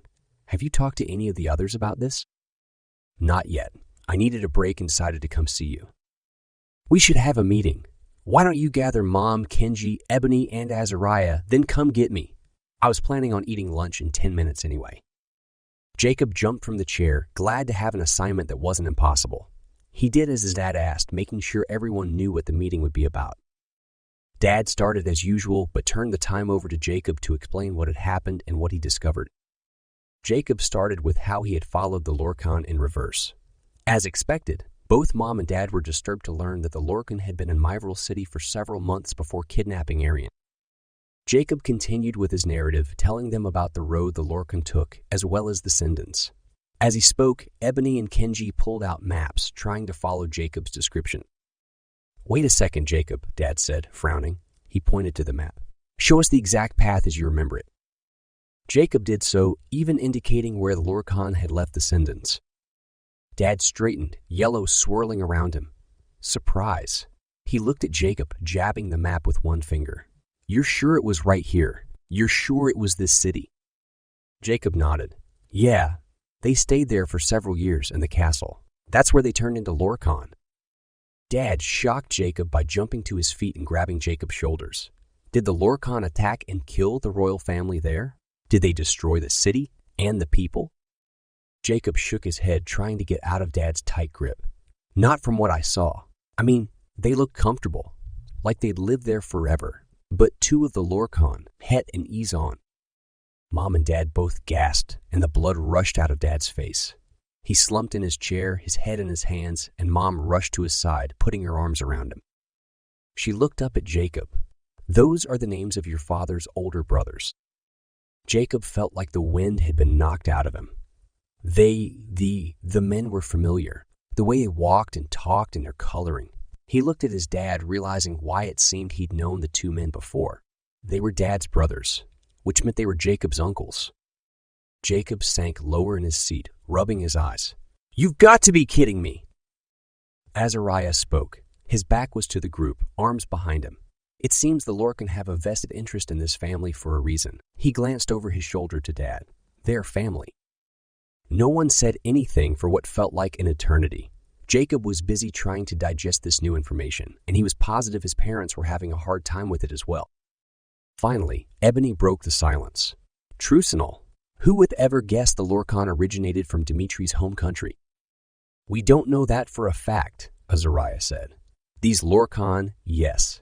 But Keitus learned everything from somewhere. There must have been Lorkon on Eklaron in the past. Jacob's mind couldn't focus on what Azariah had just said. He was still shocked about the identity of the Lorkon. How was it possible that he was related to them? The most vile, disgusting creatures he'd ever known or heard about, including on TV, and they were his relatives. Then, another piece of information clicked into place. He cleared his throat. If two of the Lorkon were brothers, he swallowed. Dad's brothers. Does that mean that Keitus is their father? He felt like shrinking in his chair when everyone's eyes turned to him. While I was stuck in August Fortress, time seeing to when Mom was kidnapped, Keitus said something about Het and Izon being his flesh and blood. Dad nodded. It looked like he was struggling to say something but couldn't get the words out of his mouth. Finally, he croaked, Yes, I believe so. After another pause, he started talking again. Much stronger this time. I knew they were evil. They did everything they could to find corruption and spread it. But to fall to this level? He blinked several times, shaking his head. I just can't believe it. He turned to Mom. You mentioned once to me that my father was performing tests in his dungeons, but never said exactly what you'd heard. It was before we were married. Do you remember what sort of tests? Mom's face blanched. Forcing people, even women and children, to be filled with contaminated potions. Substances from other humans. Oh, Dimitri, it was awful. I can't even begin to describe the rumors. All that I heard. Dad got up to pace. Why was I so blind? I knew my father was evil, that he'd killed many innocent people. He'd tortured before, but to this extent. Mom grabbed his arm as he strode by, forcing him to look at her. You did everything you could to stop him. Never forget it was the choice of the people to keep Romantis as their king. Please don't blame yourself. But I deserted them when they needed help the most. I could have stopped him. I should have done more to put him away. Kenji steepled his fingers. I sense a change in subject would be helpful. If it's all right with you, Your Majesty, we need to figure out why Jacob couldn't enter that room and why his vision blacked out. Dad sat down again, keeping Mom's hand in his own. Azariah leaned against the wall, folding his arms. It's easy enough. The Lorkon know about Shengols and their ability to time-see. They put a protection around that room, preventing a Shingol from entering magically. Unfortunately, since Jacob is part Shengol, their power stopped him too. So that's why my vision kept blacking out. Azariah shook his head. No, Jacob. It was because you were there. You were physically in that hallway. That's the only reason a vision ever fades away. Chapter 22. Jacob felt the blood leave his face. What Azariah said seemed to sink in with everyone in the room at the same time. Mom's reaction was the strongest. She gasped and reached for Jacob, pulling him to herself, knocking several cups over in the process. My boy was there, in the castle with Keitus? Azariah nodded. Somehow he gained enough of Keitus' trust to be there when they changed themselves. Everyone stared at Jacob, and he held one hand up, still trying to get away from Mom. Hey, don't look at me. I have no idea how I did it. But you will, Ebony said. Mom's arm started shaking. I can't agree with this. There's no way I'm allowing him to go back in time and work directly beneath Keitus. Dad put his hand on Mom's arm, especially since Keitus is really Romantis, my father. He's too unpredictable, too violent. Azariah sighed in annoyance. It's the only way we can defeat the Lorkon. And it's obvious we came to this exact conclusion. We knew Jacob would have to be right there with Keitus. Why else was he there in the first place? Jacob nodded, and it means I'll get back safely. Azariah shook his head. No, it doesn't. You don't know what the outcome will be. You can't possibly. For all you know, this is the last thing you do, and you get killed doing it. He swirled his robes as he moved out from behind the table. There are no guarantees. Not ever. You get injured while in the past, it'll pull you to the present, and you'll die here. Die? Mom asked. She stood. Die? My boy won't die. I won't allow it. Mom, Jacob said, why is this bothering you so much? You've knowingly allowed me to do other things that were just as dangerous, if not more. She shook her head. You don't know Romantis, Jacob. He is much worse than you think. But I do know Keitus. I spent a lot of time with him. He's got a point, honey, Dad said. But we can talk about it later. He rubbed her arm, showing he wasn't discrediting her feelings. Then said, we need to decide if we should place scouts and spies there. If we do, we should definitely send Ebony, Kenji said. She's excellent at spying. Dad shook his head. Makalos don't exist in Trucinal. She'd be killed on the spot or turned into the king. The people of Trucinal show little mercy for those who are different. Ah, yes, Kenji said. I remember how awkward you were around me when we first met. Who then? Ebony asked. Dad turned to Jacob. How many years passed from the time Romantis and the rest turned into Lorkon, and when they came to Gevkin to kidnap your mom? Several. I didn't count exactly. Dad leaned forward in his chair, thinking. He spoke again, but slowly. There was a time when my father invited many people from all over the world to visit him. He'd never opened his castle to visitors before, and I never figured out what was going on. Did you see any of this? Jacob nodded. Yeah, there were all sorts of people coming and going. Good. Dad half smiled. Well, not good, but it means I was still in the kingdom around or just before the time Keitus turned himself. He rubbed his jaw. I formed a group who helped protect the innocent and tried to save the city. Many of our members were your age, and even younger. Some were older. Dignitaries and royalty, though not many. He looked at Jacob. You should take Matt and join up with my group. That'll give you access to the castle, which you will obviously need. Sounds good. And since I can take 2 people with me, should we pick another person? What about Gallus? Kenji asked. Dad shook his head. The only older members of the group were a small handful of important people in the city. Gallus is too old. He'd stand out. I vote only Jacob and Matt go, Ebony said. Would it be bad if Eklaron came? Jacob asked. I mean, she's really good at sneaking around and scouting and getting into tough places. That might actually work, Dad said. She'd have to be incredibly careful and not to get too involved. But if she spent more of her time with the women, she could follow gossip and gain access to the city that way. Azariah got to his feet. Okay, you all finished completing the details. I've got things to attend to. He left Kenji's place and everyone turned to Dad, who smiled. I've known him for a long time, but his abruptness still amuses me. Mom chuckled. Imagine having him as a relative. She looked at Jacob. I'm so glad you know now. It's much better being able to talk openly. Jacob rolled his eyes but decided not to bring up his earlier frustrations regarding his heritage. And it's great understanding more about who I am and why. Dad took a drink from his cup, then set it down. We need to take care of some other things in Gevkin. For example, we need to destroy the Mulk tunnels, as many of them as possible. It'll cripple the Lorkon, since I suspect they've been using them to travel. Plus, it'll help prevent Mogs from being as useful to Keitus. Who will do this? Ebony asked. Kano, definitely, Kenji said. With his new training, He'll be the best to figure out how to get in and out of tight situations. It took some time, but after much discussion, everyone agreed that Gallus, Sweet Pea, and several Werbies would accompany Akeno, along with a few of the humans who'd been pulled from the scented air. Ebony seemed excited about asking the humans to help. A lot of them are really anxious to get started and will appreciate an assignment. Okay, perfect. Dad leaned back in his seat. Next, we need to scout out Forncall. I have a feeling something more is going on there than we know. I volunteer myself to head up that mission, and Ebony, I'd like you to accompany me as well as Aldo, if he's able. We'll approach from Aldo's cabin, crossing the field. Ebony agreed to go, then stood. Give me a second. She left and returned moments later, holding the mold tunnel map. Aldo and I have gone over this many times, and we found out there's a tunnel that leads to Forncall through the mountain. We think the Lorkon have been using it. If that's true, it would be wise for another group to reach Forncall that way. For all we know, it's the only way to access the city. Dad nodded slowly, probably digesting this information. Yes, good idea. He tapped his lips with his fingers. But we'll need more people. Kenji refilled his cup with water. We'll ask people pulled from the scented air to help. They'll add to your group, giving you enough to make 2 separate groups. There are plenty who are eager to get more involved in the political side of things. Mom touched Dad's arm. So how is this going to work? When will all of these groups leave? I think it'll take a month to prepare at least. We'll want to be well out of winter and into spring. He motioned to Jacob. You'll need to key everyone to their starting positions and then return from the past frequently to check on the groups. If something bad happens, we may need a quick exit.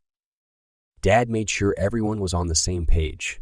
Then he closed the meeting and had Jacob return him to work. Jacob still couldn't believe he'd been in Keitus's actual castle. Freaky.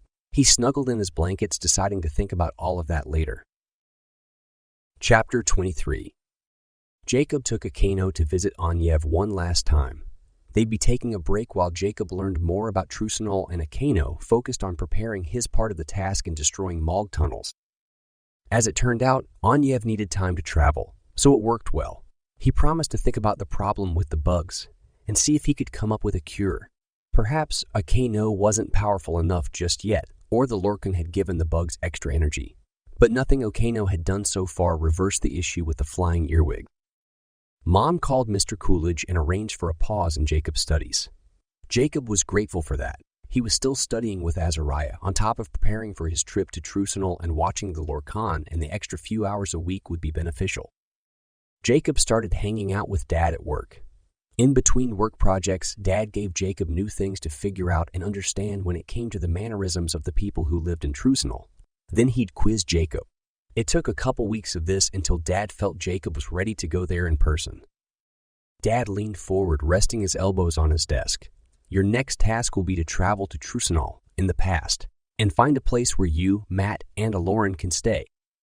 Jacob's first trip to Trucinol, actually traveling to the city, not just time-seeing, was scary. Dad had him memorize several different maps, each detailing a different area of the place, and he'd even made Jacob promise to keep one with him all the time. But none of that completely prepared Jacob for his experience. And it was just his luck to end up in one of the worst, dirtiest parts of the city. The abandoned building he traveled to stank like sewage and vomit. The windows were boarded over and the smell was so strong, Jacob felt like he was about to lose his lunch. He couldn't see anything and tripped over several soft, mushy things of varying sizes on the floor. He didn't want to know what they were. Finally, he found his way to an external door. A woman was outside, crouched in a pile of garbage. "Yeah, want to spend some time with me?" she asked, grabbing his ankle. He jerked away from her, backing against the opposite wall. Rather than reply, he took off at a run, heading in what he hoped was the right direction. He couldn't believe what she'd just asked him. Disgusting. He wandered for a full 20 minutes before discovering he was in an area of Trucinol called Dog. Each section of the city was named after an animal. The place where Dad said they'd be able to stay without raising suspicion was named Cow. Jacob paused on a busy street corner in an area that bordered Dog and Chicken and studied his map, trying to find the easiest, fastest way to Cow. He felt silly thinking about a city in these terms, but they didn't have north and south directions or even street names in most cases. According to Dad, the areas he, Matt, and Eklaron needed to avoid were Dog, Chicken, Mouse, Bird, and Cat. Areas that were safer. though not completely safe since Trusanol was such an evil city, where horse, cow, pig, rat, and rabbit. Realizing he didn't have a lot of time before someone else attempted to talk to him, Jacob tried to get his bearings quickly. The road that divided Dog from Chicken was crowded and should be safer than the quieter streets that led through the areas. Trusting his instincts, he followed this road until it led him to Pig, which he walked through as fast as he could. He knew it was one of the safer areas, but it looked far too similar to Dog and Chicken for him to relax. On the other side of Pig was Cow, and he breathed a sigh of relief when he entered that area. Like Pig, it was just as ugly and dirty as the worst parts of town, but he trusted his dad and started searching for an abandoned place to claim. He found several, and with each one he returned to the present, giving particulars of the building to Dad. But Dad repeatedly sent him back to find something else. He was being extra picky, but Jacob understood why. Dad knew the city and its history and would do his best to direct Jacob somewhere safe.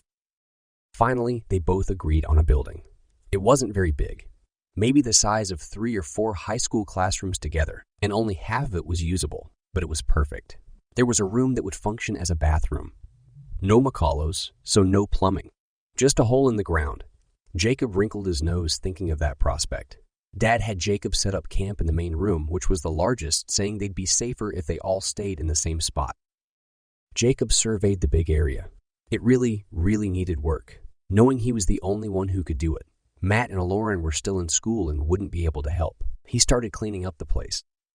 He made frequent trips to and from the present, taking cleaning supplies and other things back with him.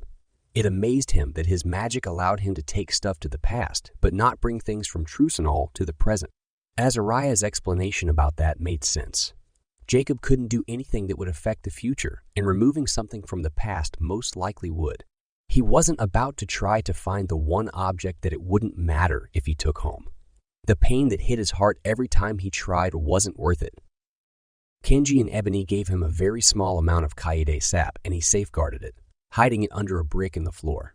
He'd been tempted to keep it with the other supplies he'd brought, but realized those things would be the first stolen if anyone ever broke in.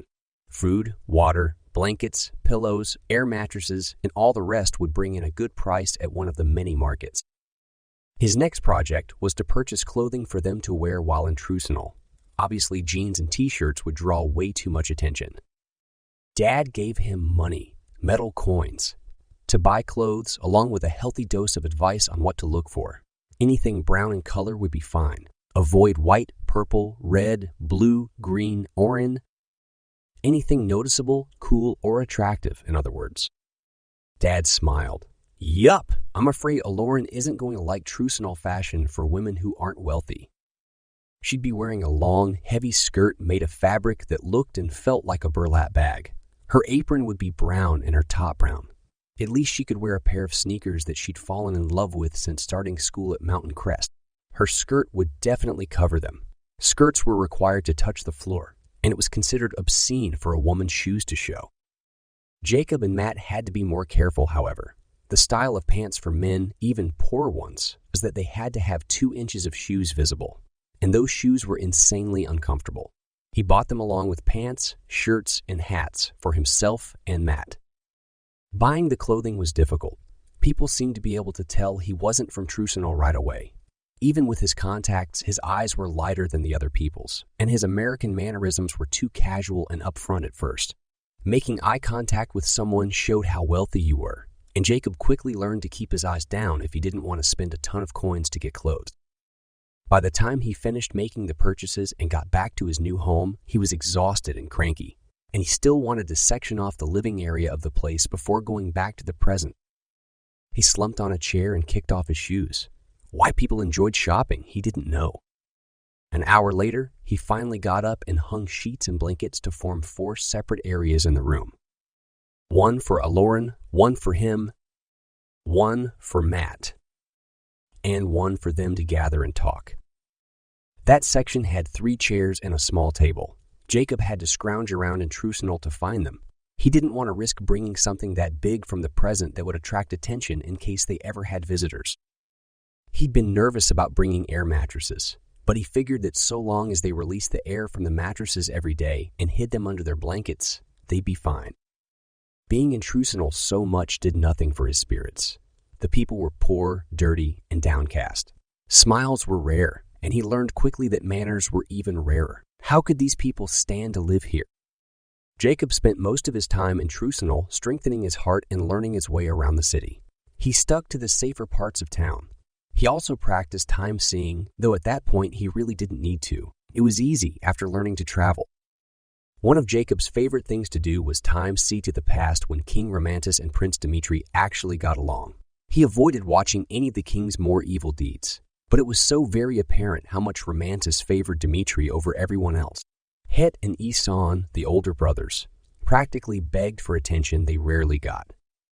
Jacob Time saw to a part of Dimitri's history a couple years ago when Romantis came home in a drunken rage, attacked Dimitri's sister, and threw the queen Edita into prison. Jacob couldn't believe how evil and disgusting King Romantis was. Throwing his wife in prison was one thing, but allowing her to die there was completely another. And Dimitri's poor sister. It was apparent she suffered severe mental damage from the attack. She was even-tempered and sweet, but drooled and had to be taken care of all the time. So very sad. Jacob Time saw to the dungeon the first day the queen was there and watched as Dimitri snuck down to visit her. Their conversation was heartfelt and emotional as Edita did her best to help Dimitri see what was going on in his life and how his choices affected his future. Dimitri left the cell and the queen looked discouraged and depressed, as if thinking she'd wasted her time.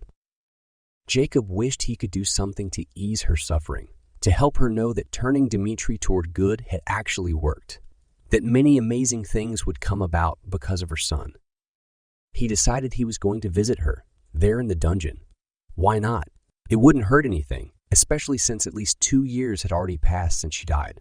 He already knew she would only live 1 week, and from what that first day looked like, she wouldn't be receiving many visitors. He pulled back from time-seeing, the now familiar interior of his new shelter surrounding him. Would he be able to bring anything with him when he went to see her? Only one way to find out? Chapter 24. Without telling Mom what he was doing, he returned to the present and cooked up a can of chicken noodle soup. Then he traveled to the dungeon around the corner from the queen's cell on her second day of being imprisoned. There were no guards in this area.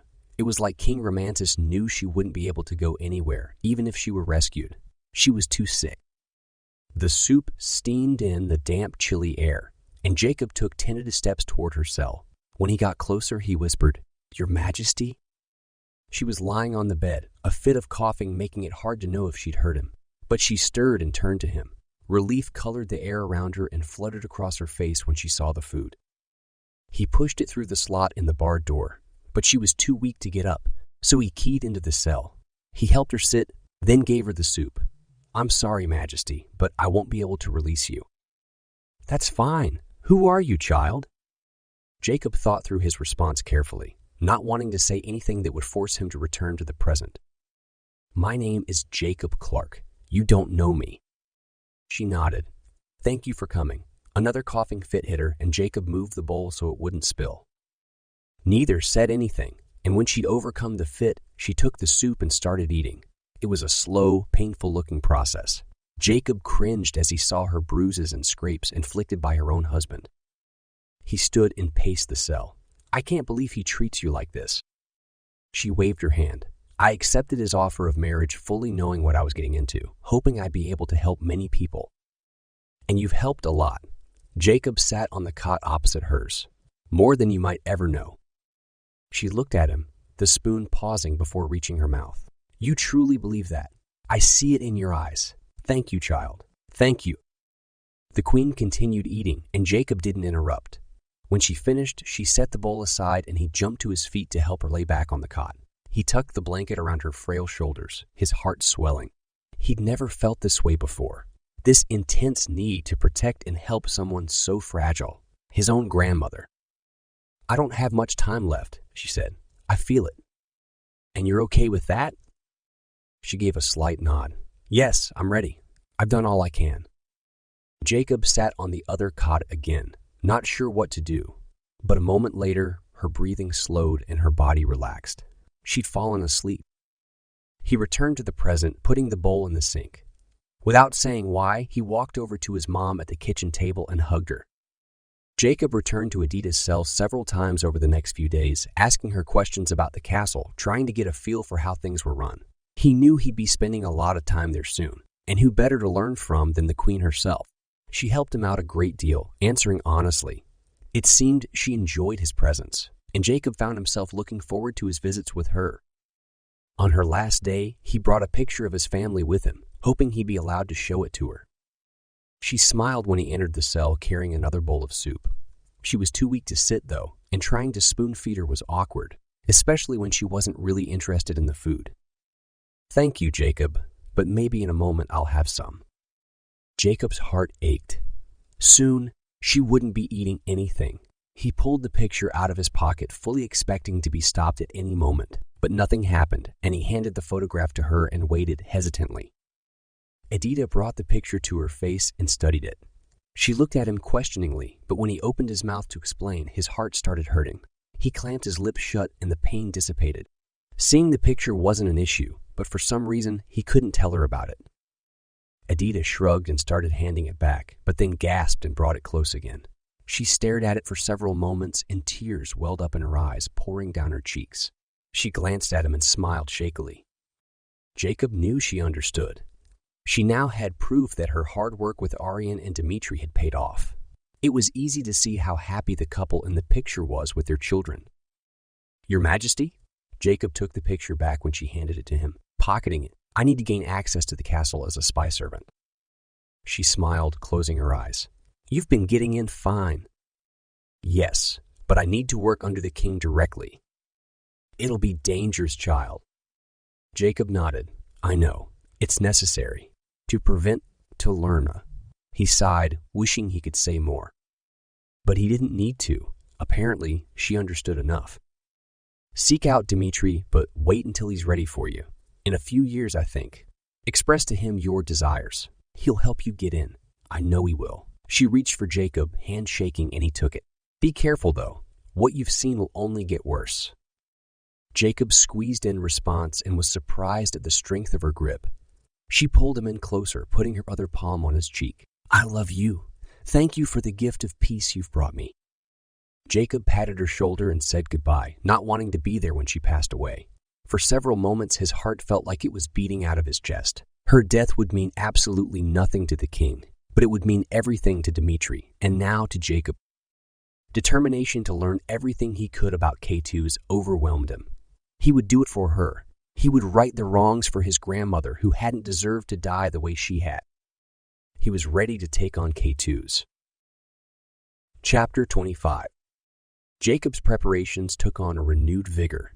No longer did the depression, dirtiness, and vulgarity of the city bother him. Nothing would stop him from getting into that castle and succeeding at this most important of tasks. Dad noticed his changed attitude. "Okay, Jacob. What's going on?" he asked over dinner one night with Aldo and the family. "I'm almost worried you're too determined." Jacob shrugged. Everyone at the table, Mom, Amberly, Matt, and Aldo, was paying attention. I went back and visited Queen Edita while she was in the dungeon. He told them about each of his visits, including showing her the picture. She gave me a lot of pointers about the castle, told me to talk to Dmitri for help. She said to wait a couple of years after her death. Dad frowned. "I don't remember that. Of course, over several years, I helped hundreds of spies infiltrate the castle for various reasons. Your needs must not have seemed out of the ordinary." Mom took another serving of corn, then glanced at Jacob. "Which picture did you show her?" "The one that used to be over the fireplace before you got a bigger one." Mom's face paled. "Oh, heavens. I always hated that photograph, and now I wish I'd done my hair better, more like a queen." What she must have thought when she saw it. Everyone laughed, and Mom finally cracked a smile. "I'm positive she didn't notice," Jacob said. "She was preoccupied with other things." Mom directed her smile to Jacob, the colors in the air around her showing her love. I'm sure she really appreciated it. After dinner, Dad and Jacob worked together again. Dad quizzed him once more on areas of the city, protocol, and mannerisms. "Oh," Dad said, "I completely forgot. You and the others can't go back to Trucinal using your real names. They'll stand out way too much." He leaned back on the couch, tapping his cheek, thinking, something similar to the names you've already got would be best. A smile crossed his face. You'll be called Thojak. Jacob laughed. You're kidding, right? No. Jacob's jaw dropped. Dad was serious. Thojak, Dad, really? Yes, it's very similar to Jacob and was a popular name. And Eklaron will be Rora.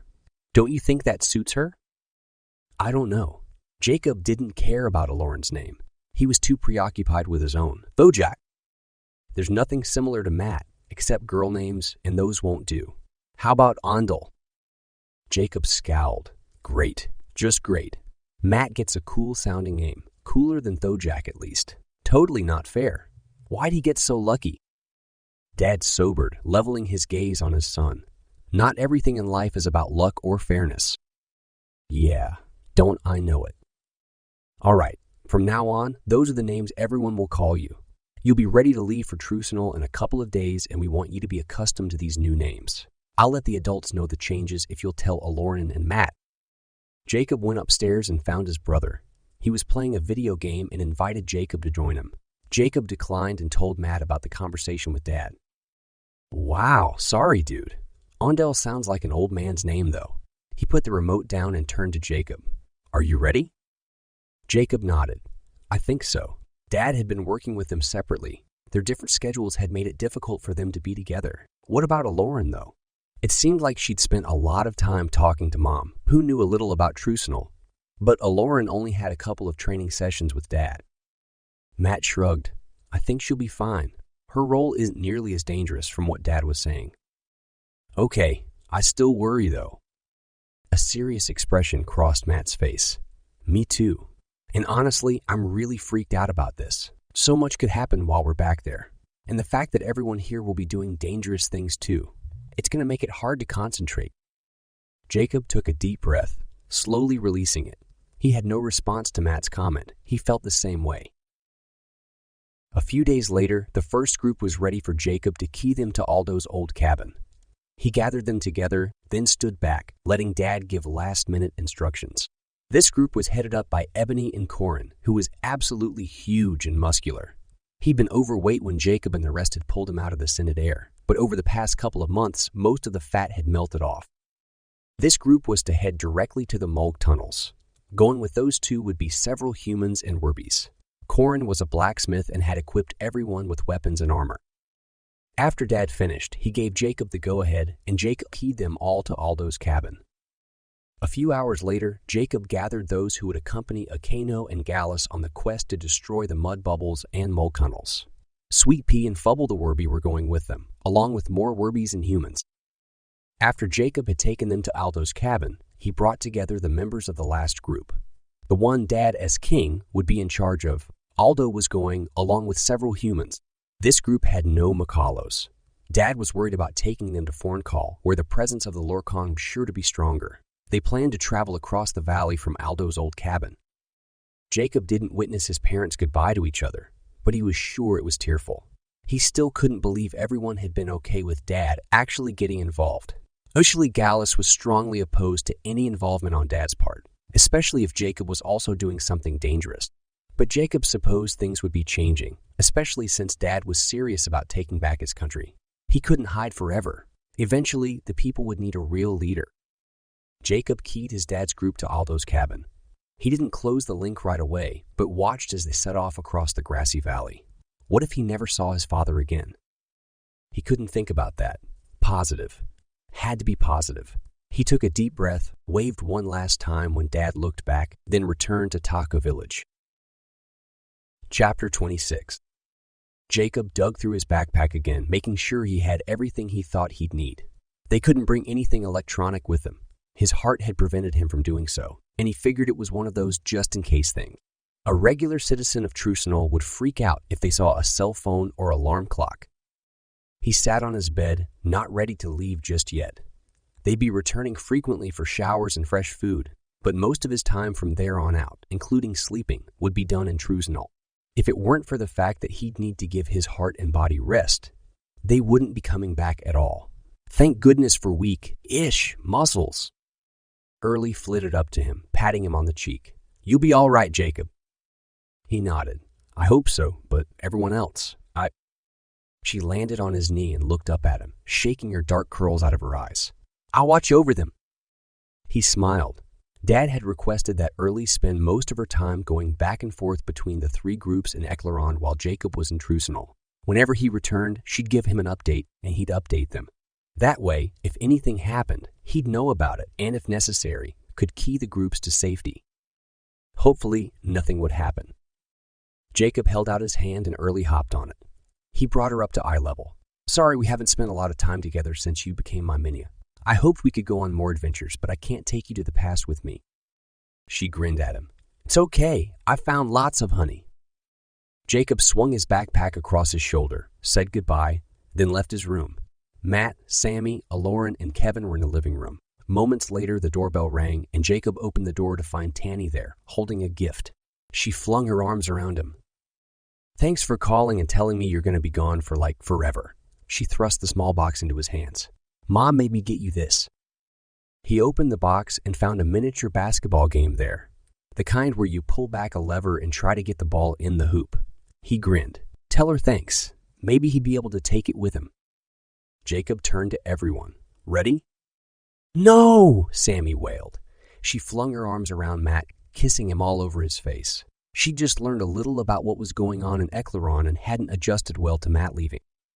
Jacob and Tanny met eyes, and Jacob was glad to see his disgust mirrored in her expression. Not to be outdone, Kevin and Eklaron started hugging and saying how much they love each other.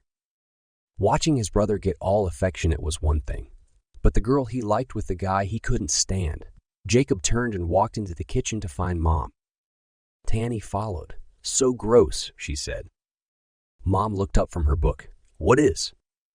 "Oh, just the lovebirds saying goodbye." Tanny leaned against the counter. Jacob grabbed an apple. It would have been easier to handle if Kevin had turned out to be just as big of a jerk as he'd pretended to be. Pretended was Eklaron's word.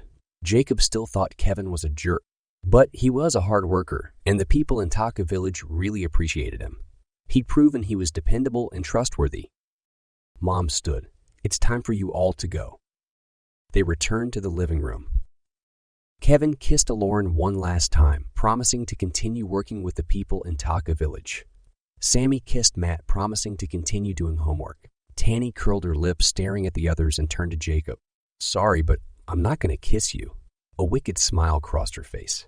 "But I do know someone who would just love to come and do it." "Who? Shirley?" Jacob scrunched his face when Tanny's smile got bigger. "Thanks, but no thanks." Mom gasped. "Oh, Jacob, we forgot. You've got to change before you leave for Trucinal." She hurried out of the room, then returned carrying an armful of clothes. "I washed these up. They were pretty disgusting. Amazing the people of Trucinal would sell dirty clothes." She handed things out, and Matt, Jacob, and Eklaron went upstairs to change. The boys to their rooms, Eklaron in the bathroom. Jacob put Tanny's gift on his desk. It was best not to attempt to bring it, and grabbed the piece of paper Dad had given him the night before. He folded it up and put it in his backpack. It contained a list of names of people who worked with Dad in Trucinal, just in case Jacob needed the information. Jacob and the others would be arriving an hour before an important meeting took place and would meet Dimitri and Kelson there. They returned to the living room, hugged, and got kisses from Mom. Then Matt and Eklaron each took one of Jacob's hands. They practiced a few times and knew what to expect. "Matt," Sammy said, "don't get used to holding hands with Jacob." "Oh, I won't." Kevin laughed. "The same goes for you, Eklaron. Don't let your hand get used to being Jacob's." Tanny rolled her eyes. "You guys are ridiculous." Jacob didn't mind holding Eklaron's hand. As soon as this thought crossed his mind, he felt a flush spread over his face. Good thing he was the only one there who could see emotion. He pushed his wayward thoughts aside and warmed Matt and Eklaron's hands. The living room disappeared, and a second later, they appeared in the makeshift home Jacob had been preparing. "Wow," Matt said. "You've really done a lot here since the last time I saw it." "No kidding." Eklaron stepped away from the others and started exploring. She already knew where the bathroom area was, but went there anyway. Jacob and Matt followed and peered into the room behind her. Eklaron folded her arms. "Not as nice as the bathroom in the tree or your parents' house, but better than Mukaria." Not wanting to use the hole in the ground, Jacob had converted a bucket into the toilet. It even had a seat on it. Jacob had brought a lot of bags to dispose of the contents. He was already looking forward to seeing this experience end and having plumbing again. He and Matt followed Eklaron as she finished inspecting the rest of the place. She quickly claimed her section of the main area. Luckily, it wasn't the one Jacob wanted, and disappeared behind the sheets, probably to rearrange what Jacob had done. "That one's yours," Jacob said to Matt, pointing at the other area. "Let's not get too comfortable, guys. We need to leave for the meeting soon." "I thought it didn't start for an hour," Eklaron said, her voice muffled by the hanging blankets. Jacob looked at his watch, glad he'd been able to bring it with him. 30 minutes. We'll need to leave in 5 since it'll take a while to get there, and I'll need to find my way. And we'll want to be early. I don't want to make a bad impression on Dimitri and Kelson before we've even begun. That would ruin the entire trip." Eklaron squealed, and Jacob and Matt ran around the blanket into her section. She was jumping up and down, holding herself, the color for intense excitement, bright green, in the air around her. As soon as Jacob saw the color, he knew she was okay, but Matt didn't. "Eklaron! What's wrong?" He grabbed her arm, stopping the jumping. "Nothing. We're going to meet our dad tonight. Matt, tonight." "Her name is Rora," Jacob said, "and his is Ondel." He couldn't help but smile at her excitement, though, "and we're meeting him in half an hour or so, not tonight." "Let's go now." She grabbed their arms, pulling them with her past the blankets. "Come on." Matt caught on to her excitement quickly, but Jacob dug in his feet and stopped them. "I've got to make sure I know where we're going." He pulled out his trusty map and studied the different sections. Dimitri said, "And that's what we're calling him while we're here, okay? No more dad stuff, that we're going to meet in Horse." Which makes sense. That's where all the royalty live. "The meeting is at the home of some rich people," Matt asked. "I thought Dad's group was made up of poor citizens." "For the most part, yes, but there are a couple who turned against the king." Eklaron looked over his shoulder at the map. "What area is the castle in?" "It's not in any section, but its walls border Horse." "Where are we on that thing?" Matt asked. Jacob pointed. "Here in Cal." He pointed to Horse. "We've got to cross the main road Romantis Way, which can be tricky. That's where all the jerks hang out." "Isn't the city older than Romantis?" Jacob nodded. "Yeah, the main road and the river behind the castle change names with each new king. Makes it really, really confusing if you don't know the history of the city." He put the map away. He wouldn't need it again until they'd gone through a large portion of Pig. Jacob stepped to the door. "Ready?" Eklaron's excitement quickly vanished. She smoothed her skirt and tucked her hair under her scarf. "I am." Jacob looked at Matt. "Where's your hat, Ondel?" "Oh, let me get it." He ran back to his sleeping area and came out putting his hat on. "Sorry. Rules here say you wear it all the time, even indoors. You're going to have to adjust to that." Matt nodded. Jacob turned and faced the front door.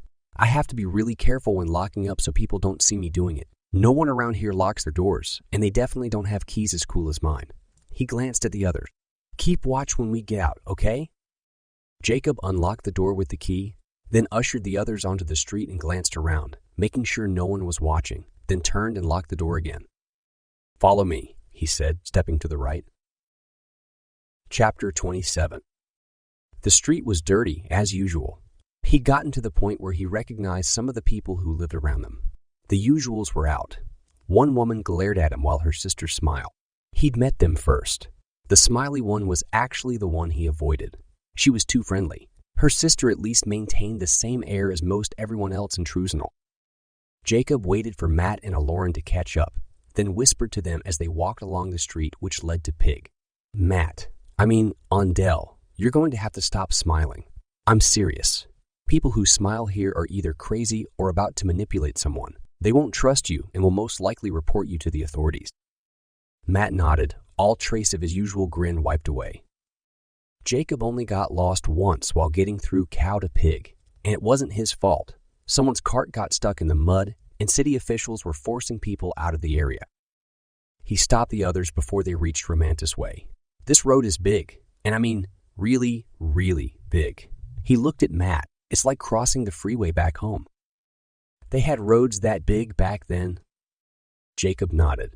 "The middle of it is made up of a canal that takes water from Romantis River and directs it to all the sections of town. We'll cross the canal by bridge.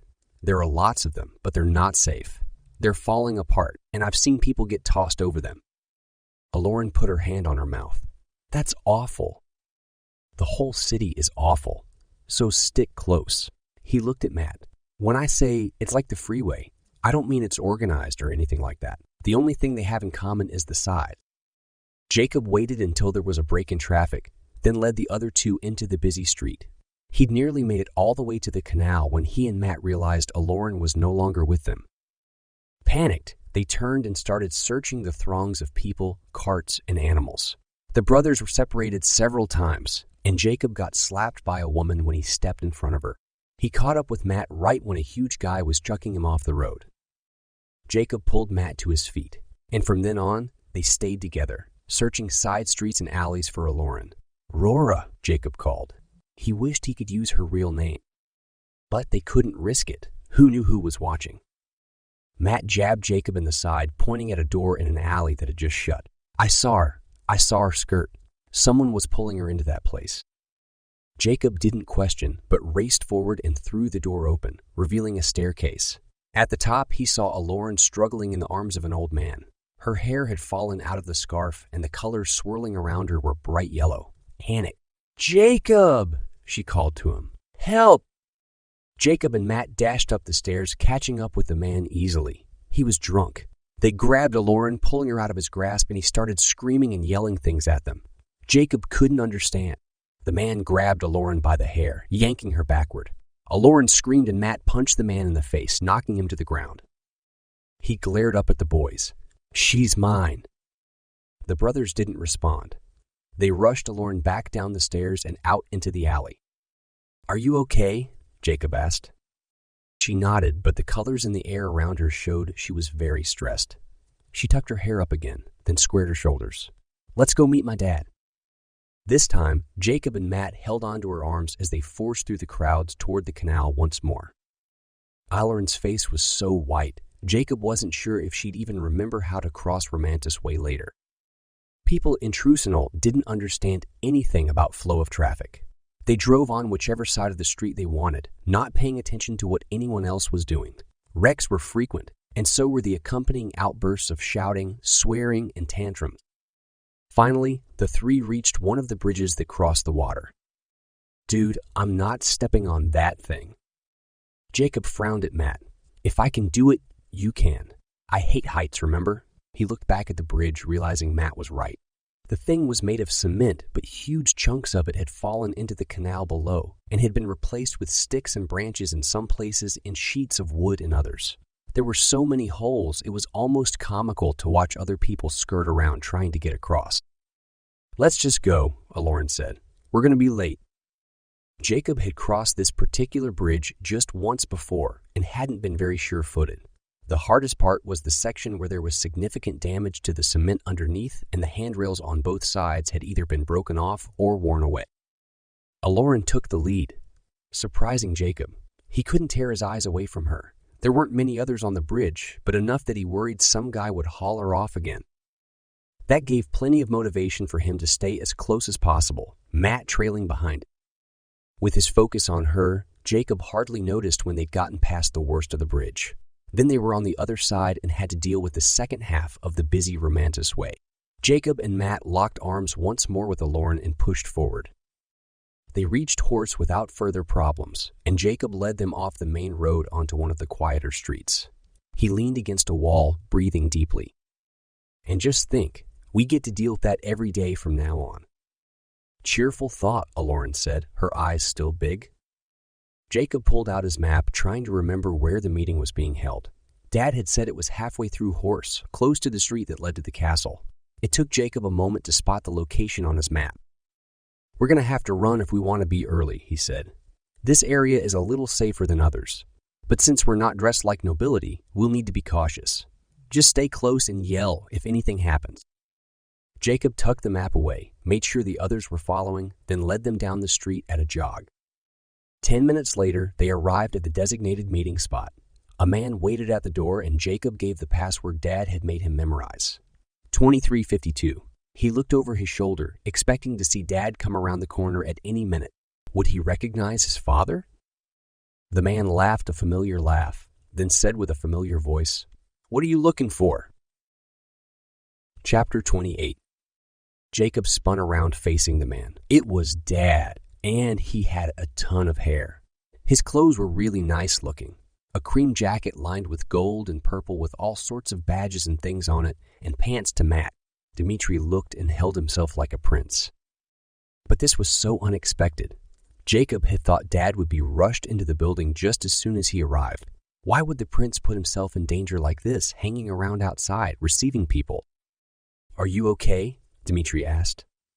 Jacob nodded. He'd need to keep his emotions in check. "I'm fine. We're here for the meeting."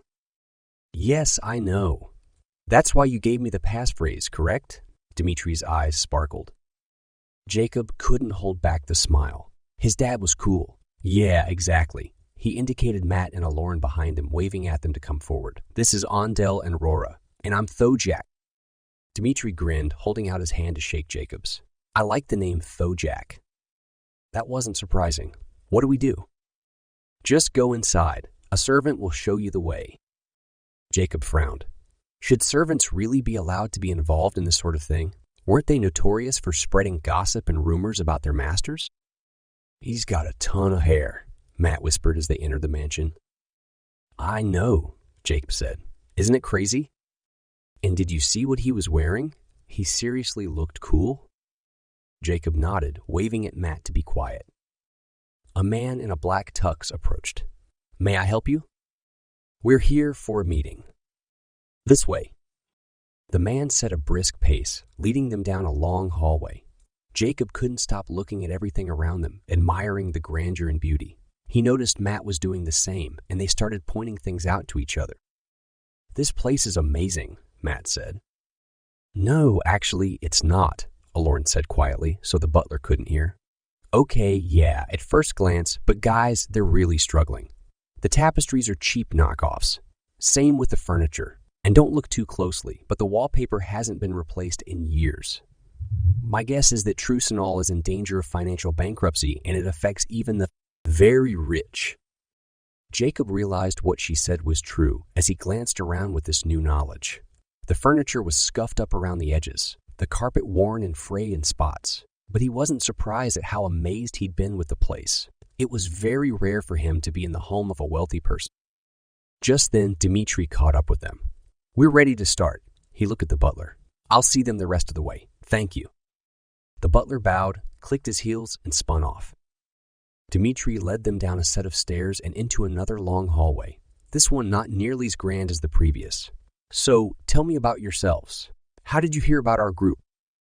Jacob had memorized answers to questions like this. "I was outside the last meeting when it ended. The people were excited. I hadn't seen that in a long time and decided to look into it. Talk to my cousin. He knows everything that's going on in the city." "Who is your cousin? Has he been to a meeting?" Jacob shook his head. He wasn't interested in joining. Dmitri didn't respond for a moment. "Most aren't. Trucinol has caught a plague, and I'm afraid the people don't really care about the outcome." He frowned. "They don't understand how much power they hold in their hands. There's so much they can do if they only try." He hesitated, then laughed. "Sorry, I get carried away. And I don't even know you. You've lived in Trucinol your entire lives." "No, only a few years." Dmitri nodded, pausing before a door at the end of the hallway. "That would explain your readiness to help." He entered the room. Judging by the distance they'd walked, Jacob figured they were beneath the front of the house. Why didn't the builder just put a set of stairs there? The room was well lit, but obviously not meant for guests. It wasn't richly decorated like the upstairs. There were about 20 people in attendance. Most sitting, but a few standing around the edges, even though there were empty spots. Nearly everyone was male, and they talked to each other in hushed tones. At the front, raised up and next to a podium, were 3 chairs, 2 of which were occupied. An older man, dressed like royalty, probably the owner of the house, that in the chair on the left, he had a pot belly and a mustache. He watched the crowd, hands on the armrests, not speaking to the man in the middle seat. The guy in the middle had blonde hair and blue eyes, a very unusual combination in Trucinol. He smiled and stood when Dmitri entered the room. The man with the pot belly also rose, and then the room fell silent and everyone came to their feet. Dmitri nodded and strode to the front of the room, taking the last chair on the makeshift stage. As soon as Dmitri was no longer standing, everyone returned to their seats, and the talking began again. Jacob, Eklaron, and Matt sat at the back of the room. Jacob smiled at the actions of the other two. They were trying too hard to look like they belonged. Luckily, though, no one was watching. Dmitri stood. Another hush fell over the crowd, and he addressed the group, welcoming and thanking them for coming. He turned the time over to Kelson, the blonde guy. Dmitri said something else before Kelson took the podium, but Jacob didn't hear what. He was busy trying to get Eklaron and Matt to calm down. They'd both erupted into a frenzy of hyperactivity at the mention of Kelson's name. Jacob kept shushing, then froze when he realized everyone was staring at them. How embarrassing! Eklaron and Matt were going to ruin everything. Then he realized Dmitri was waiting for him to say something. Jacob tried to remember what the prince had said last, but nothing came to mind except for the welcome and that Kelson would be conducting the rest of the meeting. I'm sorry, Jacob said. I didn't catch what you said. He was positive his face couldn't be any brighter red than it was at that moment. The colors flowing around the room, including around Dmitri and Kelson, showed irritation, making Jacob feel even worse. Dmitri nodded. I apologize for catching you off guard, but I must insist that we all know each other. Please introduce yourselves. Jacob's hands started sweating. He jumped to his feet, tempted to apologize again, but realized he was just as much a prince as Dmitri and needed to act confident. My name is Thojak. I moved here from Setlin with my family a few years ago. Dad had decided on the particulars, since Setlin was a fairly inconspicuous country and wouldn't bring attention. These two, Rora and Ondel, are friends who came with my family. Dmitri smiled. Welcome. It's so rare that we find new volunteers. If you are ready and willing, we'll use your help often. Jacob nodded. We'll do our best. He returned to his seat and released a long breath, then glared at Matt and Eklaron. Pay attention. I can't be the only one carrying the responsibility here. They both looked shamed, and Jacob turned back to the meeting. He couldn't believe how immature they were acting. Matt, he understood. Matt rarely took things seriously. But Eklaron, she knew better. She'd spent her life sneaking around, staying under the radar, and doing dangerous things. Dmitri continued to call attention to the newcomers. He and Kelson spoke for a moment. Then Dmitri looked back at the three friends again. We've heard from you, Thojak, and I already know the answer, but we'd like your friends to have a moment to talk. Jacob nodded. Ondel, Dmitri said, why don't you stand and tell us how you found out about our group? Matt delivered the exact message Jacob had given Dmitri earlier, and Jacob kicked himself. This should have varied their answers, given more opportunity for their different personalities. And worse, the way Matt spoke made it very obvious that what he was saying was memorized. Obviously, he wasn't a good actor. Jacob and Eklaron exchanged worried glances. Would Dmitri and Kelson buy their story when Matt was so apparently lying? Dmitri cleared his throat and made eye contact with Kelson. He turned back. Thank you, Ondel. Rora, is there anything you'd like to add? Eklaron got to her feet and curtsied. No, sir. Just that we're eager to help wherever we can. She sat again and Dmitri nodded. He turned the time over to Kelson, who spent the next half hour talking about people in Dmitri's group who'd been injured, had disappeared, or were detained in some sort of punishment, stockades and the like. Jacob realized he was chewing on his lips and making them hurt. He really hoped Matt hadn't just ruined everything for them. He knew he couldn't be mad at his brother for being a bad actor. They'd just have to prevent Matt from having a lot of airtime in the future, at least until he figured out how to be more natural. When Kelson changed the topic to King Romantis and his endeavors, Jacob sat forward, paying close attention. As for his latest activities, he's spending a lot of time seeking out dignitaries and servants from lands all across Eklaron. We've listened in on conversations, but haven't learned anything. Kelson then asked a man in the audience to stand and report. The man squared his broad shoulders, looking regal. He definitely was not one of the poor. Each individual who visits the castle bears gifts. Without fail, there's always one wrapped in white cloth. The others King Romantis opens right away, but the white-wrapped gift he personally takes to his workroom. He doesn't allow it to leave his sight until he's deposited it there. Have you attempted to get into that room? Kelson asked. The man nodded. Yes, but it's heavily guarded against magical and physical entry. Somehow Romantis has found a way to block anyone from entering without his personal invitation. He nodded to Dmitri and Kelson. And that is all I have to report.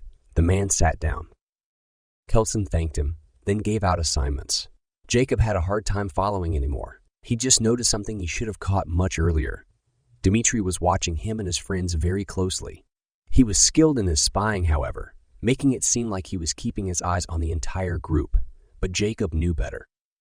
Jacob got cold sweats. Had he done anything that would give them away? Was he acting naturally? He raised his hand to rub the back of his neck, realized that would only make him look guilty, and dropped it to his lap. Instead, he focused on paying attention to Kelson, or making it appear like that was what he was doing. Even he, though, wouldn't be able to hide his feelings from someone skilled at reading other people. And Dad had been really good at one point. He'd warned Jacob ahead of time. What if Matt had completely thrown the entire mission? Jacob spent the last 2 months getting ready for this. It was key to his future, to getting rid of the Lorkon. And if they lost all of it with 1 or 2 sentences, what would he and the others do? Chapter 29. Finally, the meeting ended.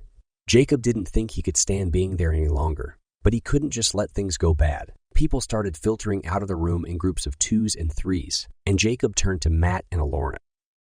"Wait here. I'm going to go talk to Dmitri." "They acted weird while I was talking," Matt said. "Did I do something wrong?"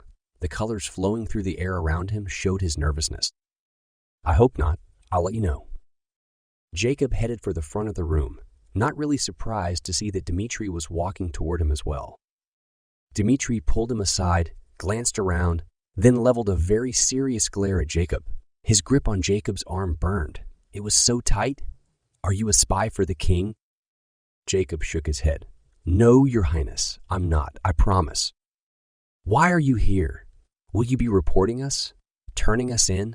Gaining our confidence, then destroying everything we've worked to create?" Dmitri stared at Jacob, his dark eyes intense. "No, honestly, that's not what we're here for," Jacob said. He searched his brain for something that would help Dmitri come to understand his sincerity. The truth. That was the only thing that could defend him. As much of it as he could give, at least. I saw your mother before she died. She said you'd help me get into the castle to work as a servant under the king." Dmitri gazed long and hard at Jacob. "You saw her?" His expression darkened. "Did you manipulate her? Make her feel bad for you?" "No. I brought her food and we talked a lot, and she was a very good person. She told me to approach you after you changed." Dmitri pulled back slightly, and the reds and purples in the air around him for anger and disgust paled slightly, becoming more blue. He was calming down. "You must have been very young at the time." He ran his hand through his hair and closed his eyes, seeming to be thinking and computing what Jacob had said. "Why are you here?" "The same reason you are. I want to fight King Romantis. I want to stop what he's doing, what he's going to do." Dmitri shook his head. "I don't know that I can trust you." He motioned to Matt. "Obviously, you're not telling the complete truth." Jacob avoided answering the insinuation that they were lying. He didn't want a lie to get out of a lie. "How can we earn your trust?" "Let me talk to Kelson about it." Jacob cast around for something more to say to help Dmitri believe him. "My parents feel very strongly about getting rid of your father. Sorry, I know you love him, but he's on a path to cause a lot of pain for many people everywhere." "Excuse me for a moment." Dmitri strode away and pulled Kelson to the other side of the room, and Jacob returned to Matt and Eklaron. "What did he say?" Matt asked. "He's talking to Kelson. He doesn't trust us." Matt rubbed the back of his neck. "Jake, I'm really sorry." "Though, Jack." Jacob sighed. "It's okay. We're bound to make mistakes." He knitted his eyebrows and was about to run his hand through his hair when he realized it would be weird since Dmitri had done it several times throughout the meeting. Jacob had obviously inherited that trait from his dad, and he didn't want to do anything that would bring him more attention. The room was empty by the time Dmitri and Kelson finally returned. Kelson spoke first. "There's a man who used to attend the meetings but hasn't come the past couple of times. This happens frequently. We lose members as often as we find them." Dmitri nodded. "We'll be having the 3 of you visit him. Find out what's going on. And it could be anything. Sickness, death, turning traitor, dropping out because of fear." He handed Jacob a note with directions to the man's place. "Go now. Return with what you've learned. Kelson and I will be visiting others and will meet you here in a couple of hours." "Thank you, Your Highness," Jacob said. He and the other 2 left the room and hurried down the long hall. "Our first mission," Matt said, exciting. "No," Jacob said. I'm sure they know what's going on with the man. Eklaron shook her head.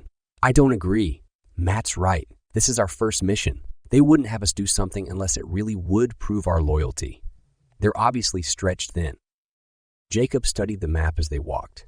Great. The guy lives in Bird, he grimaced. This task would be almost impossible. Why's that bad? Matt asked. Bird is one of the worst areas here. Dad told me to avoid it. It's bordered by cat and mouse on one side, both dangerous, and fields and rivers on the other. Only a small part of it touches a safer area, but it's not enough to keep Bird from being the most dangerous place in this town. Why would they have us go there? Eklaron asked. Are they trying to get us killed? No, I don't think so. Jacob led the others up the stairs at the end of the hall. This really is a test of our loyalty. Chapter 30. They followed the road that led between cat and mouse toward Bird. Things were bad in the first two areas. Everyone was miserable, grouchy, touchy, and both areas stank really badly. But even Matt and Eklaron could sense the difference in Bird. They locked arms, doing their best not to get separated. Jacob kept his eyes down for many reasons. Not only did he want to avoid meeting the gaze of the people, but apparently most felt like clothing was optional. Either that or they couldn't afford much. It was embarrassing, and he really wished Eklaron didn't have to be there. It took an hour to get to the man's house. By the time they arrived, the only thing Jacob wanted was a shower. He'd been grabbed, jostled, rubbed against, and leered at by the creepiest, dirtiest people he'd ever seen. The man's house was run down and disgusting. This didn't surprise Jacob. He stood on the porch and knocked hesitantly on the broken front door. He couldn't tell if it was a single-family dwelling or a place for multiple people. No one answered, so Jacob took a step inside. Clothing and rotten food lay strewn across the mud floor. It smelled so strongly of sewage, he almost dry-heaved. Someone wailed from the back of the house, and Jacob and the others followed the sound. A woman was huddled on the floor bawling. Eklaron rushed forward. "Rora," Jacob said. "No, stop." Eklaron rolled her eyes and dropped to her knees by the woman, putting her arms around the lady's frail shoulders. "What is it?" Eklaron asked. My husband." Eklaron looked up at Jacob. "What's the name of the guy we're searching for?"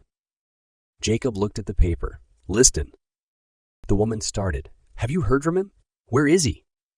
Jacob shook his head. "No, we came to find him." She fell forward, putting her face on the dirt floor. "Oh, Liston, my Liston." Eklaron rubbed the woman's back. "Tell us what happened." "He left to find food 2 days ago. He hasn't come back."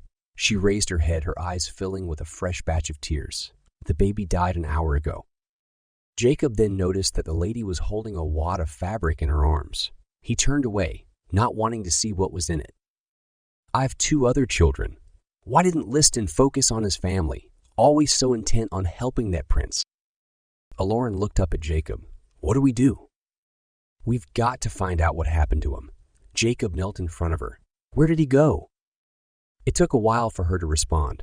Her eyes glassed over for a moment, and she rocked back and forth, holding the baby to her chest. "He left to find food," she said, "in the fields. If that didn't work, he was going to Gevkin." "What does he look like?" Matt asked. "We want to help find him." "Tall, brown hair, brown eyes." Jacob nodded. She just described pretty much every man in Trusenall. "What was he wearing?" "Always his green cloak with red patches. I tried to fix it best I could. He loved his cloak so much." "Is there anything else that would help us recognize him?" Eklaron asked. "A red spot on his neck, since his birth, about the size of a gold coin. Gold coins in Trusenall were as big as nickels back home. That should be enough to go by." Jacob helped Eklaron to her feet. "We'll be back as soon as we find out what happened to your husband." The woman thanked them, surprising Jacob, and they left her house. Jacob pulled out his map. "The fields are this way," he pointed. "I'm guessing if we follow the main roads, we'll get there." They started walking, their pace faster now than earlier. The sun had set and the streets were clearing. Not as many people to brush up against, but that made Jacob even more nervous. It meant the place was getting more dangerous. They'd been walking for 20 minutes when Eklaron paused. "Dimitri said for us to return in a few hours. We can't walk all the way to Gevkin to find this man. That'll take forever."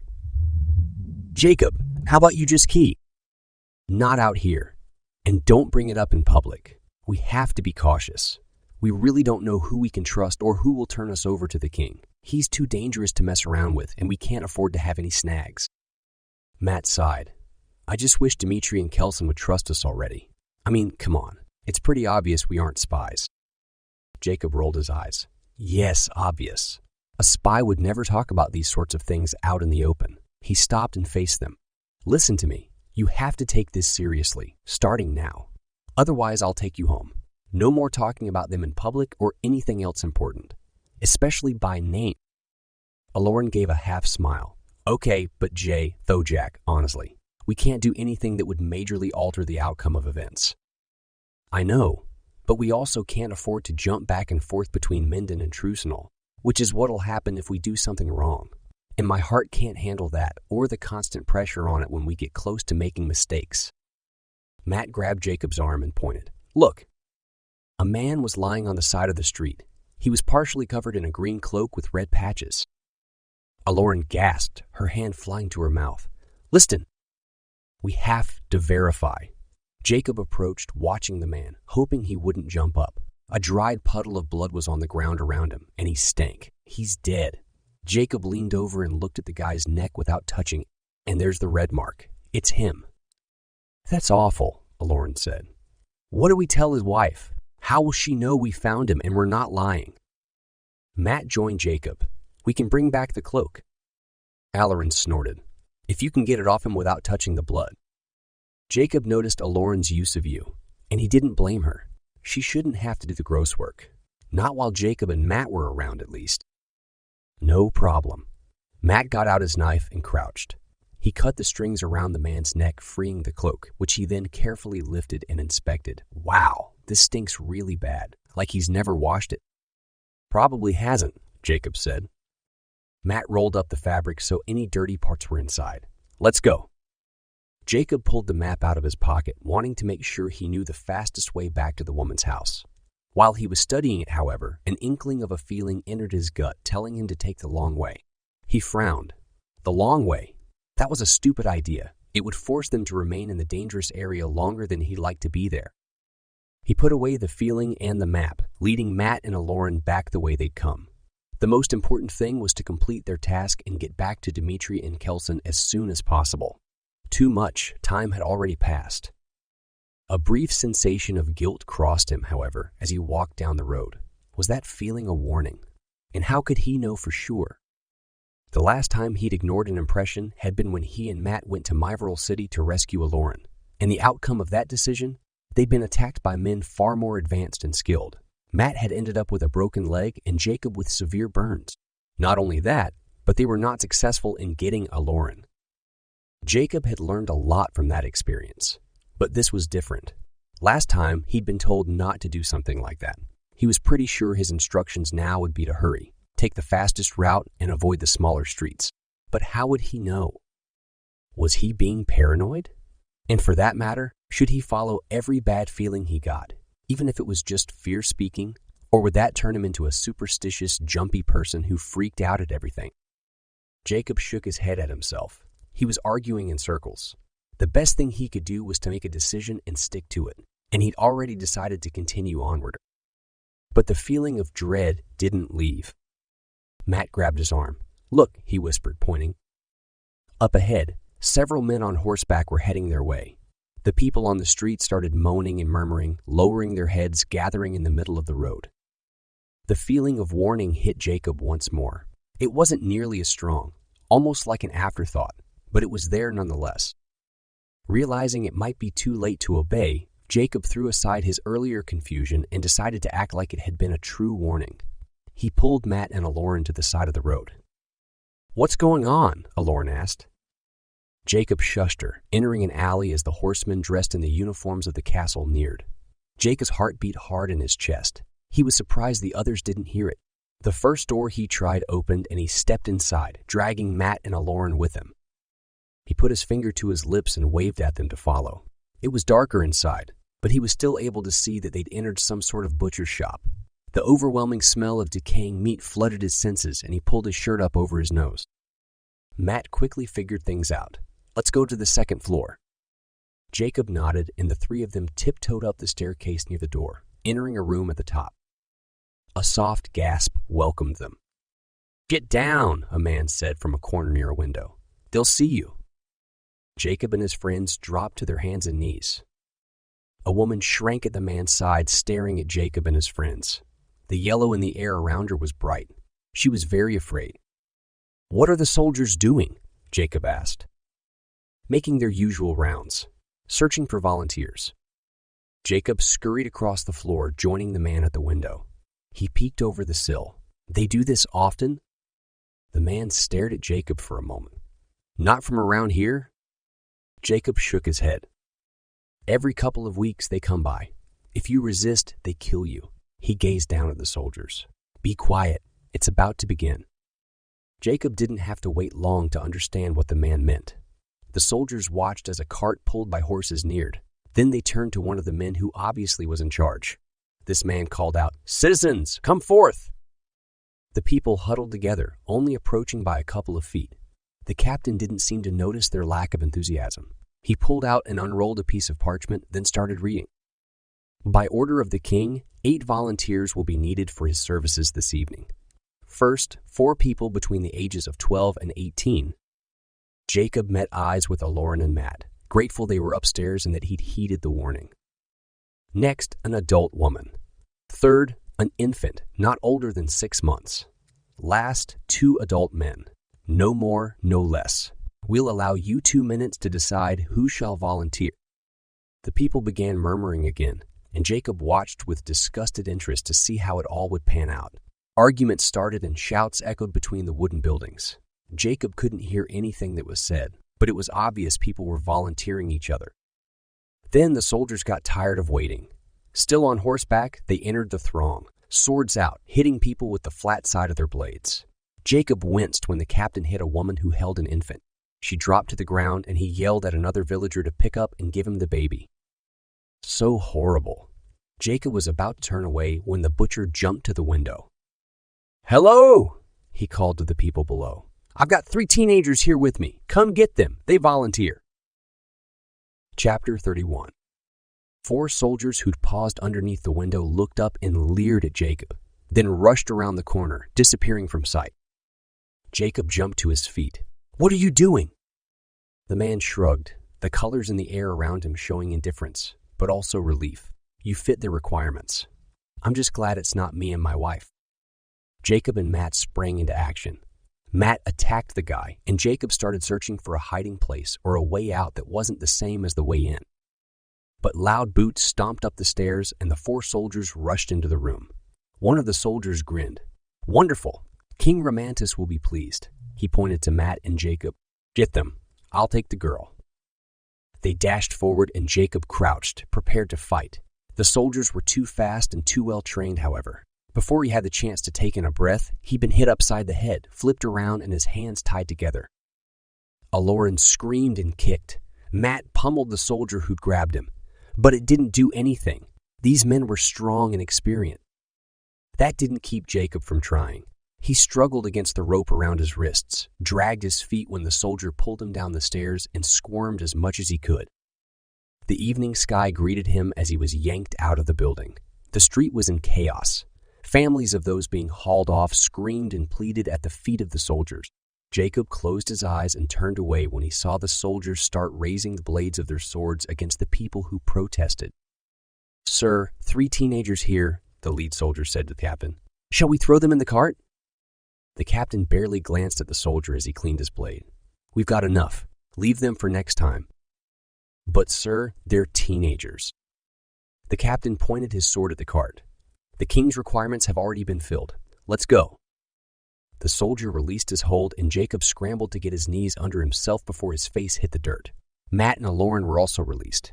Moments later, the king's men surrounded the cart and rode away. Matt crawled to Jacob. "Turn around. I'll untie you." It took a couple of minutes, but the rope fell off, and Jacob quickly undid Matt and Eklaron's knots. They got to their feet, surveying the damage around them. Bodies were strewn along the street. Some started moving, but others remained motionless. The wailing and sobbing continued as villagers tried to wake the ones who were probably dead. "Let's get out of here," Matt said. Jacob nodded and they left, heading the same way as the soldiers, but maintaining a safe distance. That had been way too close. He couldn't help but feel grateful, however, that what he'd sensed earlier was a true premonition. Of course, if he'd obeyed it right away, they would have avoided the scene altogether. But at least he'd done something right in taking Eklaron and Matt into the building. He was positive that if they'd remained on the street, they would have been volunteered first. That would have definitely gotten him inside the castle, but not in the way he planned. By the time they arrived at the woman's house, the last shades of purple and red had streaked across the sky, ushering in the night. Matt strode to the back room. The woman was there, in the same position as before. He crouched in front of her, holding out the cloak. Is this Liston's? He hadn't gone very far. She looked up at him, then at the offered fabric, and took it, unfolding it. Her face crumpled, and she buried it in the cloak and sobbed. Eklaron joined Matt. I'm really sorry. Matt stood and Jacob met eyes with him. How would they help her? Should they? What could they control, and would it ruin something to try? Jacob felt callous even thinking it, but their mission wasn't to relieve the suffering of the poor. It was to get into the castle to work under Keitus. The long-term objective of preventing the suffering of millions was the most important thing. We need to head back now, Jacob said. The others agreed. Eklaron patted the woman's shoulder. We'll send someone to help if we can. The woman grabbed Eloren's hand and kissed it. Thank you, she whispered. The three left and walked in silence back to horse. Jacob sneaked sidelong glances at Eklaron. She held her hand slightly away from her body like it was contaminated, and he didn't blame her. But the expression on her face wasn't one of disgust. It was pensive, and if it weren't for the colors of her emotions, he wouldn't know what she was thinking at all. She was close to tears. The deep and light blues around her, signifying depression and sorrow, showed that much. They arrived at the royal guy's house and sat on the front steps to wait. Jacob and the others didn't say anything until Dmitri and Kelson showed up a few minutes later. Dmitri strode up to Jacob, pulled him to his feet, and shook his hand. Welcome to the group. Jacob frowned. But we didn't even tell you what we learned. Dmitri laughed, and Jacob started at the sound. Weird. His dad's laugh and a much younger version of his dad's body. We followed you, of course, all the way. Listened to everything you said. The smile left his face, and he met eyes with each of the teenagers in turn. I'm sorry you had to witness my father's brutality, but at least you understand the danger these people are in. He ran his hands through his hair. And I hate to be offensive, but you're very naive and incredibly inexperienced. Not only that, but you need to learn to be more quiet. He looked at Matt and Eklaron. Thojak might be younger, but you must listen to him. He knows what he's talking about. Don't mention names of people in the group. Toad or real. Out of meetings. Don't even talk about meetings unless you absolutely must. Eklaron and Matt looked at their feet, the colors for embarrassment flowing around them. Kelson jumped forward, shaking their hands. But welcome. Anyway, we're excited to have 3 new people in the group. Things have been pretty quiet lately. Too many leaving. Death, arrest, betrayals, all of that. Dmitri handed Jacob a sheet of paper. The next meeting will be held here the day after tomorrow in the evening. He stepped away, putting his arms behind his back. You still want to get into the castle? Jacob nodded. Yes. I'll figure something out. It shouldn't be difficult since you're definitely not the first to infiltrate. What area did you wish to be in? I want to work directly under the king if possible. Dmitri raised an eyebrow. That'll be hard to arrange, but I'll see what I can do. Even being prince has limitations when dealing with my father. I'll let you know what I figure out when you come to the next meeting. He looked at the other two. Now then, Kelson and I are willing to train you. He pointed at Matt.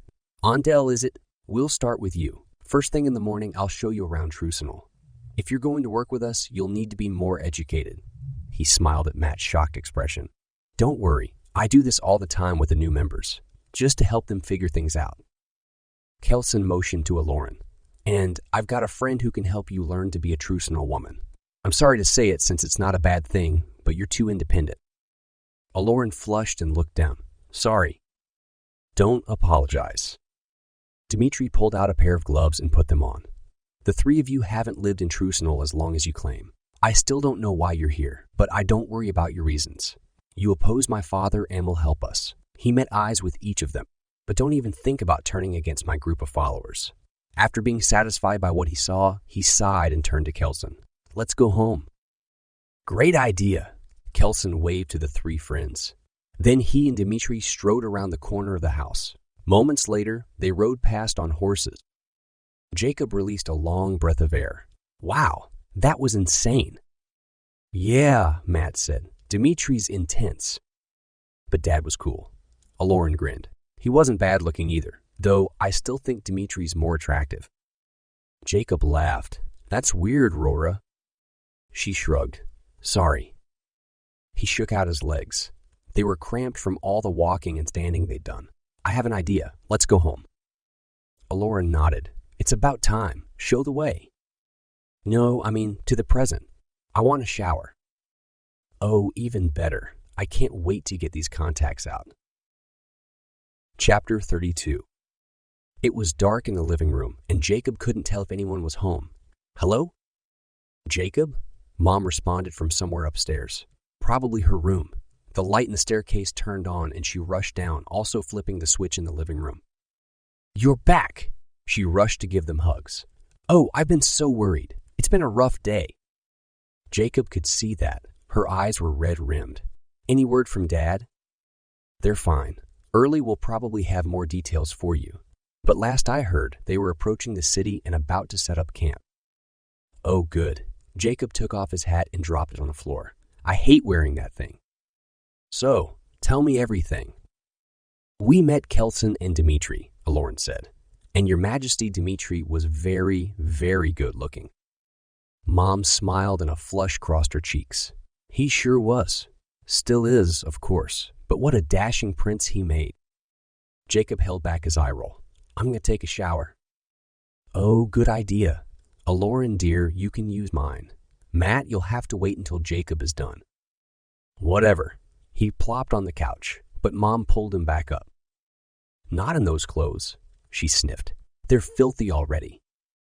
Jacob headed up the stairs, not hearing Matt's response. The only thing he wanted was that shower. He grabbed clean clothes from his bedroom and hopped in the water. It was hot and felt really good. Thank goodness for plumbing and cleanliness. He didn't shower as long as he would have liked, wanting to save hot water for Matt and Eklaron, but got out and dressed, then went to his bedroom. He'd only been there for a couple of minutes before Early zipped inside with messages. Things are going well. Those inside the tunnel have found an entrance to Forncall. They almost got eaten by Malgs a few times, but that didn't happen because they're really lucky. Wow! Sounds exciting. Jacob smiled at his Minya, wondering who had asked her to deliver the message. It definitely had her personality in it. Anything from my father? He had a message for you earlier, which I gave to your mom, but that had probably changed. They're in prison now. She said it so excitedly, it took a moment for the message to sink in. Wait, what? They're being held in a prison until the commander of the Lorkon army comes and talks to them.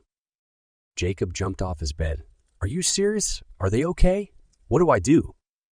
Early shrugged. Your father is worried. I can tell.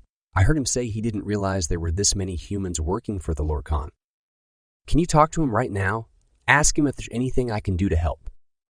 Early nodded and disappeared with a flash. She was gone for several minutes and Jacob paced the carpet, fingering the key in his pocket. Should he go to his dad? She returned. It's very hard to sneak into the prison to talk to Dmitri. He says not to worry. They're fine and don't need help getting out. So long as I check on them all the time, they'll send a message when they want you. Jacob shook his head. I don't know if that makes me feel better or worse. He sat back on his bed. What an awful situation for them. Yup. Want me to do anything else? What about the Werbies who are destroying the mold tunnels? A sad expression crossed Early's face. They're okay now, but they had an accident and a fight with the Mulgs. 7 Werbies died. It was sad. Jacob set his mouth. He'd known things would be bad, but hearing all of this was still hard. Do they need anything? She shook her head. Okay, thanks. Early disappeared, and Jacob went downstairs to sit on the couch until Eklaron and Matt had finished their showers. Mom brought them another set of trucinal clothes. They changed, and she took their old things to the laundry room. When she returned, Jacob updated them all with what was going on with the other groups. As expected, Mom freaked out when she heard that Dad was being imprisoned. It took several minutes to calm her down. Then he, Eklaron, and Matt returned to Trucinal. How is Dmitri going to find us? Eklaron asked. Not sure. Jacob thought over that for a moment. Maybe they use minyas? We'll find out in the morning. Matt yawned and stretched. I'm gonna bed. He disappeared behind his sheet and blanket wall. Not wanting to be alone with Eklaron, Jacob said goodnight to her and went to his own section. He fell asleep quickly. He'd already spent a few nights in the shelter and didn't need to adjust, but he was sure the others would struggle. Hopefully, it wouldn't be too bad. Early the next morning, Jacob was awakened by someone knocking on the door of their shelter. He sprang off his mattress and changed his clothes as fast as he could. One of the others got there first. He heard the door open, then Eklaron said, "Oh, it's totally okay." How'd she unlock the door without the key? Dang it, Jacob must have forgotten to close up last night. Is Andal ready? He heard Dimitri ask. And what about Thojak? Jacob walked around the hanging blankets and sheets right as Matt emerged from his own sleeping area. Dimitri and Kelson stood in the doorway. Dimitri looked regal in a dark purple suit. Kelson had a huge grin on his face, and Jacob was struck by how much of his personality Matt had inherited. Dimitri nodded to Jacob. I'll have more information for you later, but it's looking like I'll be able to get you in to work under the king after all. That's great! Jacob grabbed an apple from the table. How did you guys find us? I sent feelers around last night, Dimitri said. My people see and know pretty much everything. Jacob nodded and rubbed the apple clean. Makes sense. If Rora and Andal are ready, Kelson said, we should be going. He glanced at Eklaron. You'll be spending time with a friend of mine. Her name is Janza. And you, Andal, are coming with me. Dimitri pushed the door open. Ready? The four of them left, and Jacob sat at the table in time, saw to the castle, wanting to get acquainted with its layout. Several hours later, Matt returned. Okay, so Dad is seriously the coolest person in the world. He flopped into a chair at the table. Your dad or ours? Ours. Dimitri. There weren't that many shadows, but he taught me how to stay in them anyway, how to creep around so no one sees you, and he told me I'm a natural. Jacob smiled to himself. That sounded like something their dad would say to make a person feel good when really, they'd done very poorly. He decided not to mention this to Matt. So where all did you guys go? Pretty much everywhere, Matt said. Back to the lady's house to check up on her. The smile left his face. Another one of her kids died after we left last night. There's only her and a 3-year-old left. We gave her some food, but Jacob, it was awful. She really didn't even care anymore. Stared at the food like she didn't know what it was. I don't think she ate it or fed the kid. Jacob knitted his eyebrows, leaning his head against the wall behind him. Dad said that the people of the city eventually reached a point where they had no hope anymore. It didn't matter what he did. He couldn't revive their interest in life. That sucks. Matt folded his arms and stared at the wall. Neither said anything for a moment, then Matt returned to talking about his experiences with Dimitri. Eklaron came back soon after carrying new food. I picked up some stuff from the market. Jansa showed me a bunch of really good places to buy food without getting ripped off. Jacob and Matt crowded around her as she showed them what she got. Pears, apples, eggs, and a loaf of bread. Only cost me 1 brass coin. Jacob whistled. That's impressive. It would cost me at least 5. I know. Eklaron turned to go to her room. Oh, and Dimitri wants to talk to us. He'll be here in a couple of minutes. Jacob quickly ate so he'd be ready when the prince arrived. He finished right when the knock sounded at the door. Chapter 33. Dimitri didn't waste any time saying hello. Are the 3 of you willing to work hard? To put in more time than you already have? Matt shrugged. We've got a lot of time. I'm speaking for myself, but I'm willing to do whatever you need me to do. Eklaron nodded. Same. Dimitri looked at Jacob. I'm sure you agree with your friends. He grabbed a chair and sat. The thing is, there is so much to do, and members of my group have families and responsibilities and so many things pulling at them. I've got the feeling you 3 don't really have to deal with any of that right now, he motioned to Matt. We'd like Andal to work with Chalin, Kelson's brother, and you, Rora, will continue working with Janza. Dimitri turned to Jacob again. I found a way to get you in the castle, but you'll have to live there permanently until you're released or have accomplished what you came to do. Jacob felt his stomach practically enter his throat as his heart started racing. That wasn't part of the plan. How would he communicate with Matt and Eklaron? What if something happened to them and he wasn't there to get them back home? Dimitri must have sensed his worry. You'll still be able to attend meetings and you'll see me in the castle occasionally. We'll make sure your two friends are cared for, and you can get caught up with them at meetings." He leaned back, folding his arms. "What do you all think? Are you up for it?" Jacob picked at his lips. "Can I have a moment to talk with my companions?" Dmitri got to his feet. "I'll be outside. Let me know when you've decided." Jacob looked at Matt and Eklaron. The colors for excitement and panic swirled in the air around them. He could tell how freaked out and eager they were. Matt tugged on his hair, making it stand up on end even more than usual. "Guys, I really don't know. I mean, not seeing you all the time. How are we going to know if one of us is safe or not?" Eklaron organized food on the table that didn't need to be organized. "I really wish we could have brought Early and Hazel." She looked at Jacob. "Is there any chance?" He shook his head. "No. If I try to warm their hands, I probably seriously hurt them because they're too small. We can't even risk practicing. Besides, they're immune to others' magic, and because they're living things, I can't take them back like an object." He started pacing the room. "I wish Azariah were available." The leader of the Shingulls had left to work with his people and would be out of contact again for a while. Azariah's wife, whom Jacob still hadn't officially met, had found a group of Shingulls who didn't want to help. Azariah predicted a difficult time trying to convince them to join the fight against the Lorkon. Jacob honestly didn't have a lot of hope that he would be successful. It had been hard enough to get the Shingull to help, let alone many Shingulls who lived halfway across Eklaron. Eklaron put her hand on Jacob's arm. "We need to be willing to do whatever it takes." Matt nodded. "We'll have to be separated for a while." "That's what I'm thinking," Jacob said. "Dmitri found me a way in, and I've got to take advantage of the situation." "Exactly," Matt said. Eklaron tucked her hair under the scarf. "We'll just have to do our best to keep in contact with each other." A worried look crossed Matt's face. "How are you going to handle this when you need breaks from traveling? Doesn't it make it harder having all of us in the past?" Jacob nodded. "Yeah, but I can go for several days now. And so long as we return home for a few hours each meeting, we'll be fine, since my ability allows me to do that. Spend lots of time in the present without lots of time in the past going by. We'll be okay." Matt didn't look totally convinced. "All right," he said, his expression serious. "I'll go get Dmitri." He opened the front door and invited in the prince. "We're on board with your plan." Dmitri smiled. "Good. Get your things, though, Jack." He motioned to Matt and Eklaron. "Kelson will be along soon. Let him know your decision. Then he'll take the two of you to where you'll be staying."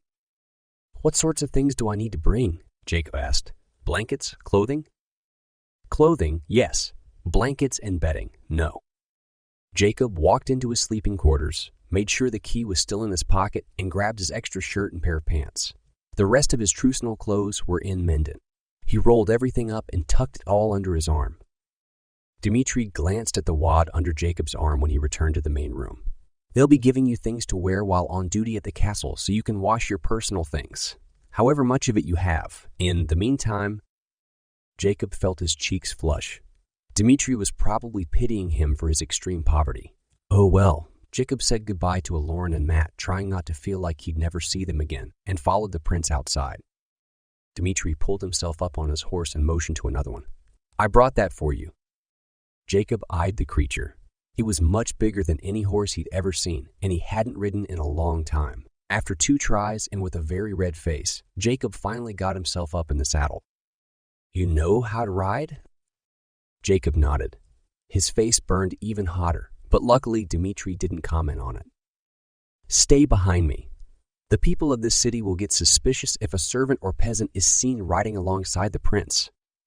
Jacob nodded, and Dmitri headed down the road toward Pig. It took some coaxing, but Jacob's horse finally followed. He couldn't tell if it was because the horse wanted to keep up with Dmitri's or because Jacob had conveyed the correct message. But then he decided it didn't matter because they were going anyway. He settled into the saddle, trying to get accustomed to being there again. The ride to the castle took over an hour. People stopped the prince frequently, begging for money and food. He gave out little loaves of bread from his saddlebags and the occasional fruit or vegetable. Everyone ignored Jacob, and that was just fine with him.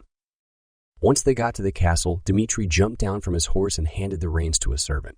Another servant waited for Jacob as he dismounted. The servants led the horses away, and Jacob followed Dmitri to the steps of the castle, where an ugly butler waited, wearing a tux-like outfit. Dmitri motioned to Jacob. Here's the replacement for the footman the king had killed this morning." Jacob swallowed. "Killed?" He turned to ask Dmitri, but the prince was already walking away, head high. Jacob took a deep breath and looked back at the man. They surveyed each other, Jacob trying not to stare. There were things about the guy that were, well, noticeable. He was overweight. That wasn't too different. But he had moles all along his neck with some on his balding head. Each mole had thick, dark whiskers. And his jaw seemed uneven, like his teeth were missing on one side. But even though he wasn't the most attractive person ever, he held himself with confidence, and his presence was commanding. "What's your name, boy?" "Thojak." "Have you ever been a footman before?" "No." "Have you ever worked in the castle?" Jacob shook his head. He hoped the man wouldn't ask him if he'd ever been a servant, because Jacob's resume was pathetic when it came to these things. The man growled impatiently. If it weren't for Prince Dmitri, there would be no way you'd ever step foot in the castle. He glared at Jacob. "Do you understand? If you don't follow every instruction completely and thoroughly, there won't be anyone to save you from the deserved fate of the king's previous footman." He pointed at Jacob. "If you get out of line, I'll have you killed myself." Jacob nodded. "No, sir, I won't. Sir, what do I call you?" A smile cracked the man's stern appearance. "Didn't introduce myself, did I? I'm Beckett, head butler to the king. You'll report to me each day and after each assignment." He flipped his coattails and turned to walk away. "Follow me. I'll show you around." Beckett took Jacob around the side of the castle and to a rough-hewn wooden door. "This is the servants' entrance. If you're ever caught using the main door, your head will be lopped off before you step across the threshold." He stared at Jacob, waiting for confirmation that Jacob had heard. "Yes, sir." "You won't have many reasons to leave this place. Oh, and don't lounge around out here trying to catch the attention of the garden maids." Beckett smirked. "They're the king's, and he doesn't like sharing." Jacob cringed, and Beckett laughed. "Great, you understand?" The large butler led the way inside, and Jacob curled his lip in disgust. He didn't want to know anything else about this king. Unfortunately, his whole purpose for working in the castle was to learn more. Beckett strode down several narrow, poorly lit hallways, then opened a door into a room with 4 beds in it. "Here's where a few of the other footmen sleep. You'll have that bed over there." He pointed to one against the far left wall and glanced at Jacob's rolled-up clothes with disdain. "Go ahead and put your stuff there." Jacob stepped to comply. The mattress was stained, and the room was musty and stank like old sweat. But at least it didn't smell like urine. Chapter 34. Beckett waited for Jacob, then took him to an eating area for servants. "You'll receive your assignments for the day here, first thing every morning. They'll come through me. For now, I want you to memorize the halls of the castle." He handed Jacob a map. Halls marked in blue were the ones Jacob could use. The ones in red were places he couldn't ever go unless given permission by Beckett, one of the princes, or by the king himself. Jacob looked over the map. He'd never seen to the passages he'd just walked with Beckett. He'd focused mainly on the bigger ones where the king usually walked. "You can study it later. Come with me." Beckett then led Jacob to an incredibly huge laundry room. Great tubs were placed randomly throughout it, along with contraptions that looked like they were meant to squeeze water from clothing. All along one wall were shelves and shelves of clothes. A cute girl around Jacob's age approached and curtsied. "How may I help you, Mr. Beckett?" "Thojak here needs footman uniforms. Figure out his size and get him a couple of sets." He pointed at Jacob. "I'll be back in 10 minutes. Jacob nodded. Beckett left, and Jacob faced the girl. "Thanks." She looked down shyly, then back at him, a sparkle in her blue eyes. "Certainly. Please hold out your arms." The girl proceeded to measure Jacob's arms, legs, waist, and chest. He blushed. She blushed, and he blushed even more. Thank goodness Matt wasn't there to tease them. That would have been awful. She finished and left to gather clothing. He watched her for a moment. She acted a little unsure of herself. Maybe she could feel him looking. He glanced away but felt his eyes drawn to her again. Then he took a deep breath, trying to clear his mind. This wasn't a good time to get interested in a girl. She returned, handing him an odd assortment of clothing. "When you've worn these 2 days in a row, use the next set and return the first for a replacement." She flushed once more. "I'll be here. I'll help you again." Jacob smiled and she returned it, the grin reaching her eyes. She really was cute. Maybe things in the castle wouldn't be so bad after all. Okay, I'll come again. He turned to leave, then remembered Beckett had said he'd be back for him. So instead, Jacob leaned against the wall, trying to appear as casual as possible. He felt the girl's eyes on him, and every time he turned to see, she glanced down bashfully. Was she flirting with him? Or was she genuinely shy about him looking at her? He couldn't tell, and almost wished Matt were there to interpret. But if Matt were there, then he'd have to deal with the teasing. Totally not worth it. Jacob couldn't help it. He enjoyed her attention, but at the same time, he wished Beckett would hurry. There was only so much casual Jacob could pull off before his facade disappeared and he did something to embarrass himself. Finally, the senior footman, valet, butler, whatever, he was returned. He took Jacob back to the footman room and had Jacob change clothes, leaving his own in a box by his bed. Jacob was surprised to find that the new clothes were much better than his old. He joined Beckett in the hall. These are nice clothes. Why? You'll be in the presence of the king. You need to be presentable. Beckett led Jacob to the eating area again just as others were arriving for dinner. He explained that the servants ate in shifts and that Jacob would take his turn at 6:30. Jacob looked around wanting to see the girl from the laundry, but she wasn't there. He did notice one thing, however. He was getting a lot of stares and gawks. That wasn't surprising. He was probably the newest person employed at the castle. Beckett took charge as everyone loaded their plates with food from the dishes that lined the center of the long table. He introduced Jacob, and Jacob watched the room curiously. These people weren't pleased to have him around. The expressions on their faces were skepticism, annoyance, and jealousy. He figured he'd probably jumped over several people to get into his new position, and they weren't happy. Jacob ate dinner in silence, listening to the chatter around him. He wasn't surprised most of it was gossip about servants not present or the princes or the king. Jacob would need to be very careful not to do something to put himself in their conversations. They were really vicious and bitter. Nervousness hit him hard. This was going to be difficult. How would he pull it off? If Dmitri had questioned his originations and story, these servants definitely would. Nearly every person present at the table would love to get rid of the newest footman. Jacob would need to become practically invisible to everyone except Beckett and the king, and soon. Oh, and except to the girl in the laundry. He smiled at his plate, sheepish for having this thought. He hadn't really liked someone since Eklaron, and, well, that hadn't gone the way he'd hoped. The rest of Jacob's evening was open. No assignments just yet. He decided to go to his room with the intention of returning home to deliver a report. But the room wasn't empty. One of the other footmen was there. The guy was probably Matt's age and about the same size as Matt. That was where the similarities ended. He wasn't confident and bold, and he didn't have a strong personality. The guy's name was Sarat, and he seemed nice enough.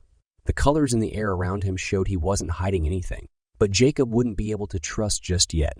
He'd need to see how things went first. Is there anything you want to know about the castle? Sarat asked. There wasn't any malice behind his question, and that was refreshing. Jacob shrugged and sat on his bed, leaning up against the wall.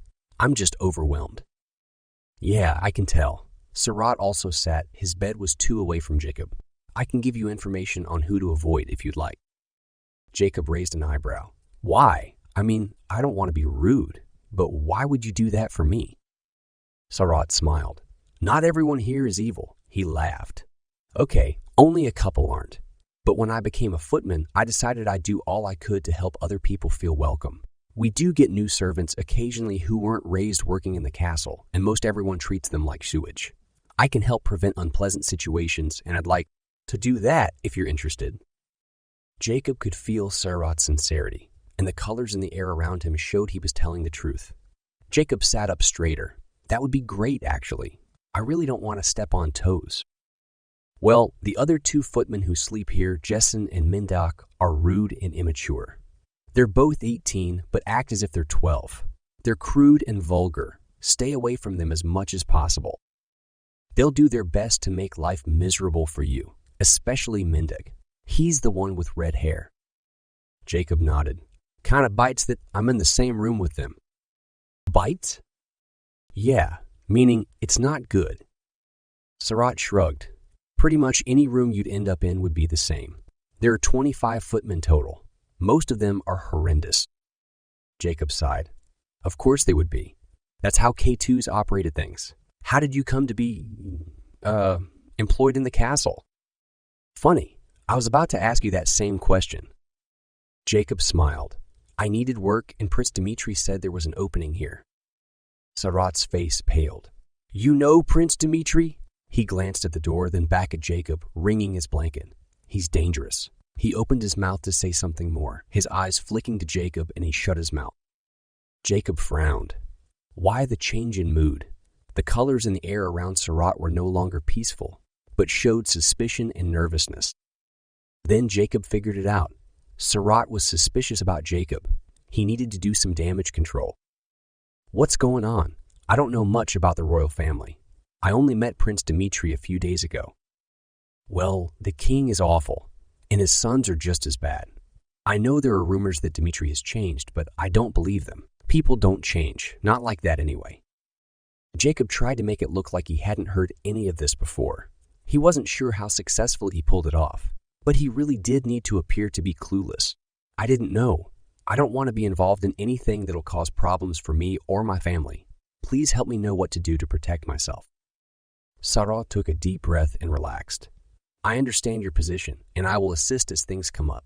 He closed his eyes. You asked me how I started here. Well, my mom works in the kitchen and my dad in the stable. I was a page for several years, and they wanted me to become a squire. But my dream is to be a valet or even head butler, and I was really lucky to secure a position as footman. That'll help me get to my dream fastest. Jacob had a hard time following as soon as he learned that Sarat's lifelong dream was to be a butler. That was really sad.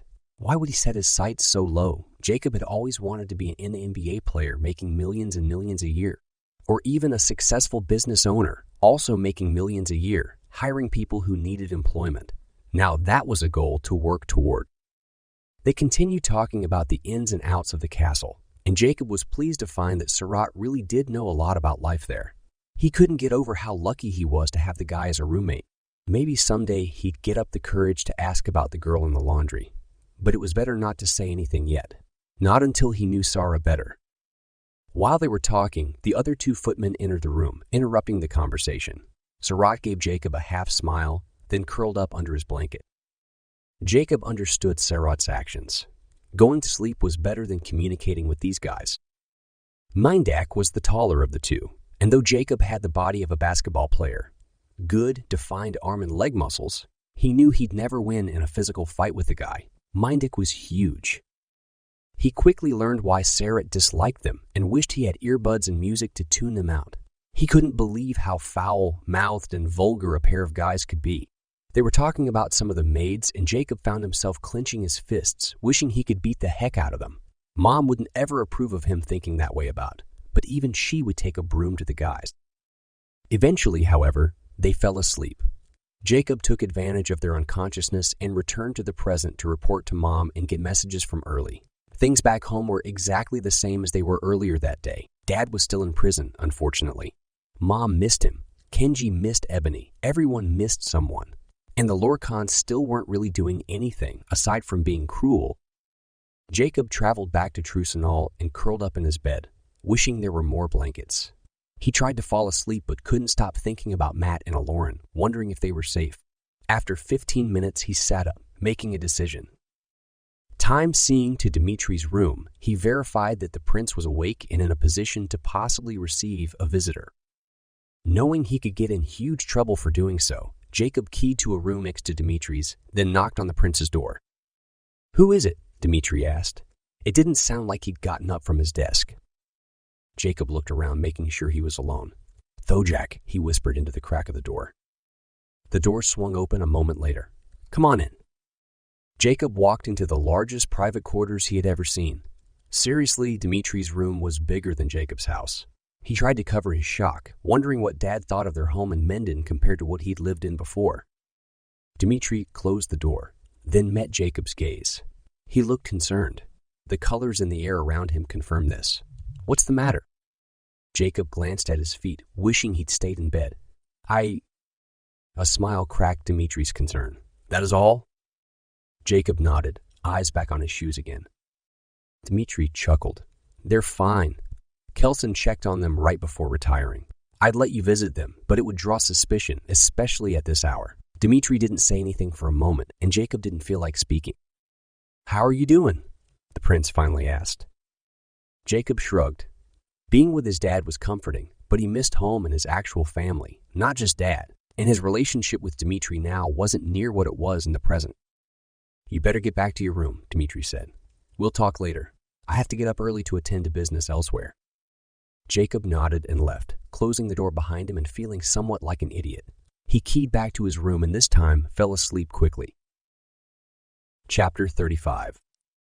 The next morning, Sarat woke him early. You'll get used to the sleeping time soon. I'll help you keep track of things for a while since we've got the same breakfast hour. Glad for the company, Jacob ate slowly, not feeling even near as self-conscious as he had the night before. He'd adjusted quickly to having eyes on him. Sarat elbowed him halfway through breakfast. I haven't finished telling you who's trustworthy and who isn't. He motioned with his head towards some girls. See them. The one in the middle is good and so is the one on the left. The other girl you should avoid. Jacob looked and felt his stomach rise in his throat. The chick in the middle was the girl from the laundry room. He nearly choked on his eggs. What are their names? Was that an okay question to ask? Would Sarah be able to hear the interest Jacob tried so hard to hide? The bad one is Sash. The one in the middle is Hala. The other is... Jacob didn't hear the rest of what Sarat said. At that moment, Hala looked up and saw him. Wah! Her eyes were very blue. The light from the window made them sparkle, even from 15 feet across the room. They both glanced away. Jacob reached for his cup of water and knocked it over instead. Sarat chuckled. You've already met the laundry girls, I'm guessing. Jacob refused to answer, wishing his stupid blush would leave. He quickly mopped up the spilled water with his napkin. It's okay. All the footmen are obsessed with them, especially Hala. Be careful. Both of the men in our room have vied for her attention repeatedly. She always turns them away. Jacob cleared his throat. What about you? Are you interested in any of the girls here? Well, yeah. Sarat took a bite of ham before answering. I don't see her very often, though. She works upstairs mainly with the princess. Jacob felt a huge wave of relief flood over him. Sarat wasn't interested in Hala. Then Jacob scowled at himself, realizing he was losing his focus again. How would any of this help him get into the king's workroom? It wouldn't. And he couldn't afford to become involved with the politics of the castle any more than he could afford to fight some 18-year-old guys for the attention of a cute girl. Resolved to get to work, Jacob looked around. Where's Beckett? When do we get assignments? I've already received mine. He's probably still putting yours together. What are you doing today? Sarat's face darkened. Something I absolutely hate. He glanced around the emptying room, then back at Jacob. Pray you never have to do this task. What is it? Sarat responded in a whisper. We're not supposed to talk about it, but nearly every day the king brings people into the castle. They're alive, healthy, whole.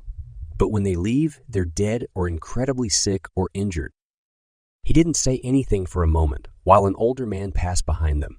The duty of the assigned footman is to help remove them from the castle and take them out back, to the river, where waiting soldiers transport them away. Just then, Beckett walked up to the pair of boys. He handed Jacob a piece of paper, then left, wishing Jacob good luck with his first assignment. Jacob squinted, trying to read Beckett's scraggly writing, and Sarat looked over his shoulder. Assist Dmitri with his luggage when he returns from visiting Setlin. Not a lot of information. Jacob turned to Sarat, but the guy apparently hadn't heard him. That's not fair, Sarat said. Already working with the prince. He scowled at his plate. I thought you said it's best to stay away from the royal family. I did, but it puts you in a better position than most servants. He turned to face Jacob. See, dangerous to work with them, and you should avoid doing it. But if you do have to, and they approve of you, your chances for promotion are much greater, he sighed. I'm a contradiction to myself. I hate the royal family, yet I wish to become their highest servant. It's ridiculous, I know. Jacob smiled. Yeah, but I understand. Sarat returned the smile. I better get going. The king starts his... He looked around uneasily. He starts the testing early. Jacob nodded. Okay, thanks for your help. Sarat got up to go, but Jacob stopped him. My instructions don't tell me what time Dmitri will return. How do I know? Sarat shrugged. If I have no other assignments, I usually wait just inside the servants' entrance and check frequently to see if the carriage is returning yet. You could try that. He left and Jacob finished his breakfast, now cold. The next shift of servants entered the room, and Jacob was surprised no one had chastised him or Surat for taking extra time to eat. But maybe things weren't so bad here after all. It took Jacob a few tries to get back to the servants' entrance, even with the map Beckett had given him. Once there, he leaned against the wall, wishing he could be invisible as he studied the halls he'd be allowed to use while in the castle. Other servants passed by. Most he didn't recognize, but a few he did, including Mendik. Jacob pressed himself against the wall as much as he could, trying to get out of the way, but the footman stopped. "Hey, what's your name?" He didn't wait for a response. "How'd you get to be a footman?" He put an arm near Jacob's head, leaning against the stone wall looming over him. Jacob racked his brain, trying to think of something to say that wouldn't make the older footman hate him even more than he obviously already did. "Tell me your secrets, so I can destroy everything you hope to achieve." Jacob clenched his teeth. The only thing he could think to say would definitely make him a target. "Hello, don't you speak? Or are you dumb?" Mendik grabbed Jacob by the hair, yanking his head forward. "I never saw you before, but already I can't stand you." He slammed Jacob against the wall and strode away. Jacob rubbed the back of his head, glaring after Mendik, wishing he knew how to handle situations like that. If he didn't put the footman in his place soon, Jacob would quickly become a target. Dmitri arrived about an hour later. By then, Jacob had pretty much memorized the halls. Luckily, he hadn't had any more run-ins with jerks. As soon as he saw the royal carriage arrive, he straightened his clothes and walked outside to open the door. Dmitri stepped down and nodded to Jacob. "Bring my bag to my room." His voice was strict and the expression on his face nowhere near friendly. No wonder Sarat didn't believe the prince had changed. Jacob walked to the back of the carriage and grabbed a small satchel. That was all Dmitri had, and he needed help carrying it. Ridiculous. He hurried to catch up with the prince, making sure to maintain a few feet of distance. As a servant should. The prince led them through a series of elaborate halls, lined with curtains, of course, and up a huge staircase into Dmitri's room. Dmitri turned around. His stern exterior had disappeared, and he seemed to be more relaxed. The colors around him, light blue, confirmed this. "Are things still going well?" "Yes," Jacob said, wondering if he should mention the footman who'd shoved him against the wall. He decided not to. Tattling wasn't good anywhere. Besides, he needed to figure out how to deal with things like that on his own. "Good. Have you learned what you need to know?" Jacob opened his mouth to tell Dmitri about the testing, but a pain in his heart warned him not to. He searched for something safe to say. Anything, a little but not much. He tried to hide his relief as the tightness in his chest disappeared. "I've learned a lot about the political workings of servants in a castle." Dmitri chuckled. "I'm sure you have." He turned to hang up his jacket. "We'll talk later. You need to return to the servants' area. You'll be missed and Beckett will suspect you." Jacob nodded, then rushed to say, "Have you heard anything from my friends since last night? How are they? Is the next meeting still happening?" Dmitri held up his hands, a big grin spreading across his features. Hold on. They're fine," he chuckled. "I haven't heard anything specific since Kelson's report last night. And yes, we're still meeting tonight. In Cow, near your shelter. Here, give me a minute." He walked to his desk, pulled out a piece of paper, scribbled something on it, and handed it to Jacob. "See you there. It's in a few hours. Be careful not to interrupt your work here, though, to get there on time." "That wouldn't be good." Jacob tucked the paper into his shirt pocket, thanked the prince, and returned to the servants' dining room. It was lunchtime, and he sat at the table, eagerly piling food on his plate. "May I sit here?" a girl asked. Jacob glanced up and dropped his forkful of potatoes. It was Hala. He scrambled to pick up his fork, wondering if he could have made a bigger fool of himself. "Sure, of course." She sat on the bench almost 2 feet away. "My name is Hala." Jacob nodded. "I know. Surat told me." He chewed the inside of his lip, hoping she wouldn't think he'd been desperate to get information about her. She didn't act like he'd done anything wrong, though. "What's yours?" "My name? Thojak?" He turned back to his plate, chastising himself for nearly telling her his real name. Then he chastised himself for being so happy she'd sat next to him. Focus, Jacob. Focus. Nothing could come of this relationship. Nothing. So why was he hoping to get her to like him? Someone grabbed Jacob by the shoulder and Jacob flinched, expecting it to be one of his roommates. Chapter 36. It was Beckett. "I've got another assignment for you, boy." He looked very irritated, and the colors flowing around his face confirmed this. One of the footmen hasn't been found. We've searched everywhere. He's about to miss his most important assignment for the day. Beckett handed a piece of paper to Jacob, then grumbled under his breath. These testings of the king. No one is safe from them. He waved for Jacob to read the assignment, his irritation getting stronger. Jacob hurried to comply. The paper instructed him to assist the king with a package that was arriving in an hour or two. The king himself will be there. Don't talk to him and don't look at him. If he speaks to you, doubtful that he will. Respond with simple answers. Don't tell him anything about yourself.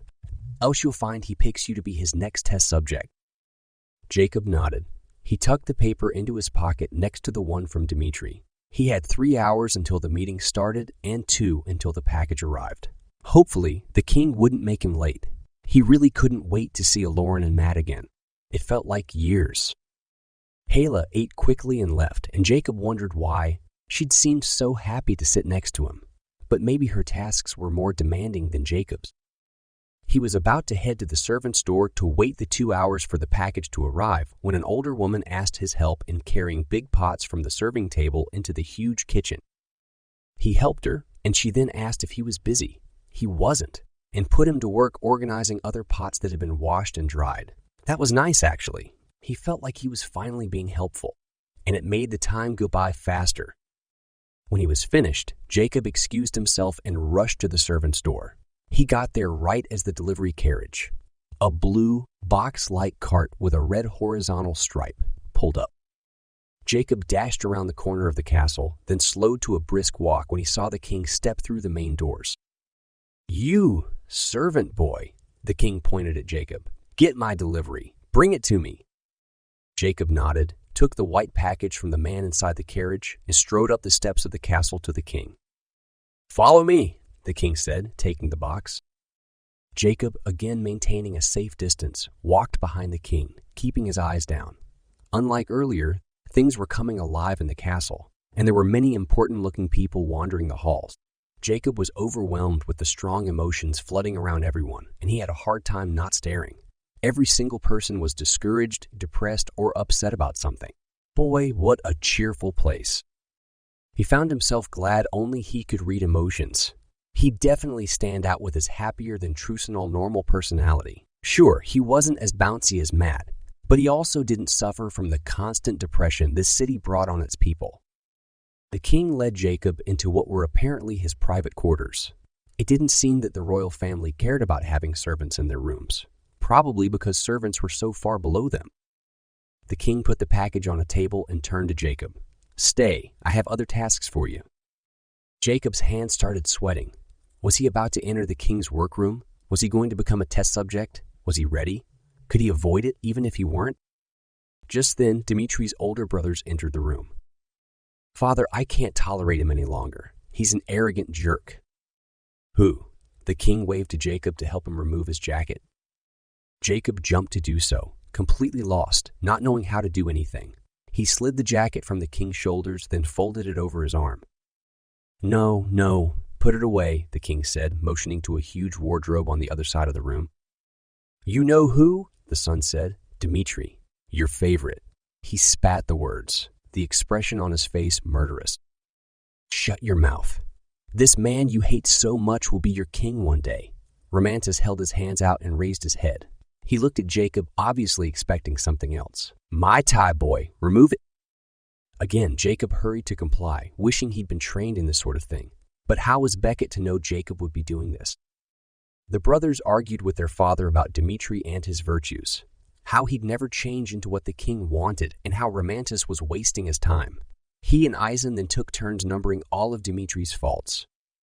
Jacob did his best to ignore them, but as soon as they brought up Dmitri's group of followers, his hand started shaking.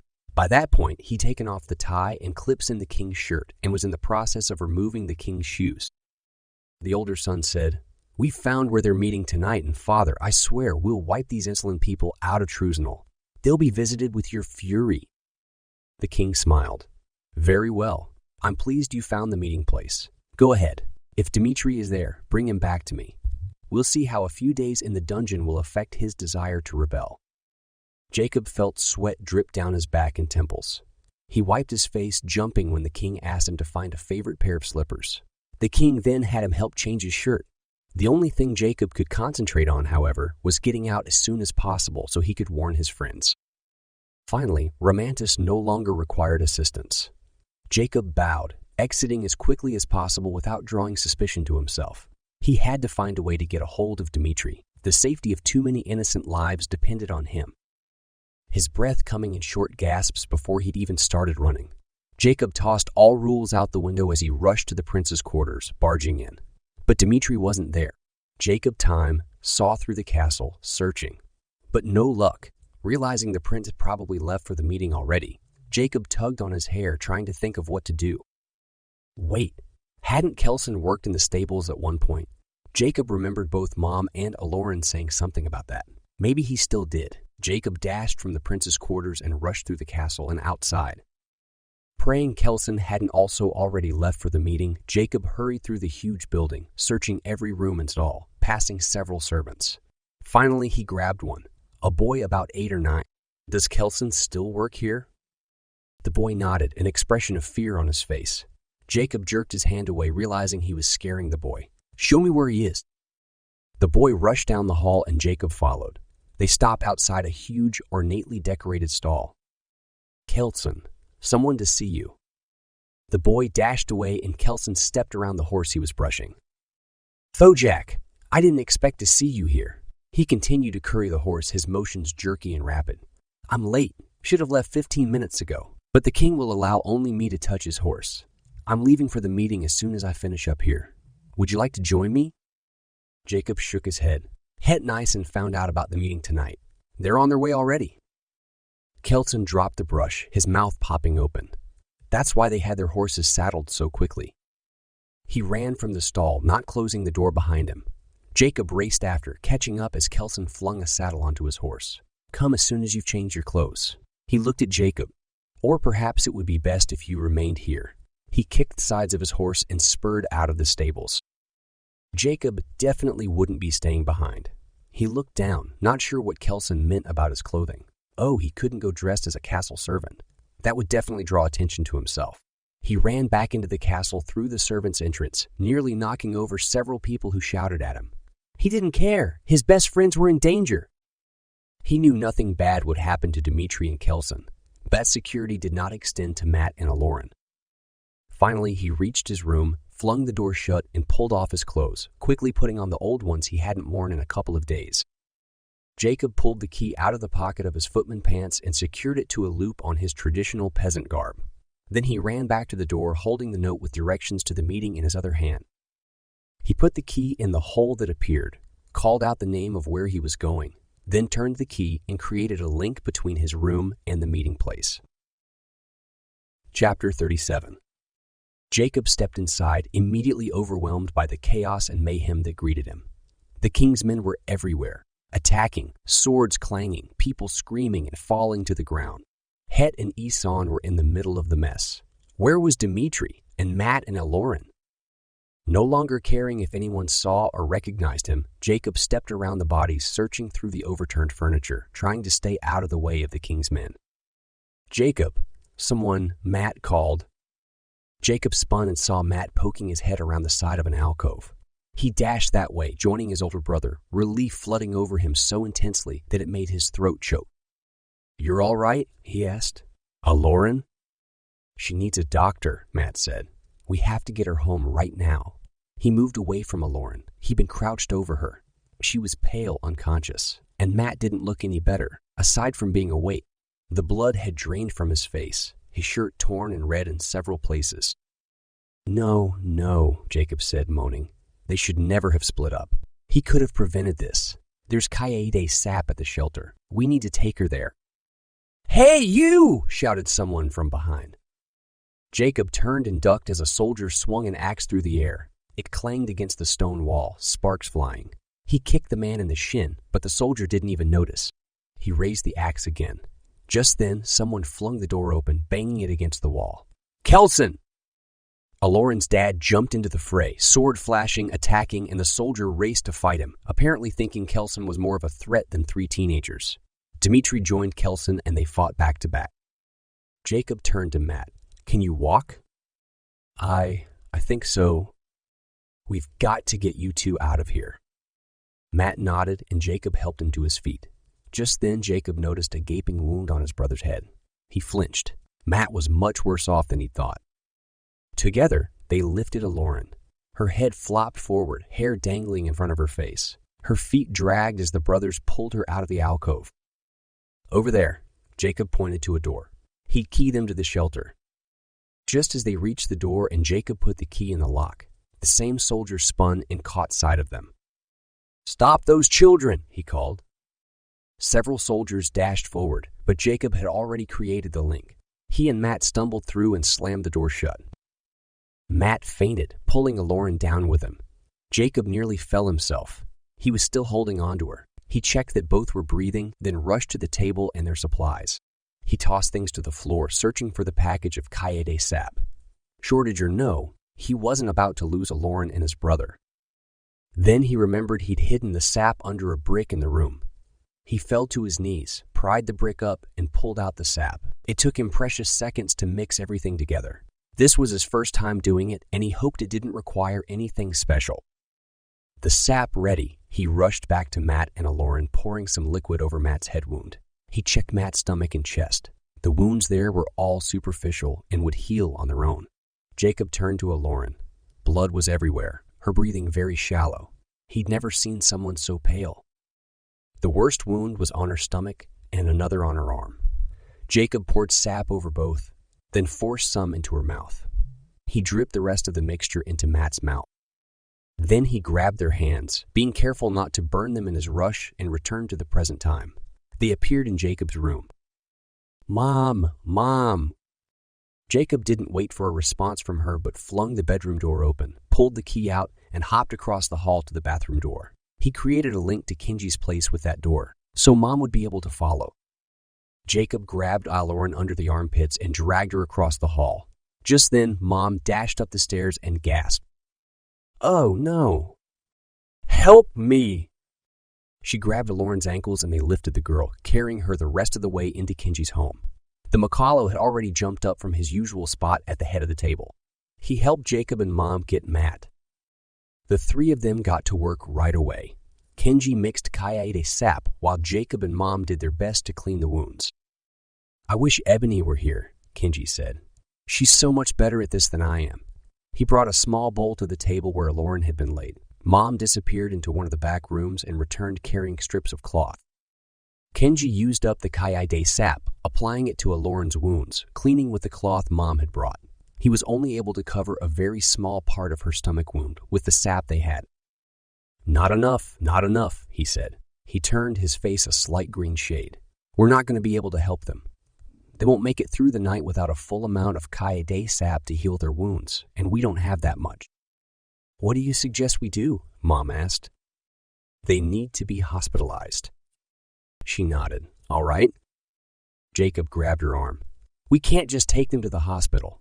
They look like they've been in a knife fight, and things like that don't happen in Minden. Mom wrung her hands. You're right. It's way too suspicious. We'll key them to a hospital in a much bigger city, like Chicago or Detroit or something. Okay, you decide where. We'll keep working with them. Jacob raced through the open link to his house and the family computer. He did a quick search for hospitals in Chicago and picked the first one that came up, then returned to Kenji. Sorry, Kenji, you're going to have to stay behind. Yes, I understand. Jacob grabbed Eklaron and lifted as best he could, pulling her arm across his shoulder. Eklaron's head flopped to the side. Mom did her best to pick up Matt, but wasn't able. It's okay, Mom, Jacob said. Help me with Eklaron. We can come back for Matt. He closed the link to Minden and opened a new one to the hospital he'd found, specifying an empty bathroom closest to the emergency room. Mom and Jacob stepped through the link, then followed the posted signs to the emergency room. Jacob was relieved when the woman behind the registration desk rushed around to help. Oh dear, what happened? Eklaron groaned, and Jacob and the woman put her into a wheelchair. Gang attack, Jacob said. We've got one more. He and Mom returned to Kenji's. They each took one of Matt's arms and pulled him to the hospital, Jacob closing the link behind them. Because Eklaron was in such bad condition, The nurse checked her in right away. Matt they took back next. Almost everyone else in the emergency room was there for something less severe. And though people looked annoyed at being bumped, some of them glanced sympathetically at Matt and Eklaron. A lot of the people stared at Jacob and he winced, realizing he still wore traditional Trucinal garb. How ridiculous that would appear to normal people in America. Mom and Jacob weren't allowed with Matt and Eklaron, so they paced the lobby. Jacob jumped every time a nurse called someone back, hoping for an update. Finally, he couldn't tolerate it anymore. "What have you heard from Dad lately?" Mom shook her head. "Nothing. Early was due for a report soon." "Can I?" "Yes, go back and find her. We need to let everyone know what happened." Jacob nodded and turned to go, but Mom took his arm. "Take Dad's cell with you. I've got mine. I'll let you know when they update me." Jacob nodded. He returned to the bathroom and keyed himself home. His carpet had blood on it. That weirded him out, and he wondered if they'd have to replace it, since no one would have time to clean it for a while. Gross. He opened his window and waited for Early, knowing she'd be watching for him. The poor Minya had to be so tired. As soon as she arrived, he asked for an update. "Your dad is out of prison now, and he met with the people in charge at Foreign Call. They're trying to come to an agreement, but something has come up that your father doesn't know what to do about yet." "What's that?" "He says Foreign Call is a front for several hidden cities that didn't exist back at the time when he lived in Myvoril." "That's insane. Explains why there aren't many people in Gevkin. What are they hiding?" "The Lorkon captured hundreds and hundreds of humans. Some of them are really sick and others are completely fine. They're being kept as slaves for some reason, maybe farming something for the Lorkon. Dmitri is going to see if he can release them and has been trying to decide if he should talk to the Foreign Call Sid Council about it. Tell him he better not. Until we have more information, it's not a good idea to let the Lorkon know how much we found out." Jacob ran his fingers through his hair. "Do you have any updates on Akaino's group?" "They're fine. The mud bubbles have all been destroyed. What's there now is just a huge pit, and his group has destroyed several Mog tunnel entrances. It hasn't been difficult. Aside from the one attack they had, the entrances are on the far side of Dunsley Mountain, so the Lorkon haven't noticed yet, and the Mogs don't normally go to the edges of their caves." Early flitted to the window and looked out. Jacob could tell she was getting to the end of her attention span. "What about Ebony's group? Have they reached Foreign Call?" Early glanced at Jacob. "They've caught up with Dmitri. They're no longer in separate groups." She flitted to him. "Oh yeah, they might have you key some of them back." Jacob nodded. "That would be good. Having too many might cause problems. Of course, it might be good too, in case anyone attacks." "Can I go now?" Jacob chuckled. "In a minute. Deliver a message to everyone. Tell them that K2s and his soldiers found Dimitri's secret group. They attacked, and Eklaron and Matt were both hurt really badly and are in a hospital on Earth." Early nodded. "Okay." She patted Jacob on the arm and disappeared. Jacob then remembered that his mom had wanted him to get Dad's phone. He dashed to his parents' room at the end of the upstairs hall and grabbed the cell from where it sat on the nightstand, still plugged in. There were 2 text messages. "Doctor coming out to talk to me soon." And then, "Call when you get this." Jacob dialed his mom's number. "What's going on?" "Matt and Eklaron are in critical condition and will be in the ICU for several days at least. You can come get me now. I'll be flying back and forth. They're heavily medicated and need to rest." "All right." Jacob keyed himself to the hospital, found Mom, then keyed both of them to Kenji's place. Mom sat at Kenji's table. "We need to decide whether Jacob will return to Trucinal." "I have to," Jacob said. "I've put way too much work into things." "I understand, but if something happens and you get injured as badly as Matt and Eklaron, you won't be able to return home." Jacob was surprised at how calm she sounded. "I've been thinking about it," he said, hoping his tone came across as calmly. "And honestly, it would be best if I returned. I've made a couple of friends, people who seem to know what's going on there, and I've already served the king once. I don't know how much longer it'll be before he allows me into his workroom, but I'm progressing. And this is why I'm back there. Matt and Eklaron were only going to support and help in the process." Kenji nodded, and Mom again surprised Jacob by agreeing as well. She got up from her chair and threw her arms around him. "Promise me you'll be careful." Jacob nodded. "I will, of course." Mom looked at his clothes. and promise you'll change into something less bloody." She motioned to the door. "I've got another set at the house if you want to use them." Jacob nodded. "Don't worry about washing these. I'll take them with me." That would give him a reason to go to the laundry to see Hala, and he knew she wouldn't question the blood. The footman worked with injured and sick people all the time with the king's tests. Jacob keyed Mom home, changed his clothes, then returned to Trusenall and his room right after he left. He put on his footman's suit, then relaxed on the bed trying to fall asleep. Even though it was early evening, he was completely exhausted. Right as he was drifting off, Sarat entered the room. "Thojak," he said, "have you heard?" Jacob raised himself to his elbow. "Heard what?" "The secret group that's been fighting against the king has been found." He said it with such excitement that Jacob sat up all the way. "Isn't that a bad thing? Don't we want them fighting?" Sarat shook his head. "Of course not. It just makes things harder for everyone. The less attention we bring to ourselves, the less the king notices." Jacob closed his eyes. He really didn't understand Sarat's way of thinking. It was so narrow. They obviously didn't want freedom very badly. No wonder Dmitri would eventually give up. Sarat changed and got into bed. He rambled for a while about how boring his tasks had been that day, about the girl he liked, and a bunch of other things. Jacob didn't pay attention, and Sarat didn't seem to need confirmation that he'd been hurt. At least an hour later, Sarat stopped talking, and soon his deep breathing let Jacob know he'd fallen asleep. Jacob pretended he was also sleeping when the other two footmen came in.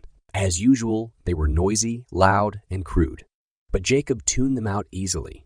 He was too preoccupied with everything that had happened that day. Chapter 38. A couple of days passed. The only thing that was noteworthy was when Jacob went to the laundry to give Hala his old clothes and receive new ones. She smiled at him a lot, and he couldn't help but feel warm all over as she asked how he was doing. "What do you think about working in the castle?" "Oh, I love it," Jacob said without thinking. He nearly kicked himself. He did not love it. It was totally and completely awful. The last 2 days, he'd only been given really stupid assignments, and he was getting sick of being treated like a servant. "That's really good," she smiled at him, her blue eyes sparkling. I like having you work here."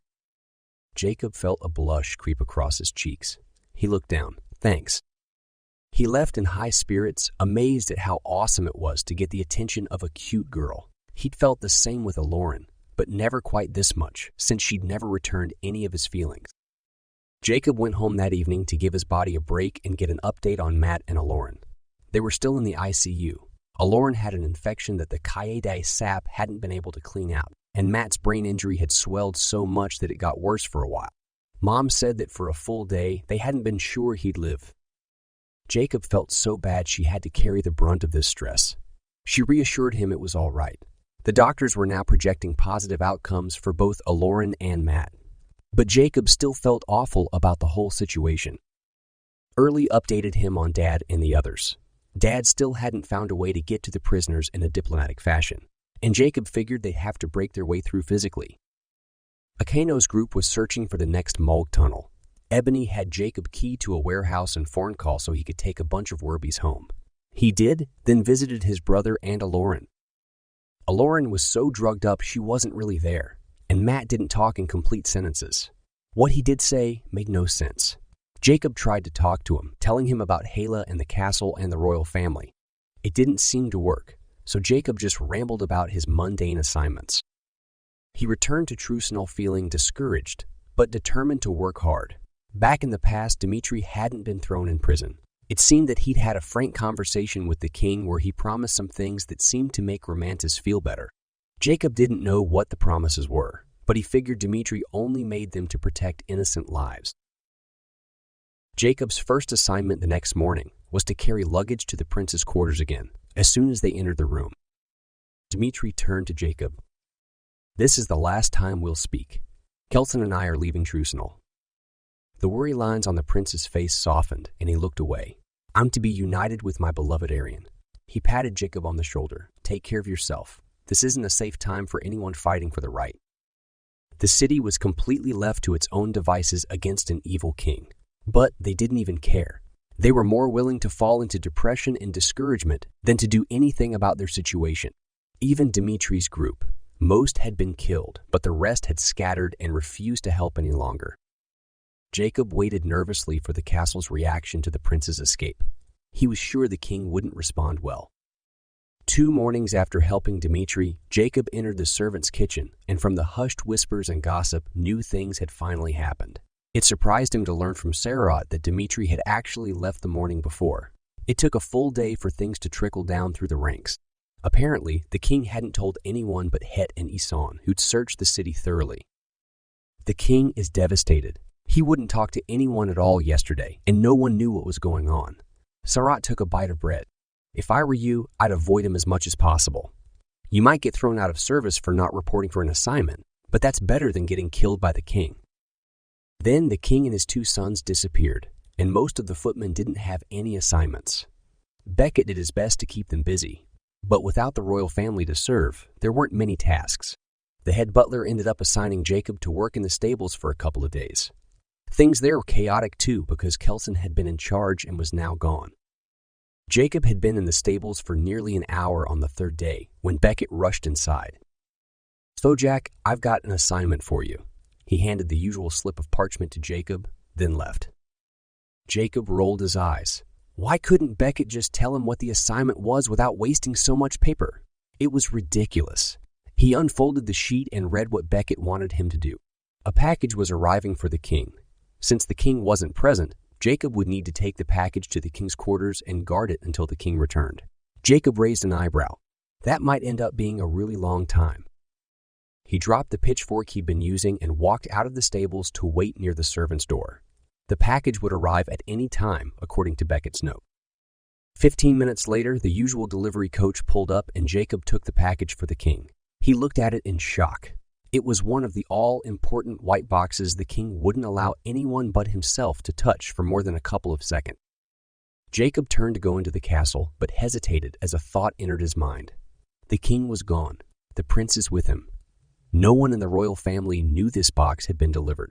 Dimitri's group had placed these packages on high priority and had spent a lot of time trying to get their hands on one of them. And here Jacob had one in his possession. Should he take advantage of this opportunity and open the box? Would his magical abilities allow him that much? Jacob looked around. He couldn't risk ruining everything he'd worked toward by opening the package right there, or be seen hesitating. If someone caught him, he'd be fired for sure and wouldn't ever get into the king's workroom. Resolving to complete his task to the best of his abilities and to open the box in the king's quarters if necessary, Jacob started walking toward the servants' entrance. But just then, Beckett rushed out, through the main entrance. Jacob's mouth popped open. If the king were there, Beckett would have been put to death immediately. "Wait, Jack," Beckett said, huffing as he waddled down the stairs. "Wait a moment," he held out his hands. "I can take that. I'll complete the assignment for you." But Jacob didn't know what to say. "Curse Beckett. I'm fine doing it. It's better than working in the stables." Beckett didn't appear to have heard him. He yanked the box out of Jacob's hands and turned, rushing back into the castle. Jacob frowned. Curiosity about the butler's urgency flooded over him. He should probably follow Beckett just in case. The head butler knew the castle much better than Jacob did, and several times he disappeared down passageways that hadn't been on the maps Jacob studied. Jacob had to rely a great deal on his time-seeing ability to keep up with the man. Beckett eventually entered what Jacob assumed were his personal quarters. The room was much larger than Jacob's, which wasn't shocking, but was sparsely furnished and ugly. As soon as Beckett shut the door, he made sure the room was empty, then put the package on a small table near a window. Instead of opening it, however, the head butler proceeded to pace the room in front of it. Jacob made sure he was in a place where he could time-see without interruption and continued watching Beckett. It looked like the man was having an argument with himself. He stopped pacing frequently and faced the white box, wagging a finger, pointing at it, approaching it, then hesitating, all the while obviously experiencing a series of emotions. Was he planning on opening the thing or not? Jacob was getting tired of waiting and wished he could yell at the man to just do something. Someone knocked on Beckett's door. The man paused, then opened it a crack. Jacob didn't hear the conversation. He rarely could unless he concentrated hard, but it seemed like someone needed Beckett. Given the butler's body language, he wasn't happy with the results of the discussion. He sent one last longing glance at the box, then stepped out of the room, shutting the door behind him. Jacob's hands started sweating. He knew what had to happen. He would break in and open that box before Beckett returned. He watched the butler cross nearly the entire castle, giving Jacob at least 5 minutes to get into Beckett's room and out before the man returned. Jacob pulled back from time-seeing and ran to the head butler's room. He slid inside, quietly shutting the door behind him. Chapter 39. The package was still on the table, sitting in the sunlight. Jacob strode across the room and with shaking fingers started untying the twine that held the box shut. He only had a few minutes. Beckett would find a way back as soon as possible. The twine and white cloth fell to the side and Jacob pulled the top off the box. Inside were wads and wads of cloth. Jacob took these out one at a time, making sure there wasn't anything important written on or held inside them. After he'd removed a good portion of cloth, Jacob saw that it was being used to protect what he assumed were the more important contents of the box. 2 ceramic jugs with lids about 4 inches tall and 4 inches wide, weld shut tight with more twine. Jacob reached in to take out one of them, but his heart started hurting. He pulled his hand away. The pain got stronger, so he grabbed the jar again. That didn't alleviate the ache. What was wrong? If he was supposed to stop opening the package, removing his hand should have ended the pain. It hadn't, though. Jacob's breath came in gasps. Light flashed in front of his eyes. His fingertips began tingling from the increasing pain and his thoughts started muddling. Something seriously bad was about to happen, but he had no idea what it was or how to stop it. Then it occurred to him. Being there in Beckett's room was the problem, not the act of opening the box. This new knowledge imprinted on his brain. Jacob rushed to shove all the cloth back into the package. Someone was on their way to Beckett's room, maybe Beckett himself. Whoever it was, if they found Jacob there, things would be bad.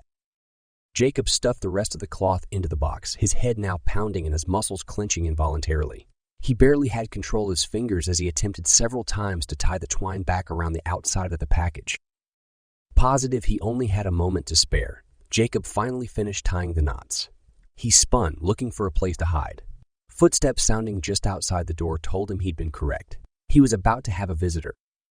Jacob dashed across the room and slid feet first under Beckett's bed, letting the bed skirt fall in place, hiding him. The moment he was hidden, the pain began to dissipate.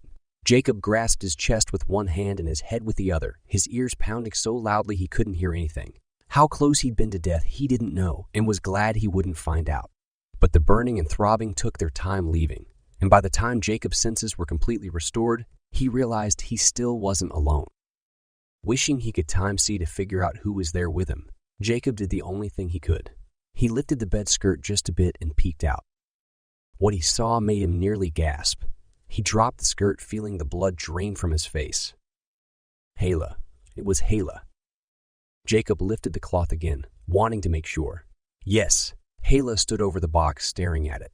But her hesitation didn't last long. With deft and skilled fingers, she quickly untied the twine, pulled the lid off, and threw the cloth aside. She didn't even pause, acting like she knew what to expect. But how? Hala pulled the 2 ceramic jugs from the box, placing them on the table next to the package. She removed 2 other jars, not identical, but roughly the same size, from her robes and put them in the box, then hurried to push the cloth back around the ceramic. She put the lid on, retied the twine, and slipped the real jugs into her robes. Then she exited the room. Jacob rolled onto his back, letting the bed skirt fall. Whoa! He hadn't been expecting Hala to be the one entering Beckett's room. What did she want with the jars? He realized he was in danger of being discovered still. Beckett could return at any moment. But given the amount of dust on the floor under the bed, the head butler never looked there. Jacob needed a moment to relax. His muscles still ached and every movement hurt. While waiting, he time-saw and watched Hala return to the basement of the castle and a small room with 2 beds in it, probably where she slept. She placed the jugs into a box at the foot of her bed, then pulled out some clothes, obviously about to change. Not wanting to invade her privacy, Jacob searched the rest of the castle and found Beckett. It looked like the butler was on his way back. Jacob took a deep breath, stretched to make sure his body was ready, then rolled out from under the bed. He got to his feet and brushed the dust off his clothes, then dashed out of the room. It took a couple of minutes, but he found an empty spot in time. Saw, watching as Beckett entered his quarters. Jacob only spent a few seconds there, realizing that what the butler proceeded to do with the package no longer mattered. So he time-saw back to Hala's room. She'd finished changing and was now dressed like a trucinal peasant. She was sitting on her bed, staring blankly at the wall. Jacob almost pulled away, figuring nothing more was going to happen, when a determined expression crossed her face and she jumped to her feet. As he watched, she removed the jars from her box and hid them in her clothes. Hala tucked her hair under her scarf, brushed the wrinkles out of her skirt, then turned and left the room. Jacob made sure he knew which direction she was headed, then rushed out of his hiding spot, resolved to follow. He needed to know what was in those jugs. Time-seeing wasn't enough, not when using his own eyes and ears would be more effective and powerful. While running, occasionally time-seeing to make sure he knew Hala's location, Jacob pondered the events of the last several minutes. It seemed like everyone in this castle had an agenda, but whose side was Beckett on? And more importantly, what about Hala? What was her motivation? And again, how had she known what was in the package? Jacob's pulse quickened as he thought of the possibility of working with her to crack the case. He pushed that thought aside, realizing he'd never be allowed to do it. He didn't belong in this time period. Hala was fast, and as with Beckett, Jacob got lost trying to follow. Any feelings of pride over how well he'd learned his way around the city quickly vanished. He found himself trying to predict which way she was going, then keying himself to an area nearby. This worked for the most part, and he was able to keep up with the girl. After 20 minutes of taking back roads and keying around and losing, then finding her again, Jacob was completely lost. He'd never be able to retrace their steps, and he had no idea which section of Trusenol they were even in. Finally, Hala reached what seemed to be her final destination. Jacob keyed himself to a building next door, ignored the shouts of surprise when he entered the place unbidden, and rushed back on the street. He approached Hala's building with slow, quiet steps, then hid under an open window. "You got them?" a deep male voice asked. "Yes," Hala said. "Well, hand them over, girl." Jacob heard the swishing of robes and envisioned Hala removing the jars from her clothing. With a clank, they were placed on something solid. Unable to resist the urge, Jacob got onto his knees and peered into the window. It was dark enough outside that they shouldn't be able to see him, and the street was quiet and empty. A tall, skinny man towered over the jars. He looked at Hala, a dark expression crossing his face. "You sure these are the correct ones?" Hala shrank behind a seated woman whose hand she held. "Yes, sir." Both women had the colors for fear swirling through the air around them. Jacob did a double take. The guy didn't look like he was strong enough to hurt a rat, so why were the girls so afraid of him? He felt his breathing become rapid again, and the need to protect someone helpless nearly overcame him. He was positive that if Matt had been there, he would have rushed in and decked the guy before even knowing what was going on. The man undid the twine with a quick yank and pulled the lids off, setting them aside. He peered into the containers for a moment, the colors in the air around him showing confusion. That didn't last long. He looked up at Hala, the light from a lone candle making his eyes glint. The colors around him changed to red. "Where's the gold? The jewels?" The gold?" "Yes," the man spat. "What else would the king hold in such high esteem?" I don't know." "What have you done with the riches, you wench?" Hala stepped behind the older woman's chair, obviously wanting to be sheltered. The woman did nothing, and Jacob saw why. She didn't have legs and one arm was missing. She mouthed wordlessly at the man, and Jacob wondered if she could even speak. Pity overcame him as he watched her emotions of anger, fear, and panic flood the air around her. "I did exactly as you asked," Hala said. "I removed these from the box and replaced them with the jars of sand. Uncle, it took much longer than I thought to even get one of the packages." Chapter 40. Hala's uncle raised his hand and Jacob dropped down, unable to witness what he couldn't stop. He heard a thud and Hala cried out. Jacob clenched his fists, fighting the urge to jump in through the window and beat the man to a pulp.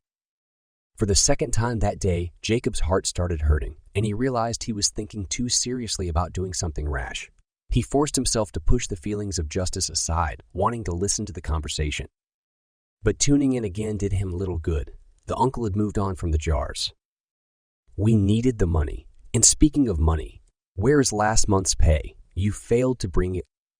Jacob didn't want to hear anymore. He ran down the street and keyed himself back to his room in the castle. It shouldn't have surprised him, really, that Hala belonged to an abusive family. It seemed like Trusenol was full of that sort of thing. But the feelings of helplessness, of anger, of wanting to do something but being unable to made Jacob nearly choke with anger. Anger. Was that the right word? He fell onto his bed. He knew it wasn't the right emotion. No, what he'd really felt was shame. Shame for knowing how a helpless, innocent girl was being treated and not able to do anything about it. Jacob found himself wishing even more than ever that he could just return home and forget about everything going on in Trusnell. Why did he have to research the Lorkon? Why couldn't Azariah do it? Or Jacob's parents? Or one of the Macalos? Someone older with more experience? He heard someone fidgeting with the doorknob and rolled over on his bed, pretending to be asleep when Sarat entered the room. "So, Jack, you awake? You'll never believe what happened." Jacob knew he should care, but he didn't. He'd talked to Sarat in the morning.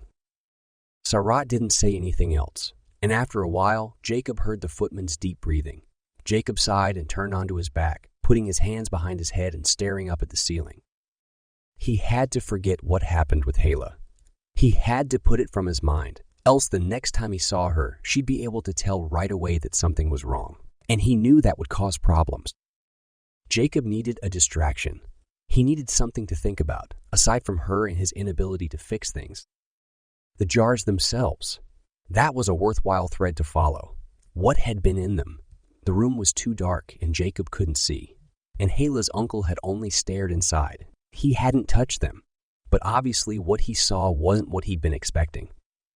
Then Jacob had the idea to time-see in the past, following this most recent package to its origination point. He sat up in bed. That was something he could do, and it would help further his investigations. Deciding it was important to appear to be sleeping in case the other two footmen returned, Jacob lay back down and rolled to face the wall. He saw to the point before the carriage pulled up in front of the castle. He followed that carriage in reverse, then followed the package as it exchanged hands a couple of times. Moving from one carrier to the next, the package took a very long route, through mountains and past cities. Jacob didn't pay much attention to the surroundings, except to notice a tree that looked exactly like the one in Taka village. It had to have been a Keith tree. Finally, the current carriage stopped in front of a run, down manor. The driver walked in reverse from the carriage to a man, the manor owner, who'd given him the package. Jacob followed the package, now in the hands of the manor owner as it traveled through the house. Then the package went behind a door where Jacob's time-seeing eyes couldn't follow. Just like with Keitus's workroom, he tried to break through in a variety of ways, but as before, he was unable to pierce the clouds surrounding the room. Jacob pulled back to his quarters, unsurprised at the outcome, but disappointed. Keitus must have warned everyone to magic, proof their rooms. He took a deep breath and decided to get some sleep. The next morning, Jacob wasn't surprised when Sarat woke him. "You'll never guess what happened." Jacob rubbed his eyes. "What?" "Someone, no one knows who, stole one of the king's most important packages. You know which ones, the white boxes he insists on carrying himself." The expression on Sarat's face let Jacob know that the proper response should be shock. But he was too tired and too frustrated from the activities of the day before to react that way. "Really? That's too bad." Sarat frowned. "You don't understand. Someone will be killed for this. Someone has to die." He lowered his voice, looking at the sleeping frames of the other two footmen. "And though, Jack, one of the other footmen said you were the last to touch the package." That got Jacob's attention. He jerked to a sitting position. "What? Who said that?" He bit his lip, thinking hard if anyone had seen him with the package. But only Beckett had. "It wasn't me, honest." Sarat nodded. "I believe you. But Beckett won't. He was searching for you last night, cursing, angry. Said he'll have your head when he finds you." Jacob frowned. "But it was Beckett who had the box last. Yes, he assigned me to take it to the king's quarters. But just as soon as I had it in my hands, he rushed out of the castle and took it from me." Sarat raised his eyebrows. "This isn't good. It's Beckett's word against yours." He shook his head. "I'd hate to be in your position when the king returns." Jacob's stomach dropped. "Do we know when that'll be?" "No, but for your sake, hopefully not for several more days." "What can I do? I can't afford to lose this job, but I don't want to die." "I'd recommend you lay low for a while. Maybe leave the castle, stay away from other servants." The possibility that Sarat was lying crossed Jacob's mind, but judging by the colors in the air, He was being honest. Jacob realized this was the perfect opportunity to return home anyway. It had been 3 or 4 days, and he needed an update. As soon as Sarah left, Jacob gathered his clothes and traveled to the present. The biggest update was that Akano, Gallus, and those who were helping seal off the Mulk tunnels had finished and wanted Jacob to key them to the village, and Gallus to Mukaria. They were waiting at Aldo's cabin when Jacob arrived. That reunion was bittersweet. Jacob was grateful they'd been successful, but sad about the attack that had killed 7 Werbies. It was hard to answer all their questions about Matt, Eklaron, and Trucinal. Jacob keyed everyone to their proper places. Then Early appeared with a flash next to him. "Your dad wants to see you. He's in a shack in the middle of Forncall." Jacob keyed there, opening the door cautiously. After everything that had happened over the past few days, he wasn't in the mood for surprises. "Jacob, good, you're okay." Dad jumped from a chair and gave Jacob a quick hug before returning to his seat at the table where Aldo also sat. "I don't know about you, but I'm ready for a vacation." Jacob smiled. "Yeah, that sounds great." Dad ran his hand through his hair. "Well, we tried to negotiate with the council here, but that didn't work. They attacked us, injuring several people." Jacob half-turned, ready to leave if necessary. "Should I key them back to Talga?" He looked around. "Where are they anyway?" "They're with Ebony in another empty house. They'll be fine. I'll have you go as soon as we're done here." Aldo rubbed his eyes. "Ebony is a great nurse. She's been very successful taking care of them, even without Kaede Sap." Dad sighed. He looked haggard and worn. But he didn't allow that to taint his voice. "What's going on back in Trucinal?" "You and Kelson aren't there anymore, and King Romantis has disappeared." Dad nodded. "Yes, he and my brothers followed me to Gevkin. Caused a lot of problems, but they were unsuccessful. Judging by how much time they spent in Gevkin, they were gone for several days." He put his hand on Jacob's arm. "Be alert when he returns. It can't be much longer before they change to Lorkon. Put yourself in positions to serve him frequently, if possible, but don't do something that would get you killed." "That's just it. I'm not sure if I'll even be able to stay in the castle much longer." Jacob filled them in on the events of the past day, along with what Sarat said. "Sarat's advice is sound," Dad said. "I recommend you return right before the king does. Don't hang around in Trucinal if at all possible. And especially don't let Beckett see you. When the opportunity arises, which I'm sure it will, do something to put yourself into the king's good graces. He can't possibly know you from all the other footmen, and so long as Beckett doesn't get his hands on you, you should be fine." He rubbed his face. "That's my hope anyway. It's the best plan we've got right now." Dad leaned back in his chair. "We never did find out what was in those jars. Too bad you couldn't see what Hala's uncle saw." He got to his feet, moving slowly, as if he were exhausted. "Well, better get going. I love you, son. Be careful." Jacob said goodbye and keyed the injured people, along with Ebony, back to Taka. Then he swung by the hospital to visit Matt and Eklaron. Both were still very sick, so he didn't stay for more than 10 minutes before going home to see Mom. As soon as she'd verified Jacob was okay, he retreated to his room and mended into Timesea, wanting to follow his dad's advice as closely as possible. King Romantis only stayed away for a couple more days, and Jacob returned to Trucinal about 2 hours before the king did. Chapter 41. The very first thing Jacob decided to do was visit the laundry. He couldn't help it. He needed to know that Hala was okay. Feelings of shame coursed through his body again as he walked the halls to the laundry room, verifying every now and then that Beckett wasn't anywhere nearby. If only he could have done something to help Hala. But she was all happiness, showing no signs of trauma when she saw him. "Hi, Thojak." "Hi, Hala," he smiled, and though he tried not to, couldn't help but look at his feet. Someday he'd be over this silly bashfulness.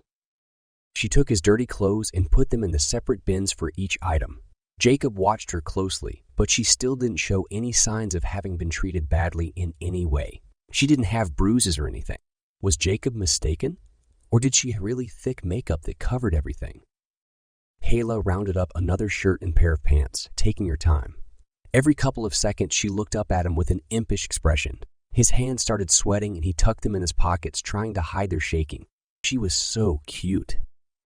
Too soon, she handed him the new clothes, curtsied, and gave him one last winning smile. Though their interactions had been limited, Jacob left the room in higher spirits than he'd been in all week. He couldn't wipe the grin from his face. Not even seeing his two jerk roommates could bring him down. He stepped to the side, letting them pass. But Mendek stopped. "Why are you so happy?" Jacob groaned inside. He'd been hoping that just this once, they'd leave him alone. The guy grabbed his arm, squeezing hard. "I said, why are you so happy?" "No reason." Mendek stared at Jacob, then looked into the laundry room. His glower deepened. "Right? No reason." Jacob ground his teeth, about to slug the footman, but the pain in his chest kept him from doing so. Apparently, standing up for himself would cause problems. These guys were used to pushing people around, and someone beating them up would cause too much attention. But Jacob was trained to fight. He could keep his own if his dang heart would just let him. Mendek released his hold, but glared into Jacob's eyes. "Stay out of the way, boy!" He shoved Jacob against the wall, then pushed him to the floor and followed Jessen into the laundry room. Hopefully, Hala would be more successful than Jacob at hiding her feelings. Jacob picked himself up and took several deep breaths, waiting for the tightness in his chest to leave. It took longer than usual. He'd been really close to lashing out at the jerk. When the king returned, he was even more foul and bad-tempered. 3 servants got killed, from what Sarat said, and Beckett didn't replace them right away. Even though Jacob stayed out of sight of everyone but his roommates, he couldn't help but recognize and be influenced by the feeling in the castle. It mirrored the emotions of the city: despair, fear, depression. Everyone was so scared that they'd be the king's next victim. They scurried around like mice, jumping at any sound. Jacob watched and waited for the perfect opportunity to serve the king, but nothing came up that wouldn't have him dead in the end. That evening, Sarat fell into his bed and moaned. "Today was horrendous, though, Jack. The king performed his tests all day long. I mean, all day long. I must have taken over 100 trips to the river. I can't even feel my arms anymore." Jacob frowned. "Why so many?" He's getting desperate. Whatever he's trying to do must be just out of his grasp. And with Dimitri gone, he's even more edgy. What is he working toward? Sarat rolled over, facing Jacob. "Who knows? Evil goals, I'm sure. I really don't care to hear what." Jacob sighed in exasperation, though not loud enough for his friend to hear. "Well, I'm sorry you had to go through all that." "Yeah." They didn't say anything else, and Jacob fell asleep soon after. The next morning, the castle buzzed with positive energy. Jacob frowned as he wandered the halls, waiting for Beckett to leave the breakfast area so he could eat. Why the change? What was going on? He stepped into a storage room in time, saw through the huge castle, trying to solve this newest riddle. He searched first for the king, and when he saw Romantis, he knew why everyone was happy. Romantis was thrilled, hyper, excited. As Jacob watched, he grabbed a maid and kissed her right on the mouth, then twirled around, released her, and wished her a good day. Jacob's jaw dropped. He pulled back to the storage room and tapped his cheek. A grin spread across his face as he realized what this meant. Romantis must have found the last puzzle piece to becoming a Lorkon, which also meant Jacob was at the end of his quest. All he had to do was find a way to be around the king as much as possible. The fact that Romantis was so excited and happy would be very beneficial. Jacob probably wouldn't die if he tried too hard to please. Deciding that nothing else mattered at this point, Jacob skipped breakfast and dashed into the kitchen. He found the elderly woman he'd helped days earlier, and pushing aside his feelings of guilt for lying, said, "The king wants his favorite breakfast today. Sorry I'm late telling you. I just found out I have to deliver it." The old woman looked at Jacob in surprise. "He does," did Beckett say. "Why?" Jacob shook his head, and she sighed, staring at the tray of food she must have just arranged. "Well, I guess I can throw this out. I was about to deliver it to him." She turned to a large waste bin, then paused, glancing at Jacob, a twinkle in her eye. "Unless you'd like to eat it while I prepare his omelet." Jacob nodded, taking the tray. "Thank you. Can never have enough food here." He stood over a counter and ate quickly. The woman was fast, and he wanted to get in as much as possible. He had no idea when he'd have another meal. She had the king's food prepared soon, which she handed to Jacob. "Hurry, boy. He hates waiting for his breakfast." Jacob rushed out of the kitchen, pausing only to time C, making sure the king was still in his quarters. It took 5 minutes to get there, and he worried the food would be cold by the time it reached Romantis. But apparently, the woman had thought of that when she'd put it on a hot ceramic plate. The omelet was still steaming when Jacob knocked on the king's door. Enter. Jacob pushed his way into the room. Finally, breakfast. The king was pacing the floor. He pointed to a table. Set it there. He paused, sniffing the air. Wait, bring it instead. He smiled as the food neared. Perfect. And on this day of celebration, he turned to Jacob. Stay with me. Jacob bowed and backed against a wall while the king ate his breakfast, smacking his lips and drinking loudly. When he'd finished, he insisted that Jacob help him dress. That consisted of finding a jacket and pants that matched the crown Romantis wanted to wear, and, of course, all sorts of decorations and such. It took an hour to get Romantis fully ready. Then the king made Jacob stand near the wall while he wrote a few letters. He had Jacob take them to another servant, but again insisted that Jacob return when done. That was just fine with Jacob. Around midday, a message was delivered to Romantis that had him so excited, Jacob was worried he'd kill someone just to celebrate. He pulled a couple of ropes on his wall, the ones that probably had bells on the other end, and a few minutes later, Het and Eson entered the room. They ignored Jacob. Het, the older son, bowed to his father. What is it? We're ready, my sons. We're ready. Het glowered. You said that before, and then everything fell apart with Dmitri running. Romantis shrugged. The colors around him were light blue and green. He was at peace and happy, and it looked like nothing would ruin that. But I also told you that Dmitri running to Gevkin was part of my plans. Eson strode to the table, digging through his father's leftovers. Then why did it upset you so? Jacob straightened, making sure not to bring any attention to himself. Were some of his questions about to be answered? Fool. His marriage to Ariane was important. But how much easier would things be if he were still truly my son? I have hard work ahead of me getting him to revert to his previous ways. If that's even possible. Het sat in his father's large chair at one of the desks, crossing his legs. It doesn't matter if he does or doesn't in the end. The whole point of this is the offspring he will produce with Ariane. Having him on my side will simply make the task easier. Jacob's stomach fell, and he listened harder, biting the inside of his lip. Eson rolled his eyes.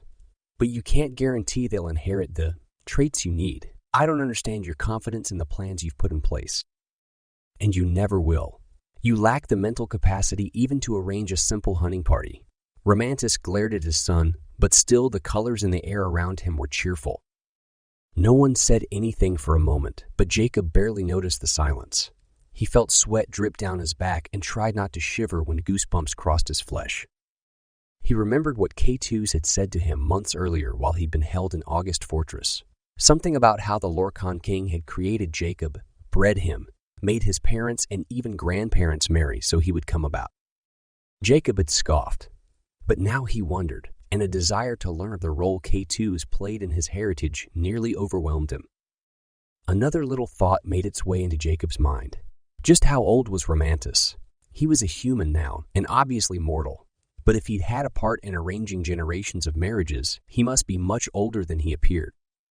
Jacob's eyes opened wide as he thought of what would happen if Romantis found out that he, Jacob, acting as a servant in the king's castle, was the offspring of Ariane and Dmitri, the very person the Lorkon king would come to seek so desperately in the future.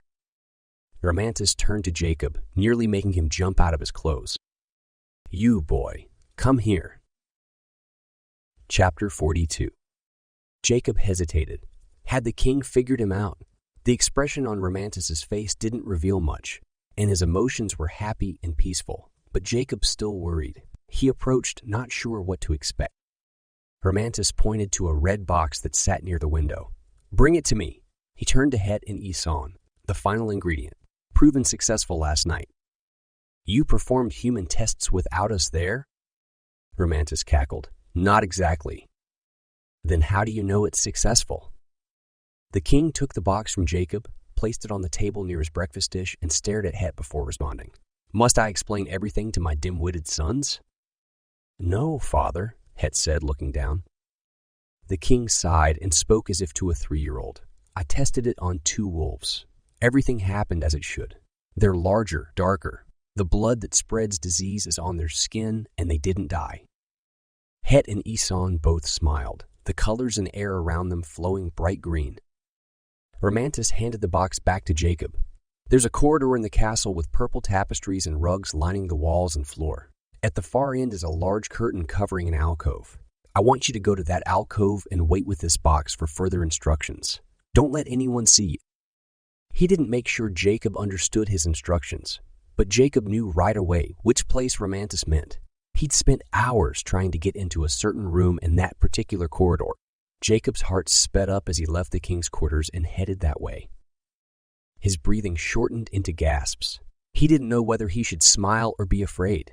The pinnacle of his quest had arrived. He was about to find out how Romantis would become Keitus. Jacob's hands were sweating so badly he nearly dropped the metal box several times.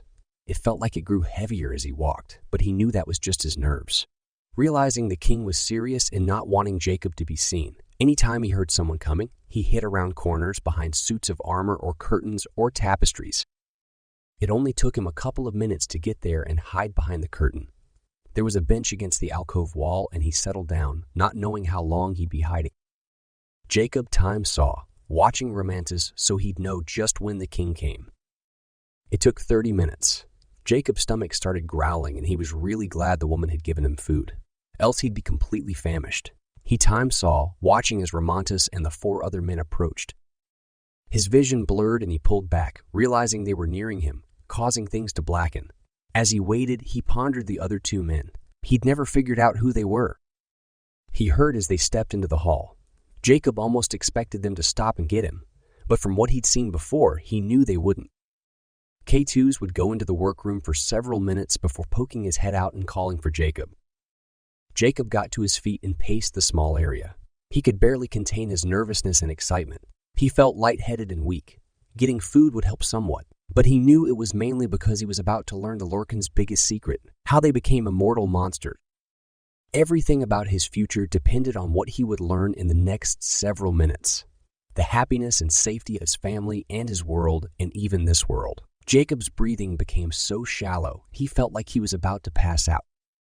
He sat again, focusing on calming activities, breathing deeply, thinking about superficial things like tying his shoes and brushing his teeth. Finally, he calmed down enough to where he'd at least be able to act rationally. Then he heard a door open and Romantis whistled for him. Jacob parted the curtain, checked to see that the way was clear, and walked down the long hallway to where the king waited. Romantis held the door, which had to be at least a foot thick, then shut it behind them. Jacob took in his new surroundings. The room was big. Thick pillars were set in all 4 corners, a few feet from the walls. Tables with leather straps were situated throughout the room, at least 6 of them. In the middle was a stone bowl full of dark liquid. The walls and floors were stained with blood, and 4 of the tables were occupied. Jacob recognized Het and Isan strapped in place. They waited patiently. Romantis took the box from Jacob and opened it, revealing several syringes. Jacob wondered where they'd come from. Earth, Eklaron. Each syringe had a small amount of clear liquid inside. Romantis smiled at Jacob and flicked one of the syringes with his finger. The special ingredient. My informant withheld it from me. He chuckled. Something that won't happen again.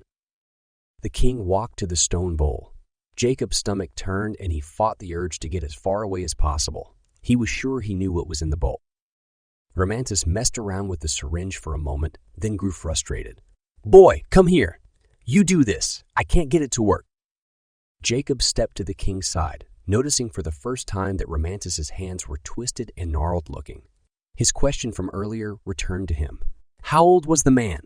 His face appeared to be around 60, but his body, well older than that.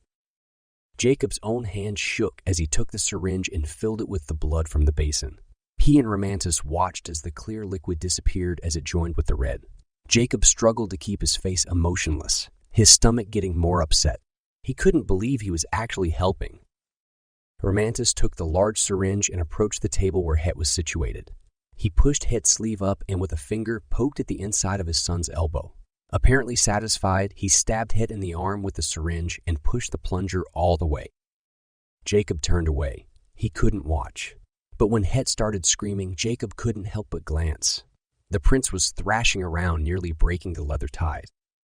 The thrashing stopped and Het became very still. His chest rose and fell with each breath. Father? Het asked, his voice cracking. How long? It takes a few minutes.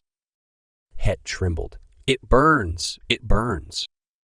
Romantis put on a pair of gloves. I know. Stay calm. It'll go fast. His nostrils flared as he clutched the sides of the table, staring intently at his son. The room was so quiet, the king's breathing was magnified for several moments.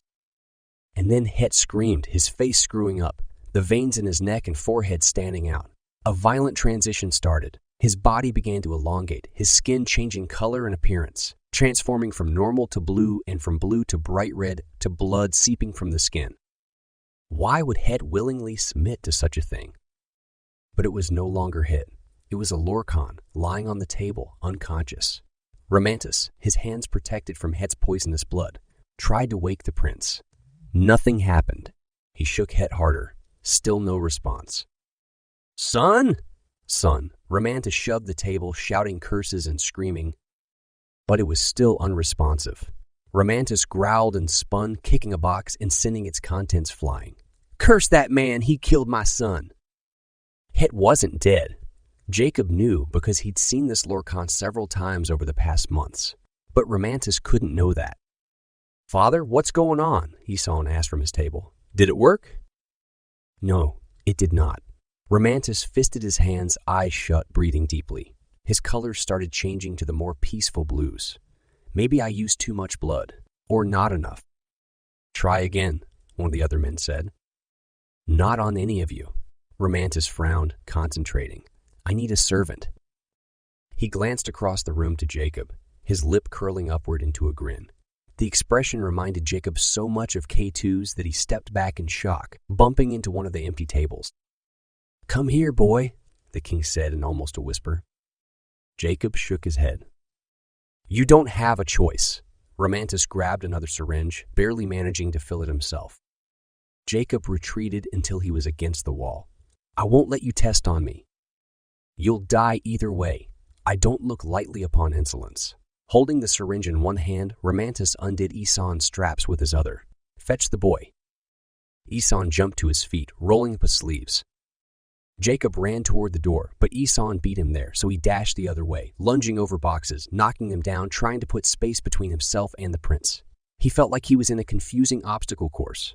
The room was full of things to jump over and around. There were long metal poles in a corner. Jacob ran to them, grabbed one, whirled and hit Eson with it. The prince grinned and picked up a pole, tossing it from hand to hand. Jacob threw down his pole and raced away, realizing Eson was well trained. Jacob didn't stand a chance in that sort of fight. Every time Jacob tried to get to the door, Eson or the king was there to stop him. How was he going to get away? Ideas came at him, but they were stupid, like fighting Eson, and he couldn't form a coherent plan. It felt like his brain was short-circuiting from the fear. He raced to the opposite side of a large table, keeping it between himself and Eson, buying himself more time. In desperation, he tried to return to the present. It didn't work. Why didn't it work? The reason nagged at him at the back of his mind, but he couldn't hold onto it long enough to understand it. His body felt like it was slowing down. No wonder. He hadn't eaten anything in a long time. Would he pass out? Sheer and utter panic flooded through his system, preventing him from grasping onto any logical thought. He jumped away from the table, running across the room toward the door again, and narrowly missed being grabbed by the king. This one has a lot of energy, Eson said, panting as he tried to keep up. Jacob didn't know his own future. Was he about to die? Was this the end for him? It couldn't be. He had to tell everyone how the Lorkon changed. Again, he put a table between himself and Eson and tried returning to the present, concentrating as hard as he could.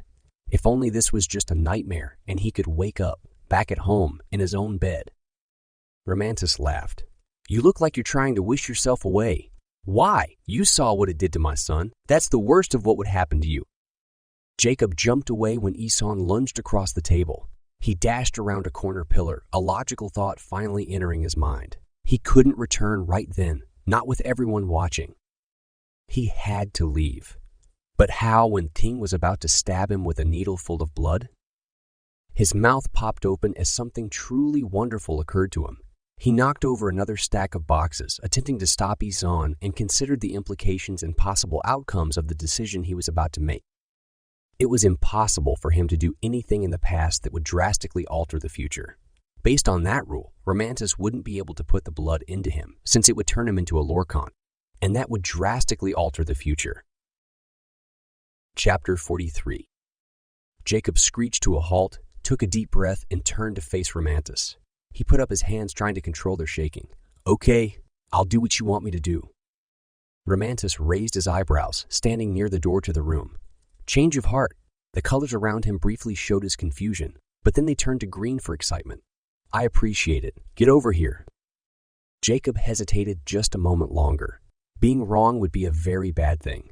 Then he walked to the king and held his arm out, pulling up his sleeve. "Eson, hold him just in case." Eson grabbed Jacob's upper arms, pinning them in place, and shoved Jacob against the wall, pushing his back and head into the stone. Jacob tried to ignore the pain. He'd definitely have bruises. Without hesitation and obviously without problem, the king stabbed the needle into Jacob's arm. Jacob cried out in surprise. "That shouldn't have happened." The king should have been stopped. Romantis pushed down the plunger, shooting the potion into Jacob's bloodstream. Jacob screamed in agony as the poison entered his body. He felt it burning through his veins, coursing up his arm. Nausea hit him and he nearly threw up, remembering the time when Keitus first touched him. This was just as bad and just as surprising. Shouldn't his magical system be making his heart hurt, warning him that he was about to be forced back home? The pain he felt was different. It was from the potion, not his abilities. But wouldn't turning into a Lorkon seriously alter his future? And this thought blazed its way into Jacob's mind. What if he were stuck in the past? What if his magic had been broken by entering a room built to prevent Shangle entrance? What if his heart wouldn't ever hurt again and he'd never be able to go home? Jacob couldn't hold a rational thought in his mind. He couldn't tell whether he was going crazy because of the potion or because he was truly and completely panicked. His family. Jacob felt wetness on his face, but didn't care. He wouldn't see any of them again. He wouldn't ever know if Eklaron and Matt got out of the hospital. He was only partially aware of Romantis' face inches from his own. He no longer cared that Eson still held him tightly against the wall. He was in a different realm, one of misery and homesickness. Just then, Het the Lorkon started thrashing and kicking, jerking Jacob from his thoughts. Het roared from his table and Romantis whipped around, completely shocked. He only hesitated a moment before rushing to his son's side. Het, can you hear me? How do you feel?" Jacob held his breath as Eson also ran to Het's side. Was escape now a possibility? The poison still burned in his body, the transformation about to take place. The Lorkon roared again, throwing the straps from his arms and legs and sitting up. Jacob took the opportunity to rush from the room. The king noticed. "Eson, stop that boy. He's about to turn and I need—" Jacob didn't hear anymore. He raced down the hall into another section of the castle, nearly knocking Beckett over. "Thojak, get back here," Beckett called after him. "You have crimes." Jacob didn't stop. He rushed through the first door he saw, shut it, and turned, pulling out the key. His hand shook violently from the nausea that pulsed through his body, and he barely got the key in the lock. The first place that entered his mind was his room in the castle, and he took himself there. Sarat was reading from a piece of paper. "Hey, I've been looking for you." Beckett's still very upset. He stopped, noticing Jacob's condition. "What's going on? You look awful. Did something happen?" Jacob shook his head and collapsed on his bed where he'd be more comfortable for the transformation. Hopefully he'd still be in control of his thoughts and actions. How much longer did he have? Only a few minutes passed while Het's body was in between stages. "You look really sick." Sarat approached Jacob's bed, but Jacob waved him away. He didn't want the guy anywhere near. Sarat held up his hands. "All right, I'll let you be." Then the door swung open and one of their roommates entered the room. It was Mendik, the jerk. Jacob's heaving stomach fell. This was not good. Mendik strode up to Jacob's bed. "I figured out why you were so happy yesterday," he said. He grabbed Jacob by the neck, lifting him and slamming him against the wall. Jacob's already sick and exhausted body nearly gave in to convulsions.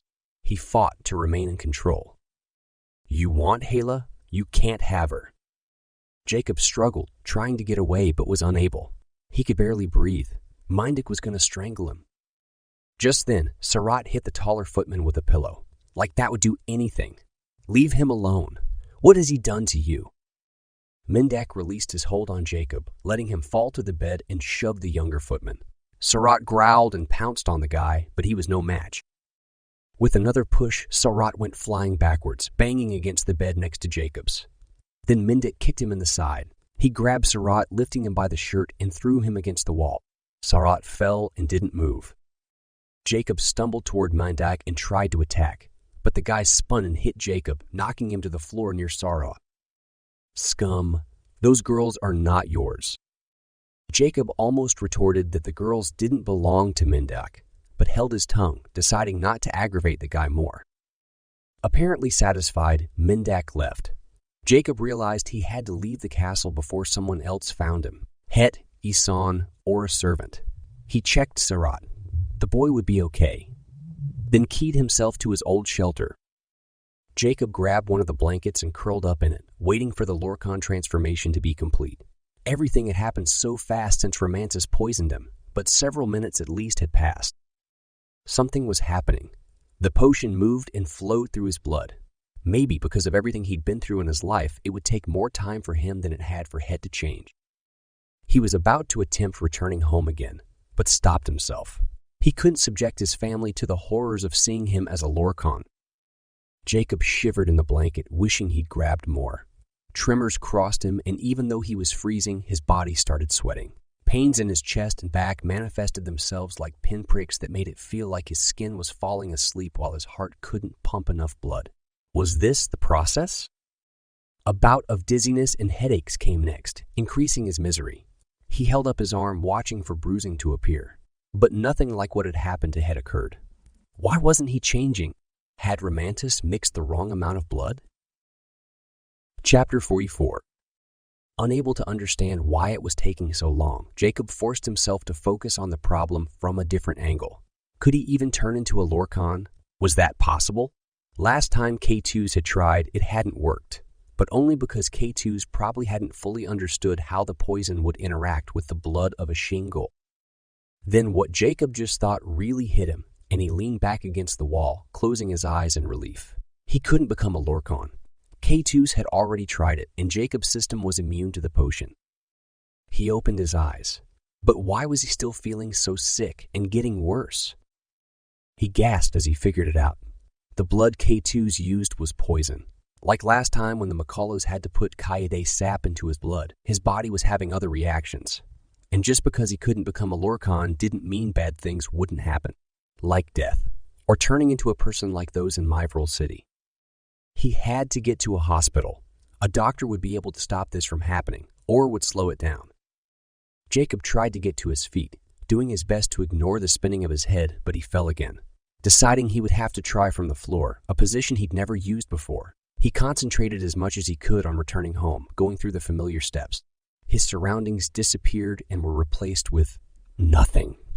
Jacob gasped as the pain in his body doubled, sharp, cutting stabs reaching out from his heart, tearing at his flesh. He realized what he'd done, gotten himself stuck somewhere in the middle. What had gone wrong? Hadn't he mastered this process? His heart beat wildly out of control, trying to keep up with the demands on his physical body. Dizziness made it impossible to keep his eyes open, and even they hurt like crazy. Jacob only had moments of life left. He sensed that in how his body was acting. His mind became sluggish, heartbeat slowing, painfully pounding out an erratic rhythm. He tried to think through everything Azariah had taught him about traveling and how to get through this current dilemma. Last time Jacob had been stuck in the middle, Azariah had grabbed his head and pulled him to the present, but Azariah wasn't around to save him. Just as Jacob's mind was about to shut down, he forced his thoughts to focus long enough to get him back to Trucinal. The shelter appeared around him again, and relieved he relaxed on the floor. But his body stiffened as the stabbing pains became a strong weight pressing outward from his heart, like thousands of cars stacked on top of him. He wasn't stuck in the middle anymore, but death was still just moments away. Could he even survive another attempt? By trying, he was forcing the poison to move faster through his veins, causing every inch of him to burn and pound with the pressure of his blood. Jacob got to his knees, ignoring the screams of agony his body sent through him. He clenched his teeth, squeezing his eyes shut. Each section of him wanted to give in, to let the pain consume him until he was no more. But he couldn't give up. He had to try again. Jacob fisted his hands and contracted each muscle, adding the remaining strength to his concentration. Squeezing gave him a brief respite from the pain, and finally he was able to think clearly enough to go through the traveling process again. His bedroom appeared around him. At that second, the pain in his heart dissipated, but he fell from his knees to the floor by his bed, convulsing. His body felt wrong. He'd done damage by getting stuck in the middle. Centering his mind on survival, Jacob grabbed his carpet and dragged himself toward the door. He only moved an inch. Minutes passed as he repeated this action, ignoring his elbow as it locked up, sending sharp pains radiating to his shoulder and wrist. Finally, he reached the door. He tried several times but couldn't get high enough to grab the knob, so he knocked on the wood as hard as he could. It barely produced a sound. Jacob opened his mouth and gasped out, "Mom, help!" That required too much effort. He resorted to knocking over and over again, praying she'd hear. He stopped when someone ran up the stairs. Mom flung the door open, hitting Jacob with it. He could only groan in pain, rolling onto his side so she could get in.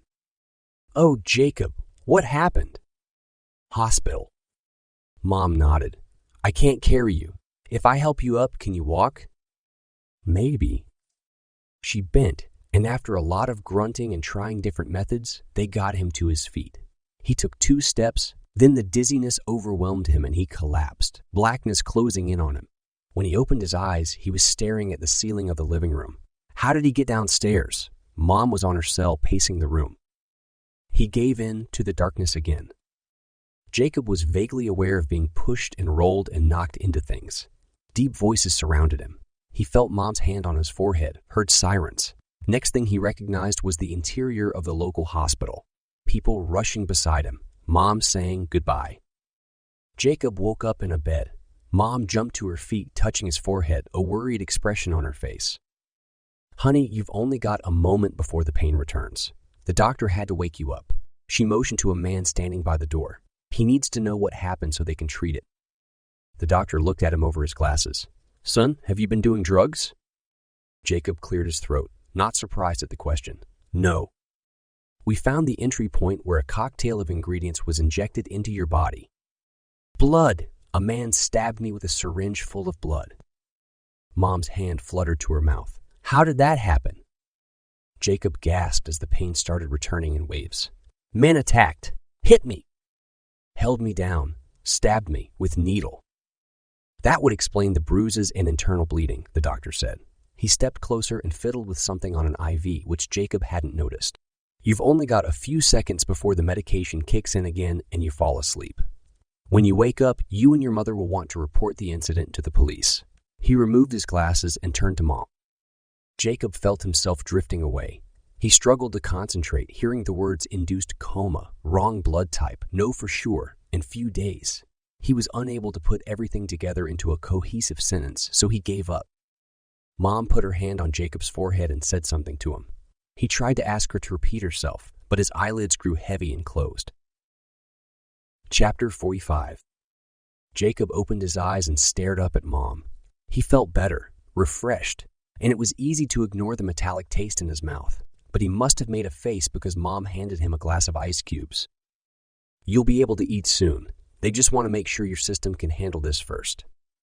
Jacob sucked on one of the cubes, waiting for his mind to catch up. When the ice had melted, he put the cup down and cleared his throat. "How long has it been?" He was surprised at how strange his voice sounded. It hurt to talk. He put his hand to his throat. Mom nodded. "You had a breathing tube.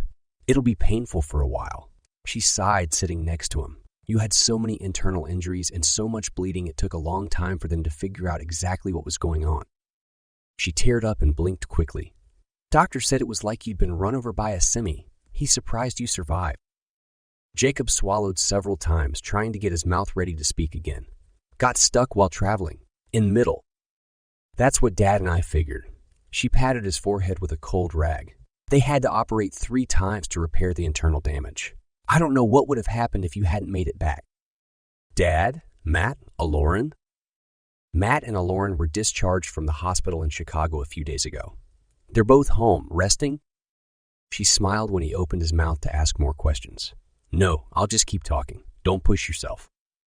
Jacob relaxed in the bed as she filled him in. Apparently, he'd been unconscious and in and out of surgery for over a week. Matt and Eklaron flew home together. They hadn't needed Jacob to key them back, thank goodness. And Dad and his group had left Forncall without any problems. They were in Mugaria with Gallus's family, helping to repair the broken city. "You won't be surprised to hear how much your father has loved being there," Mom said. "He's finally getting the opportunity to work with our people again, to be the leader they need. It's really increasing morale, I think." Mom stopped talking when a nurse entered the room and checked Jacob's vitals. She was joined by the doctor, who updated Mom and Jacob on his progress. Jacob would be released in a few days, depending on how his system reacted when he was off medications and on solid foods.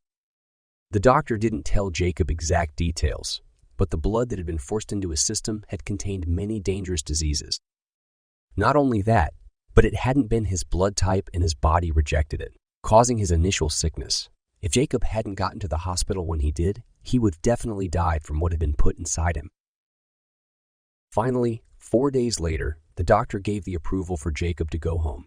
It took an hour for Mom to get everything in order for his discharge, and he paced anxiously nearby. He couldn't wait to return. Being stuck in a little sterile room for that long had been agony, even while sick.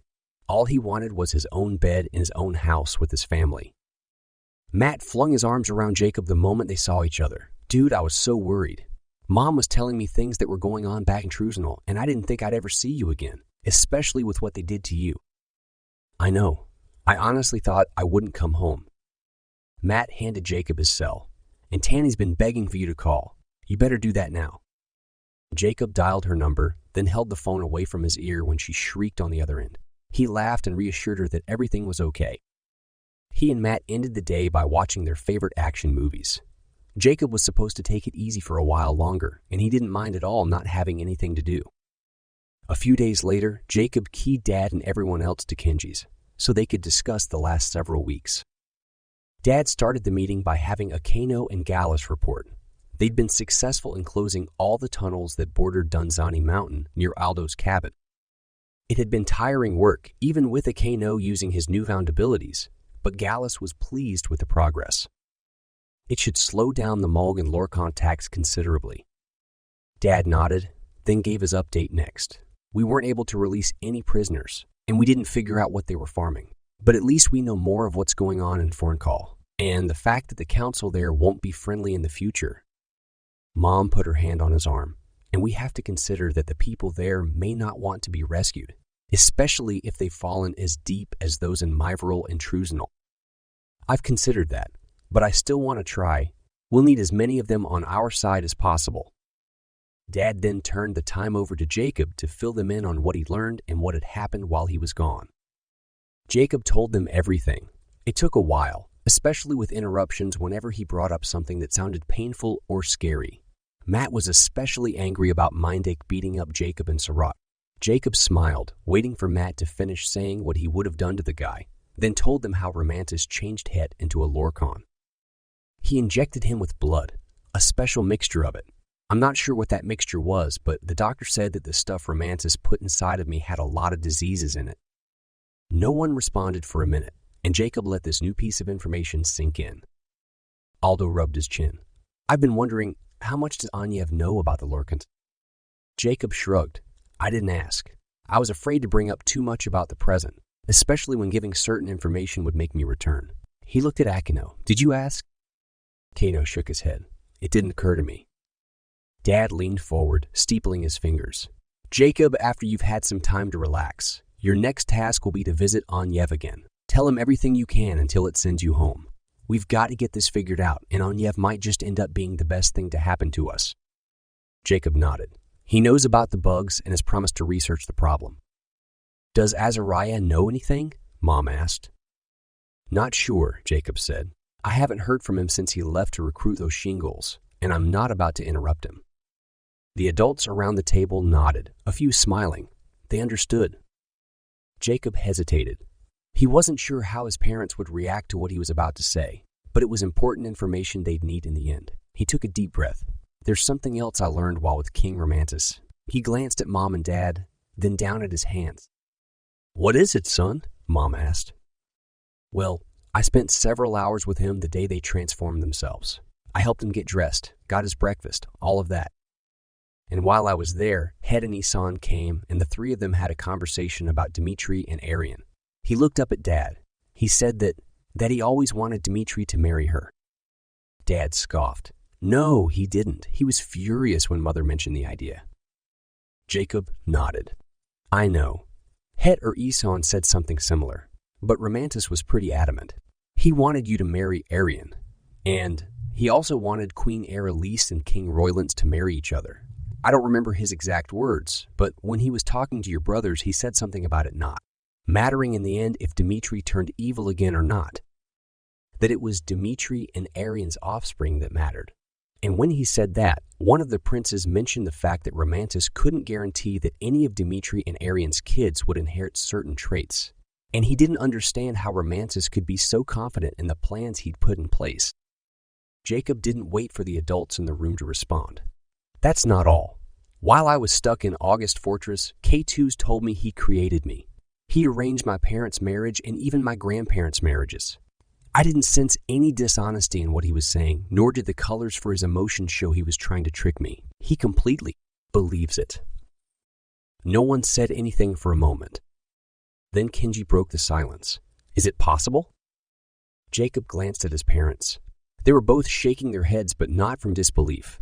The colors in the air around them, very light yellow with a tinge of green, showed more shock than anything. Mom and Dad looked at each other. How old is your father? Mom asked. Dad opened and closed his mouth several times. I don't know. He's old. Growing up, I always expected him to die any day. Could he have had something to do with any of this? Mom gripped her cup, her fingers white. Dad didn't answer. If you ask me, yes, the fat lady said. Our interactions with Keitus over the past several months have shown over and over again that even though he's incredibly impatient in the moment, over the long haul, he puts a lot of thought into his plans.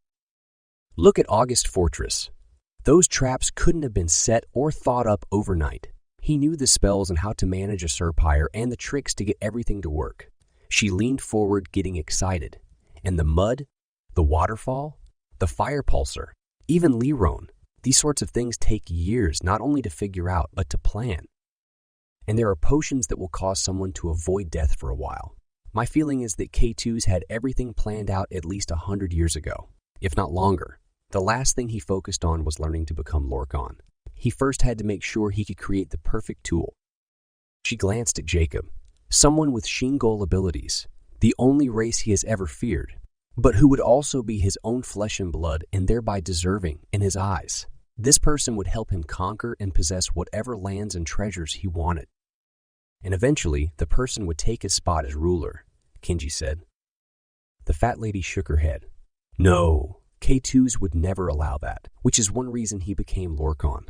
They're incredibly powerful, yes, but they're also immortal. Matt cleared his throat and waited for everyone to look at him. Well, I've got an opinion. If they can become Lorkon, then they can become unlorkon, which means we'll be able to kill them. He squared his shoulders, raising his chin. That's what I think, anyway. Dad nodded slowly, and I'm inclined to agree. It might be our only hope of getting rid of him. He turned to Mom, looking her in the eyes. Regardless of what role Keitus played in everything, he had no influence over how we felt then or how we feel now. And he underestimated the desires of a good person to stay good. He'll never control our thoughts or decisions or the thoughts and decisions of our offspring. A smile played at the corners of his mouth. So what now? Sweet Pea asked. After Jacob has talked to Anyev, Dad said, we need him to focus on finding the key of Ayunli. It will make our tasks much easier.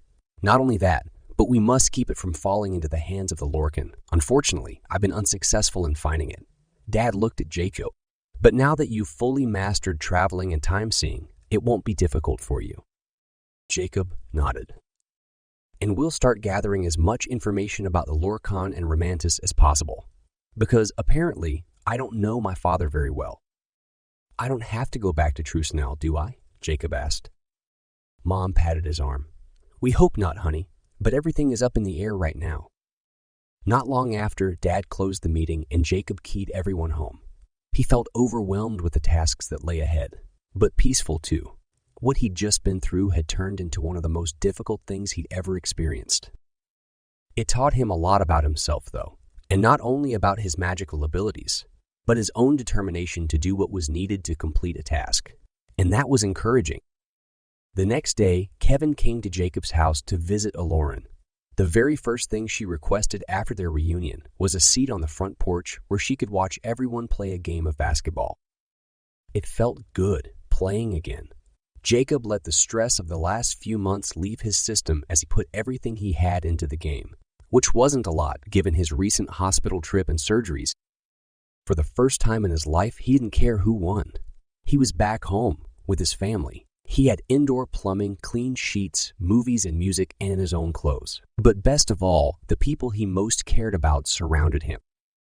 They had a lot of challenges up ahead, but after what they'd all been through, he knew that together they could succeed. This has been Rise of Keitus, Kilenya Chronicles, Book 4 by Andrea Pearson. Thank you for listening.